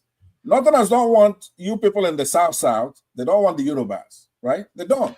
That is not the discussion. Nobody's talking about that. Hold What are you talking about? You don't want to hear it, but that's the truth. Nobody's right? having that conversation about they don't want this one, they don't want that one. You're the only one talking about it. When you have components that make up a system, right? The parts cannot be greater than the whole, right? If we're gone, we're gonna be gone. You better believe it. We're gonna be out of there. Where are you going? You have you people are not going to school. You have no class. You don't like democracy. Now, when I say you, I'm talking about the other portions of Nigeria. Just hear me out. I don't see where you are the going. More ways. No, let him land. Let him land. You won't let me land, right? What is there by to the land? way, I'm going to make a correction because it's bugging my eyes. He's already said that the first time this guy he wants to repeat it again. Let him land. Right? You're compensating. You don't want discussion to be based on the facts. Okay, I give you 1 minute. I'll make your point in 1 minute. Okay, so before I conclude, let me say it's hurting my eyes to see a falsehood on your name. Half of Turkey is in Europe. Moors does not mean black Muslims, right? Yes, it does. Doesn't mean that. You do have yes, it does. white Moors as well. I want you could Google it. Moors basically just meant Muslim. It's called Haratin. Listen, Pasad, how come you don't know that? Haratin are the black Moors. Okay, you also have white Moors, but in Mauritania, that's where that is. Let me say this, and then I will listen for a while. The only reason I'm coming back in is that you don't have a structured discussion. It looks like it's free for all, right? So what I'm saying to you is that get it. I'm one guy that tells you the truth, forefathers. I see your face. You gotta, agile like that. Nigeria is gone. It's gone. Believe it or not, we're gonna pull you out from the sucking. Okay, so you're not going anywhere. Do you see what happened with the French? When Chad, Mali, Niger, Senegal, all of them kicked them out, they had Nigeria as an option. But if Nigeria was a bloc like West Africa and they kick them out, they don't have any space. Because we are so tiny, they will always find one weak link to break us apart. And you think Nigeria is tiny? This is part of the problem. No, I mean, because we as in Africa, if we're like a bigger block of nations, they don't have that many options to have foothold on the continent. If, let's say, there were 5 nations in Africa, big ones. You lost me. I don't know. Just go ahead. The point I'm making is that the nations that told them to get out now, they told France to get out, there are about 5 of them. If we had the entire African, Black Africa was 5 nations, they would not have any foothold in Africa anymore. But because they have so many options, there's been a Republic, they can never have a foothold in Nigeria. I want you to know that they can't. Yeah, that is because Nigeria is resisting it. Will you relax? Right? They can never have a foothold in Nigeria. We're not gonna let anybody. You guys, if you have Biafra, Israelis will come and have a foothold very quickly. You know that now. But it's not a serious conversation. You know that. They already. Did you see the flag? Sabadekpa put the Israeli flag there. Literally, what are you talking about? Pastor, let me ask you a question, and I'll really appreciate if you oblige me. I've heard everything you say, and you're someone I respect because I think you're very intelligent.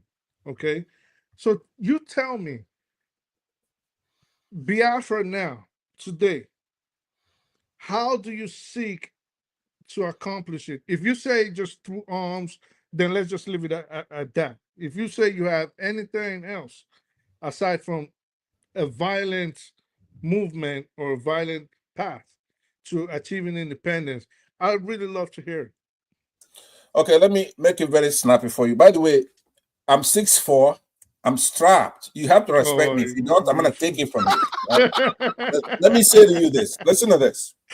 Come on, there are man. those of us. Why do you have to right? go there? Somebody like I'm me. 6'3", 225. It's cool.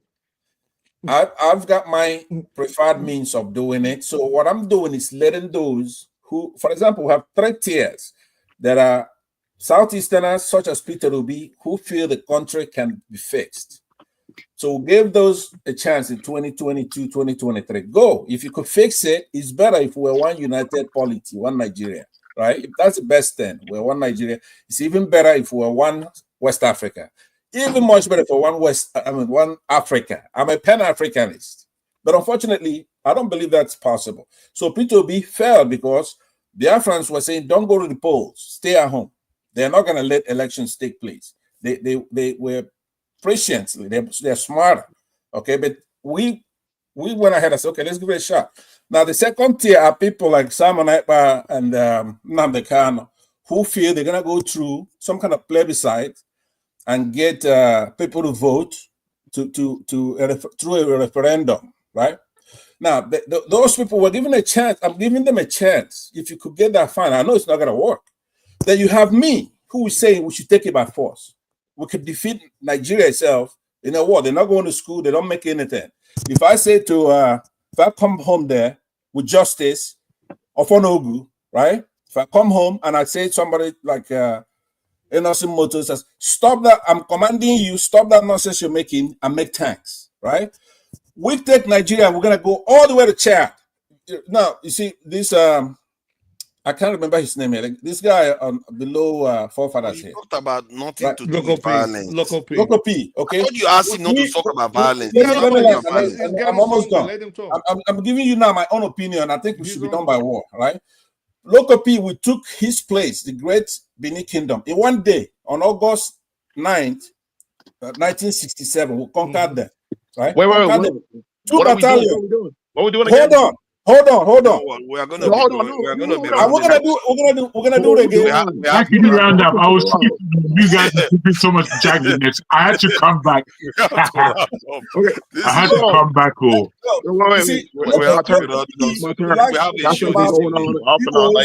he likes to run his mouth about us, the Igbos. Every time. The Igbos came from Benin now. The Igbos came from Benin now. So what can't I tell you what's happening? I don't understand it. Benin settled. Sometimes he's laughing. I don't even know if he's being serious. People were on their own, and Yoruba guys came and settled and gave them to Benin. Why do we keep going to this circle? Like, we do this thing every freaking weekend, man. I wonder. So, first of all, we need to recognize what the problem really is in Nigeria. Like, none of us here has actually identified what the problem is. We know the problem. That's pretty embarrassing. That's embarrassing. We don't have solution. Let's tell ourselves the truth. The problem is people like Pansat. Everybody about different ways. Let me tell you the problem. Let me tell you. Hold on. We know the problem, but we don't have solution for it.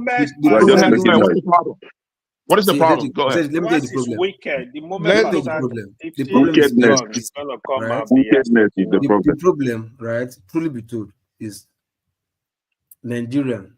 Maybe because of the long suffering, right? Their mind is damaged. They're not one. Who are there? Hold on. Their mind is damaged. Right? What do you mean they are? Who are those people? The people. The majority of them. Are you not Nigeria? No, hold on. This is why I said why are you doing like this? It's Hey, not why? It's turned into Passat Mark II now. Hold on. I The will man is remove damaged, you, right? I will remove Maybe you. because of the long suffering or whatever. Because right now in Nigeria, AY, you really should be a host, if you are I don't doing know. No, You should be it should be moderating. a stand-up comedian. Their mind, I will remove local, call it what it is. Their mind Hold is damaged because their parents indoctrinated them with wickedness. No, let see, look, what you are seeing right now, right? It wasn't like this in your time. You get my point? The way it is right now, it wasn't like this in your own time when you were growing up, when you were like the youth of Nigeria these days. You understand? What you saw, what your man was at that time was different. Now go to Nigeria and stay a week, not even a week. Just stay a week and move around and see the mentality of the people there. You will be like, your jaw will drop. Like, wow, how did you get here? You understand? Social media. You think the problem of Nigeria. Nigeria? This is your analysis of the whole situation. Like, this is the problem. Hold on now. Hold on, let me finish. Then what now made it worse now? This idea of, it don't bad, my belly first. So we now, after we've had this damaged mindset about everybody, we now became individuals of ourselves, as in all man for himself. So the problem of Nigeria is psychological, right? That's your analysis of the Nigerian problem. Can someone else say what the problem is? Hold on first now. Then when we now have people like maybe like Pansat or Ekene or whoever who have this mindset of majority. You are majority. Do you know that more than 65% of Nigerians have mental problems? Hold on, I think it's higher. Are you aware of that? Including the president. Because you've called yourself majority already, you've already disintegrated the country. So the way the problem of Nigeria is, some people call themselves majority, some call themselves minority. That's the problem. No. See, nobody's even saying minority per se because they want to be minority. But because in your opinion, that's the problem.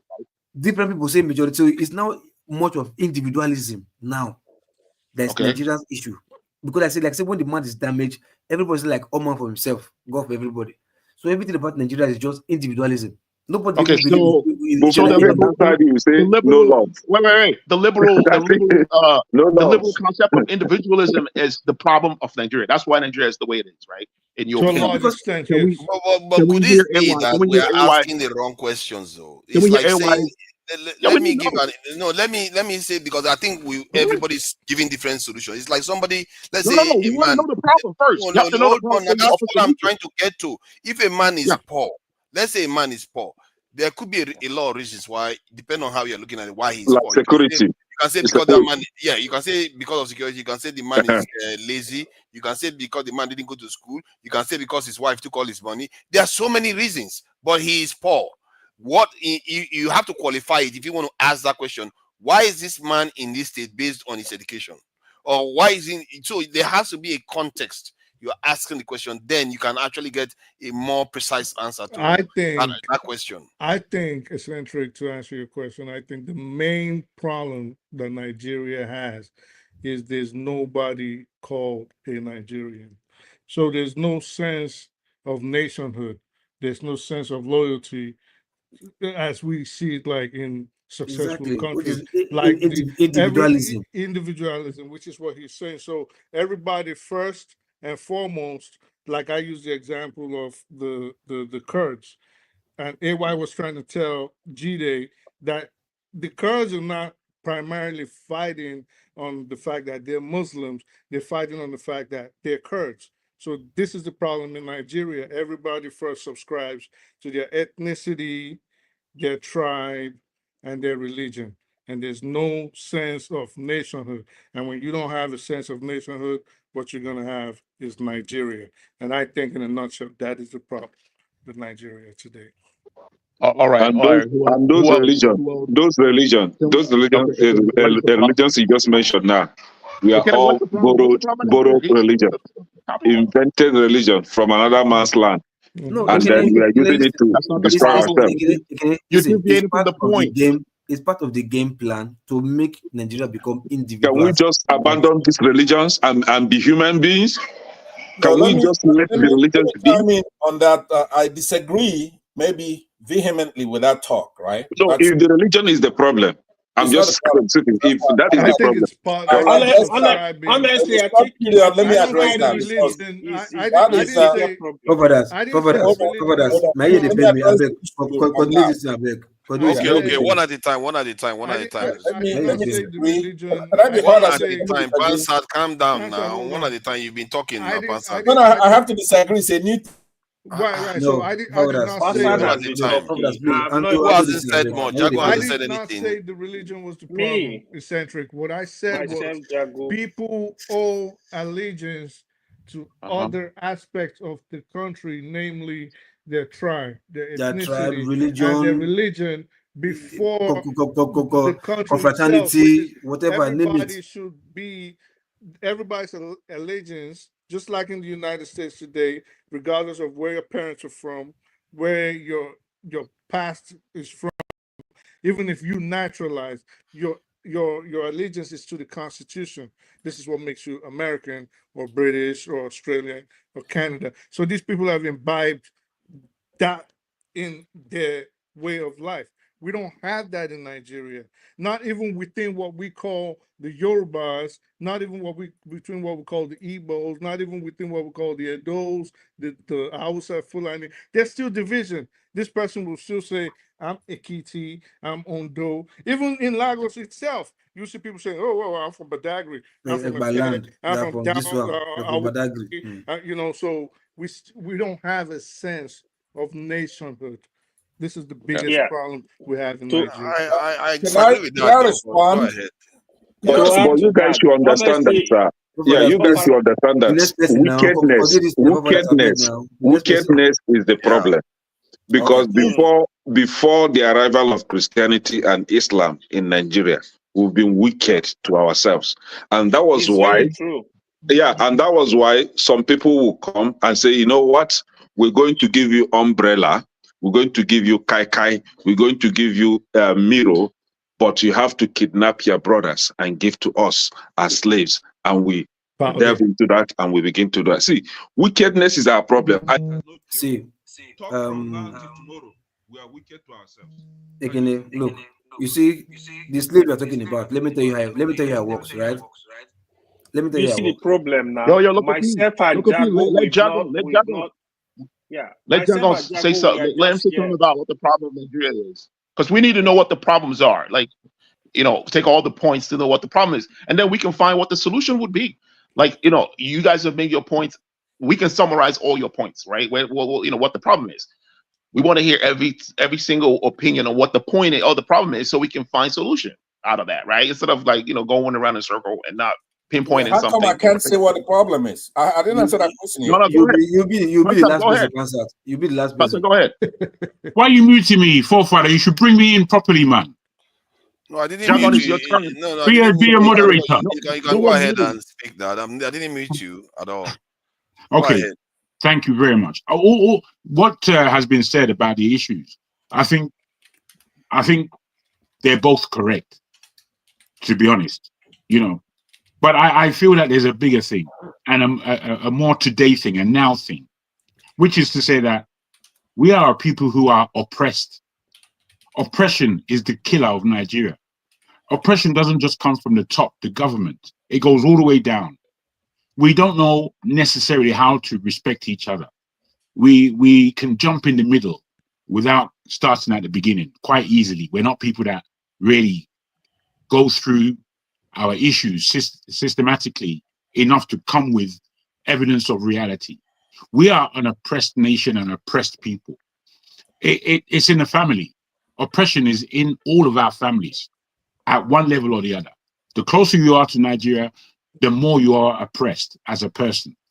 The thing is, this oppression can never work, because what it means is that we are taking the edicts from people that don't know, people that aren't correct, people that don't have value, people that basically are quite objectionable. Now, unless we're able to really discuss and speak through issues without always feeling insulted, because, the level of, you can say something really slight to somebody and they're so insulted that communication is broken down.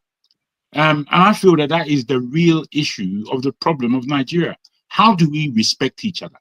Because in the Yoruba instance, they respect each other only upwardly. I won't say that as a total blanket statement, but largely you respect your elders. They don't talk about respecting the young ones. They don't talk about how to listen to the younger generation. We don't really do that. Yeah, I remember being young, and I know my nephews, nieces, sons, and daughters that what they're dealing with is quite different than what we're dealing with. And largely, we don't listen to them. I mean, I even find it difficult sometimes to listen to those who are younger than I am, largely because they're coming from a different paradigm altogether. However, they've got stuff to say. We don't take time and listen to no one. We prefer to slap someone in the face rather than listen to them. And I think that this is the fundamental problem on top of what the two others have said about this issue. And I feel if we can't respect each other, we don't have to like each other. You know, all this friendship that people are making, nonsense. We just have to respect each other. Simple things. I think that's the fundamental problem. Mm. And I want to say something about the women's section. I don't know what happened to the women's session. They were supposed to come They're on after break. 3 They're on break. hours. They're on break. They didn't come on. So I think They're on somebody break. was asking about them. I'm not responsible for stopping them. I would not stop them. I will never get in the way of the women's They're on session. break. They're on break. So Is it women's session or women's? I don't know, because women's session How is would they based start at on 3 o'clock in the morning? I think that's what they call it. So we have to cannot be like it's to being observe and anchored by to a man. So you exactly call whether it the a man women's session. has talked to a woman. I don't understand. Adama moderates it now. Hey, God. Local troublemaker. Adama moderates man engineer. Okay. Eccentric. I think let me see. That's how. What's the problem with Nigeria? Like, why would you get it from the point? What is the problem with Nigeria? We want to hear from Pasa. Okay. There's only one problem. No. Let's not hear about from Pasa again. It's minorities. All right. So, gentlemen, I think we have to close out for today. Let's really. We have another this evening. Now we have to close out. We've not even hold on. I'm hearing feedback. Are you trying to say that I'm the one that prevented the women's session? I didn't know. I asked electricity, didn't answer me. I didn't see any sign or anybody was coming online. Now. Let us continue. They've given you. Let us continue. No. We have to. No. It's not because of them. We there's another show this evening too. We have to close out. Allow Local P to moderate now. Top. I didn't know. Nobody told me to that you are going to be hosting. Electricity was here. He didn't say anything. That I didn't see anybody that wanted to take over. So if he said he woke me up from my sleep. Now you're wanting to run. The stuff is in the backstage. Why don't you communicate with her in the chat section and let the show go on? Absolutely. It's in the backstage. I asked about it. I didn't know if why would I stay here if they have their own show. I would not. If they have a show, let them come on. It's okay. But let them give you the link and then we. That is not fair. Nobody said they had a show that I should end mine. Nobody said anything like that. If not, I would have ended it. Because I didn't know whether they had a show. I think I actually remember going back there. I didn't even see any. Normally, they will just come. Papa is correct. I actually asked Ada. Adama was there all this while. Adama didn't say anything. I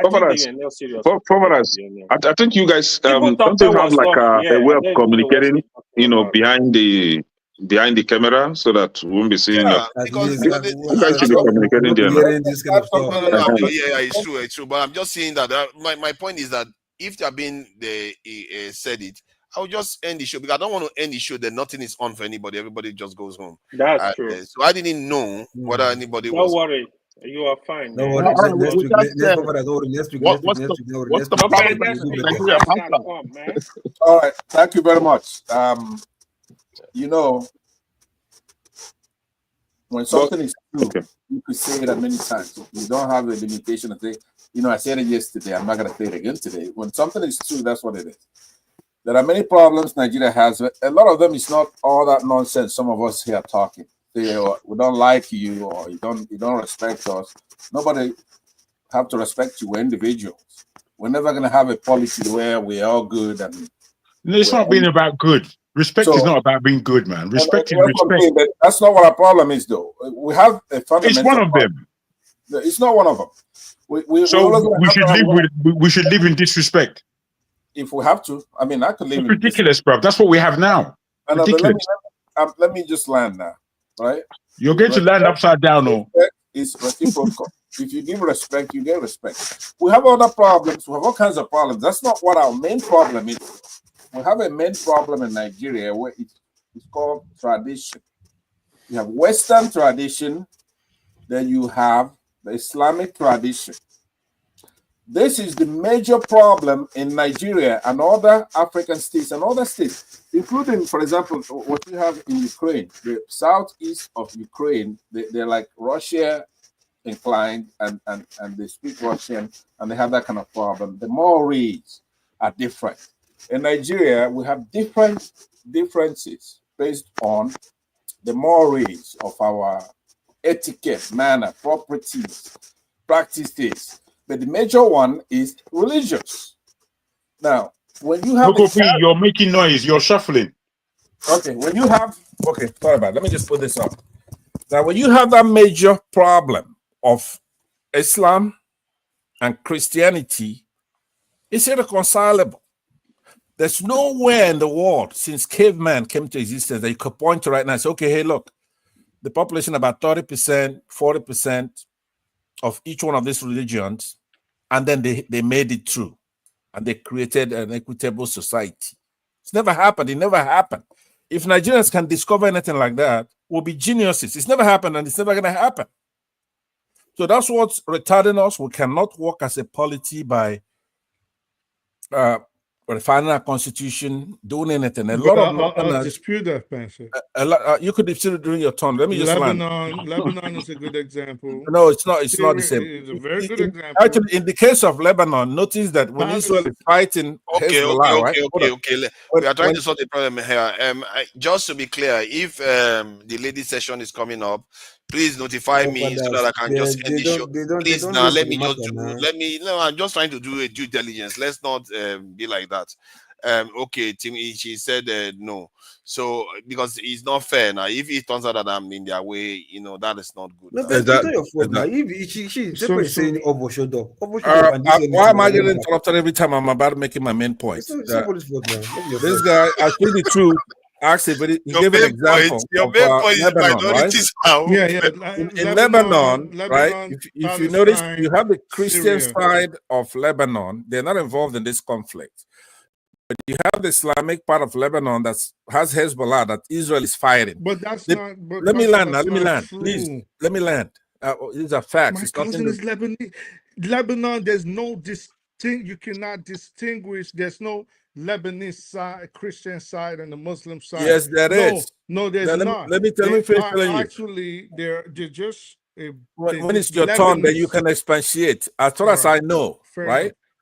The Lebanese are the Christian part of Lebanon, they are very slow to anger as well. They get provocations. So what Hezbollah has primarily done is to come over there at the border and they're fighting Israel. It has nothing to do with the Lebanese themselves who are Christians. They're out of this way. Some of them want Israel to come in there and finish these people off so they could then have. That's not the point. What is the problem of Nigeria? Like you deviate from the point. Okay, so the problem of Nigeria, you should know, it's obvious to everybody who wants to be honest here. We are going to be running out in 5 minutes. Who believe that Western education ending, we like it or not. But you see what you have, of course, now. You see what they have, of course. No, it's not them. It's not them. I want you to comment on what I said and tell us what you think the problem is. Do you think that is not the problem? Do you think there's another problem we have? Tell us what you think the problem is. I don't think eccentric. Go ahead. My problem. So the problem is, has many facets, right? But I would say one of the major problems is it's the system, the economic system, right? The capitalism, right? Because capitalism creates elitism, right? When you have the people on the upper, people that run monopoly, the winners in capitalism always run. Eccentric. Let me tell you one thing. Let me No, finish my just one point. thing. Just 1 second. If you learn this in this night, I'll be very happy. Go ahead. We had steel industry. Steel industry was situated somewhere in the bush in Kogi State. Okay. When we have metallurgical college or school This guy, you Onitsha, need to follow this Biafra news. in Onitsha, just because, hold on, It no, doesn't matter. just because if they cite that steel industry in Onitsha, it will favor Ndibo. No, they that is refused. wrong. Hold on. They refused, but instead they took him one bush in Kogi State. Is it not a failed venture?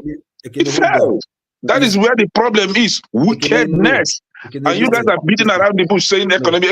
Is it not when you plant, when you invest properly, that you'll be able to defeat the economic problem? People are just wicked, and you're living wickedness. You're talking about other stuff. You really There have is a no problem. love. You know what I'm saying? That is the fundamental problem that we have in that country. Loco, you have a mental problem.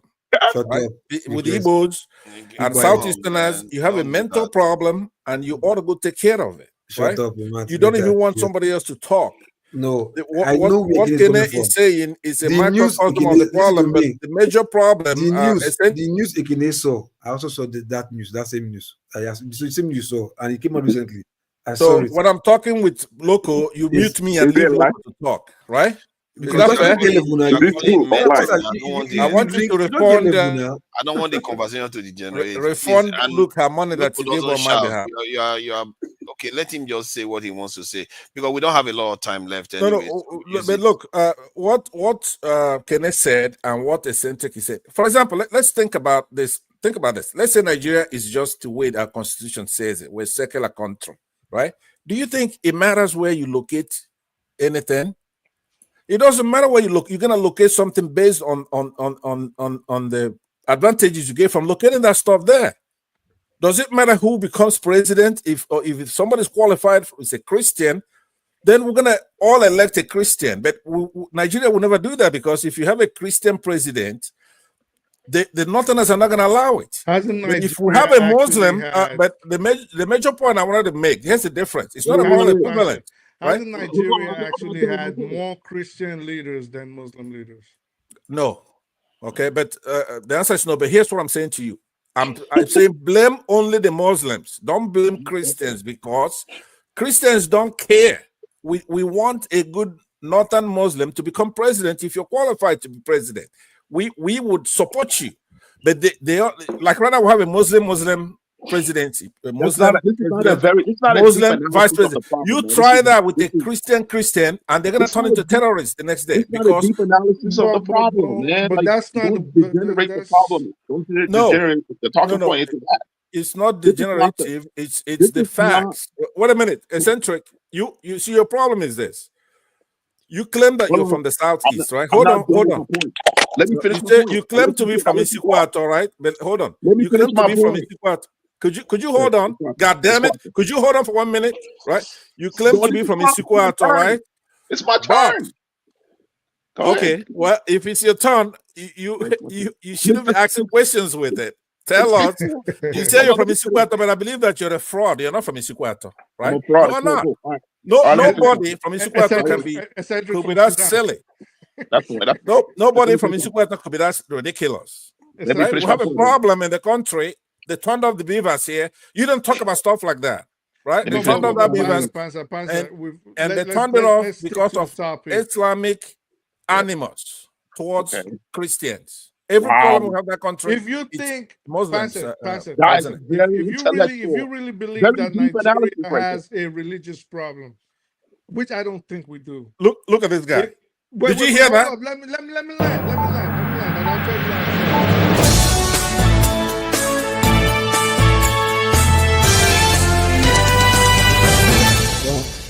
you. No way. Okay, the show is ended. The show is ended. It's ended now. It's ended now. This is a heartbreak. You would have made a big fool out of yourself. It's a heartbreak. It's a heartbreak.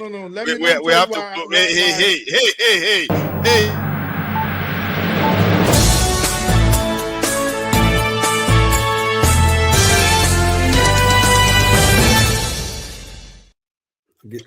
All right. I'm sorry, there's no backstage anymore. The military administrator. Maybe when we move to the new channel, we'll start doing backstage again. So, gentlemen, AY, I appreciate you for coming in. Thank you for joining us. Half of Turkey is not in Europe. Thank you for joining us. I appreciate you. Support diaspora voting. He didn't ask us to conclude. That's the truth. You would have made a big fool out of yourself. It's a hard one. We do have an Islamic problem in the country. I thought you would have asked us to round up, even if it's 30 seconds. Yeah. Tomorrow we'll do that. Tomorrow we'll do that properly. Tomorrow we wish Nigerians well and all the rest. Support diaspora voting. Thank you for coming in. I appreciate you. Kene, as always, the engineer and scientist, thank you for coming in. Eccentricas, we have a lot of technical people here. Thank you for joining us to Eccentricas. Address me properly, Biafra. Eccentricas.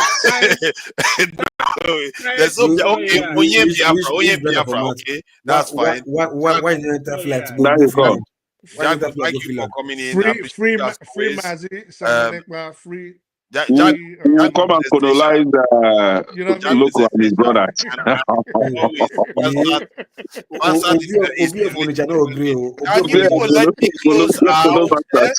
What of people are these? They say I'm the one enabling. I'll look for him myself. This look of peace. Hold on now. He was more than anything else. Can you let me before I start playing?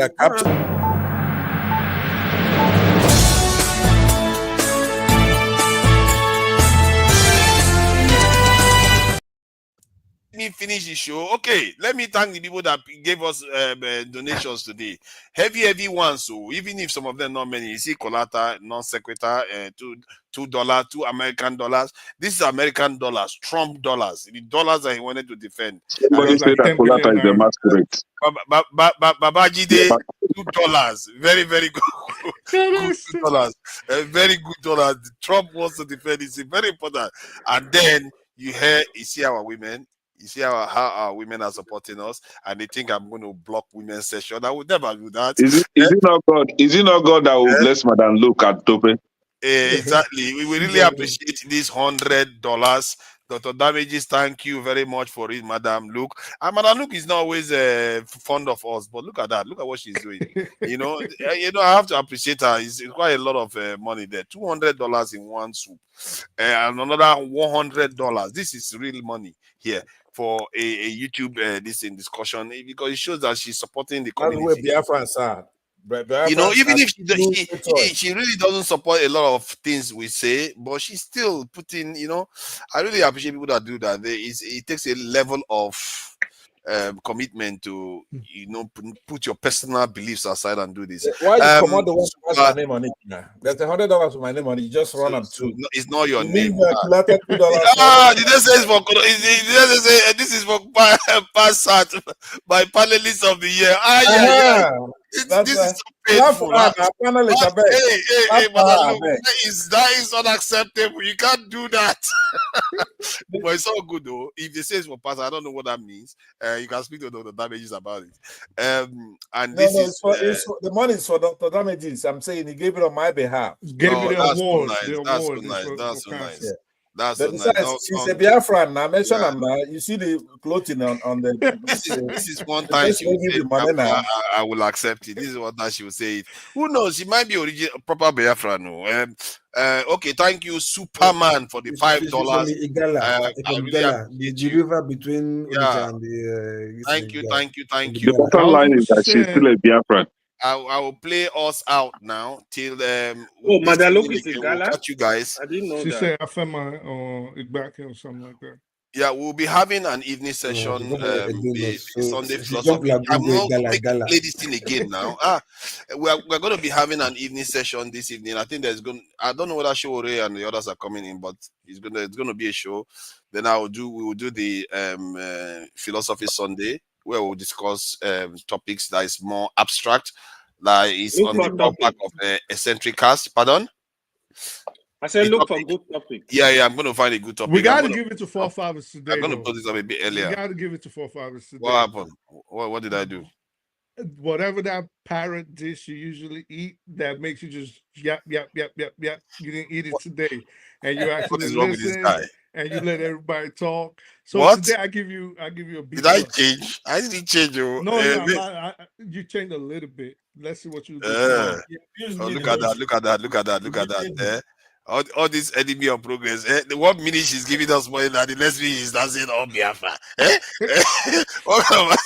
Free Simon Ekpa, like there's this song, "Blessed is the hand that giveth." I think she deserves a special Yeah, we minute. got to close the show. We got to close it. We got to close it. We have sinned enough today. We've sinned against the women, and we don't want to sin against too much. We stay too long. So let me play us out today with the anthem, as always. Who's saying that thing? Who is saying that thing? Anthem. As a free name the counter, right? AY. Yeah, No. yeah. Exactly. Somebody say make una go to one man. What kind of talk is that? It's a Nigerian now. We have to we have to support I our don't want, if you channels go now. one man, I don't want make you All they right. pay me. I don't want me my ear they pay me for one man English. That is the chairman on one They man. pay me. Oh my God. Okay, now this is just embarrassing now. You know, look at the men See, here. another woman. I don't want to shame people that donated to the channel. Yeah, Though, you but see let's how just see we this. are shaming them here. This is not You see? right. This is just unacceptable. See? What is this now? Eh? See how women are shaming men. The likes of local are here with white beer. See this monkey. You will not be put Madam honorary Topper, to thank you $30 for for cola nut. the $20.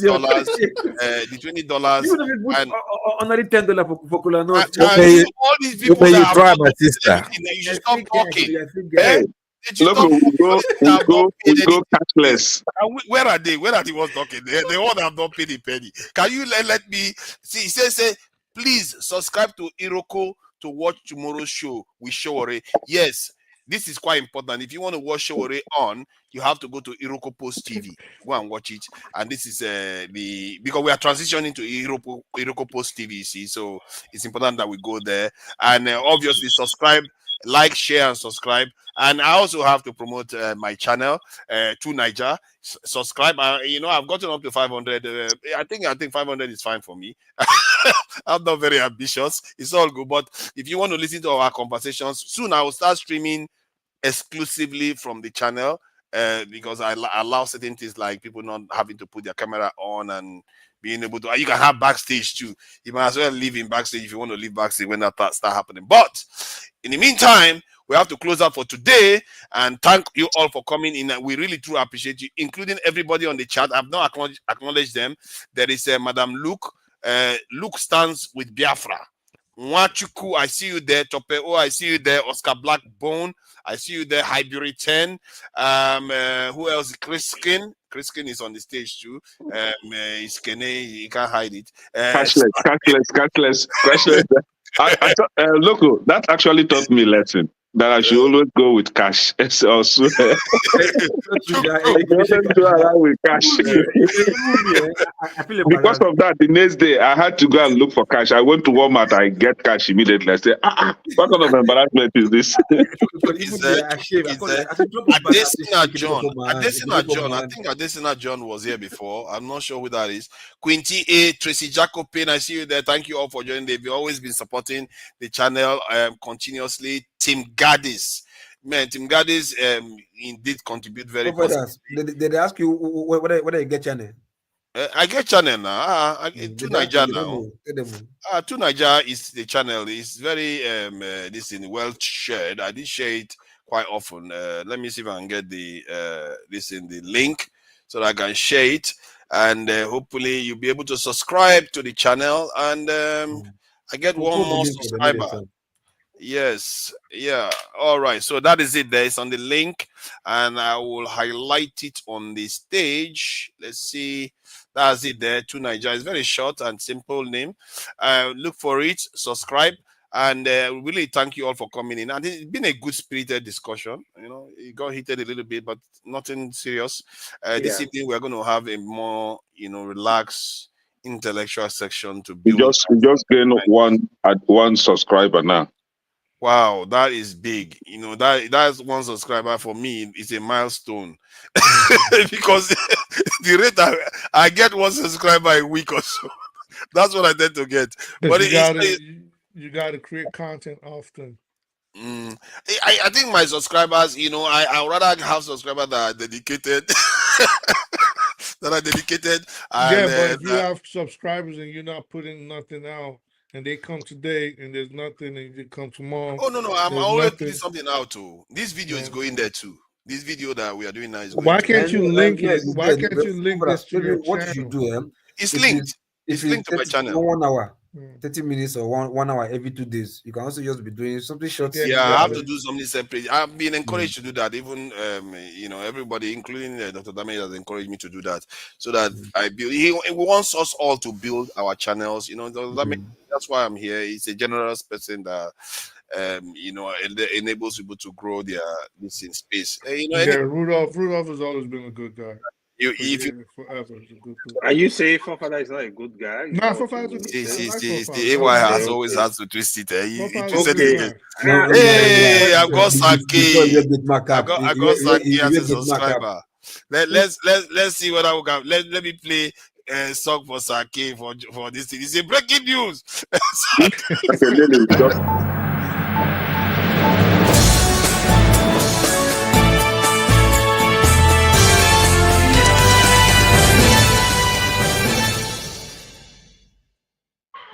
Just coming through from London, Sir K has just subscribed to Nigerians channel, and he's been coming to you right now, and is the developing news is that Sir K is now a subscriber of Nigerians channel.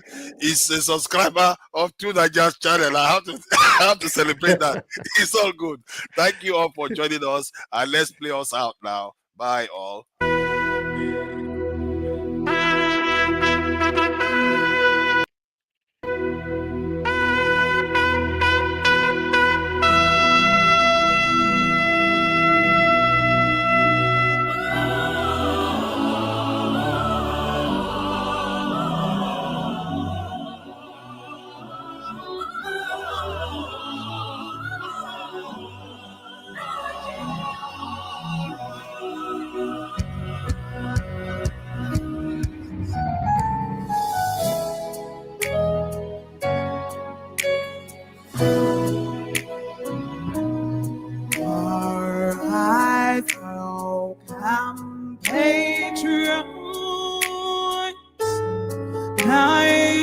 Nigerians go back to serve our fatherland. They love and strengthen the labor.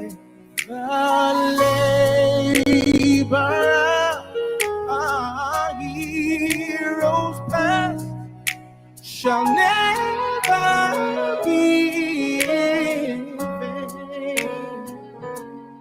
To serve with heart and mind, one nation bound in freedom. Peace and unity.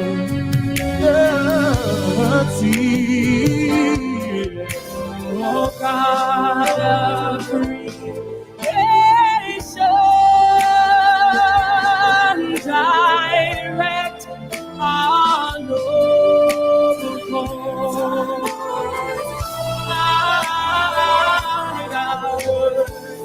Leaders right, help our youth the truth to know.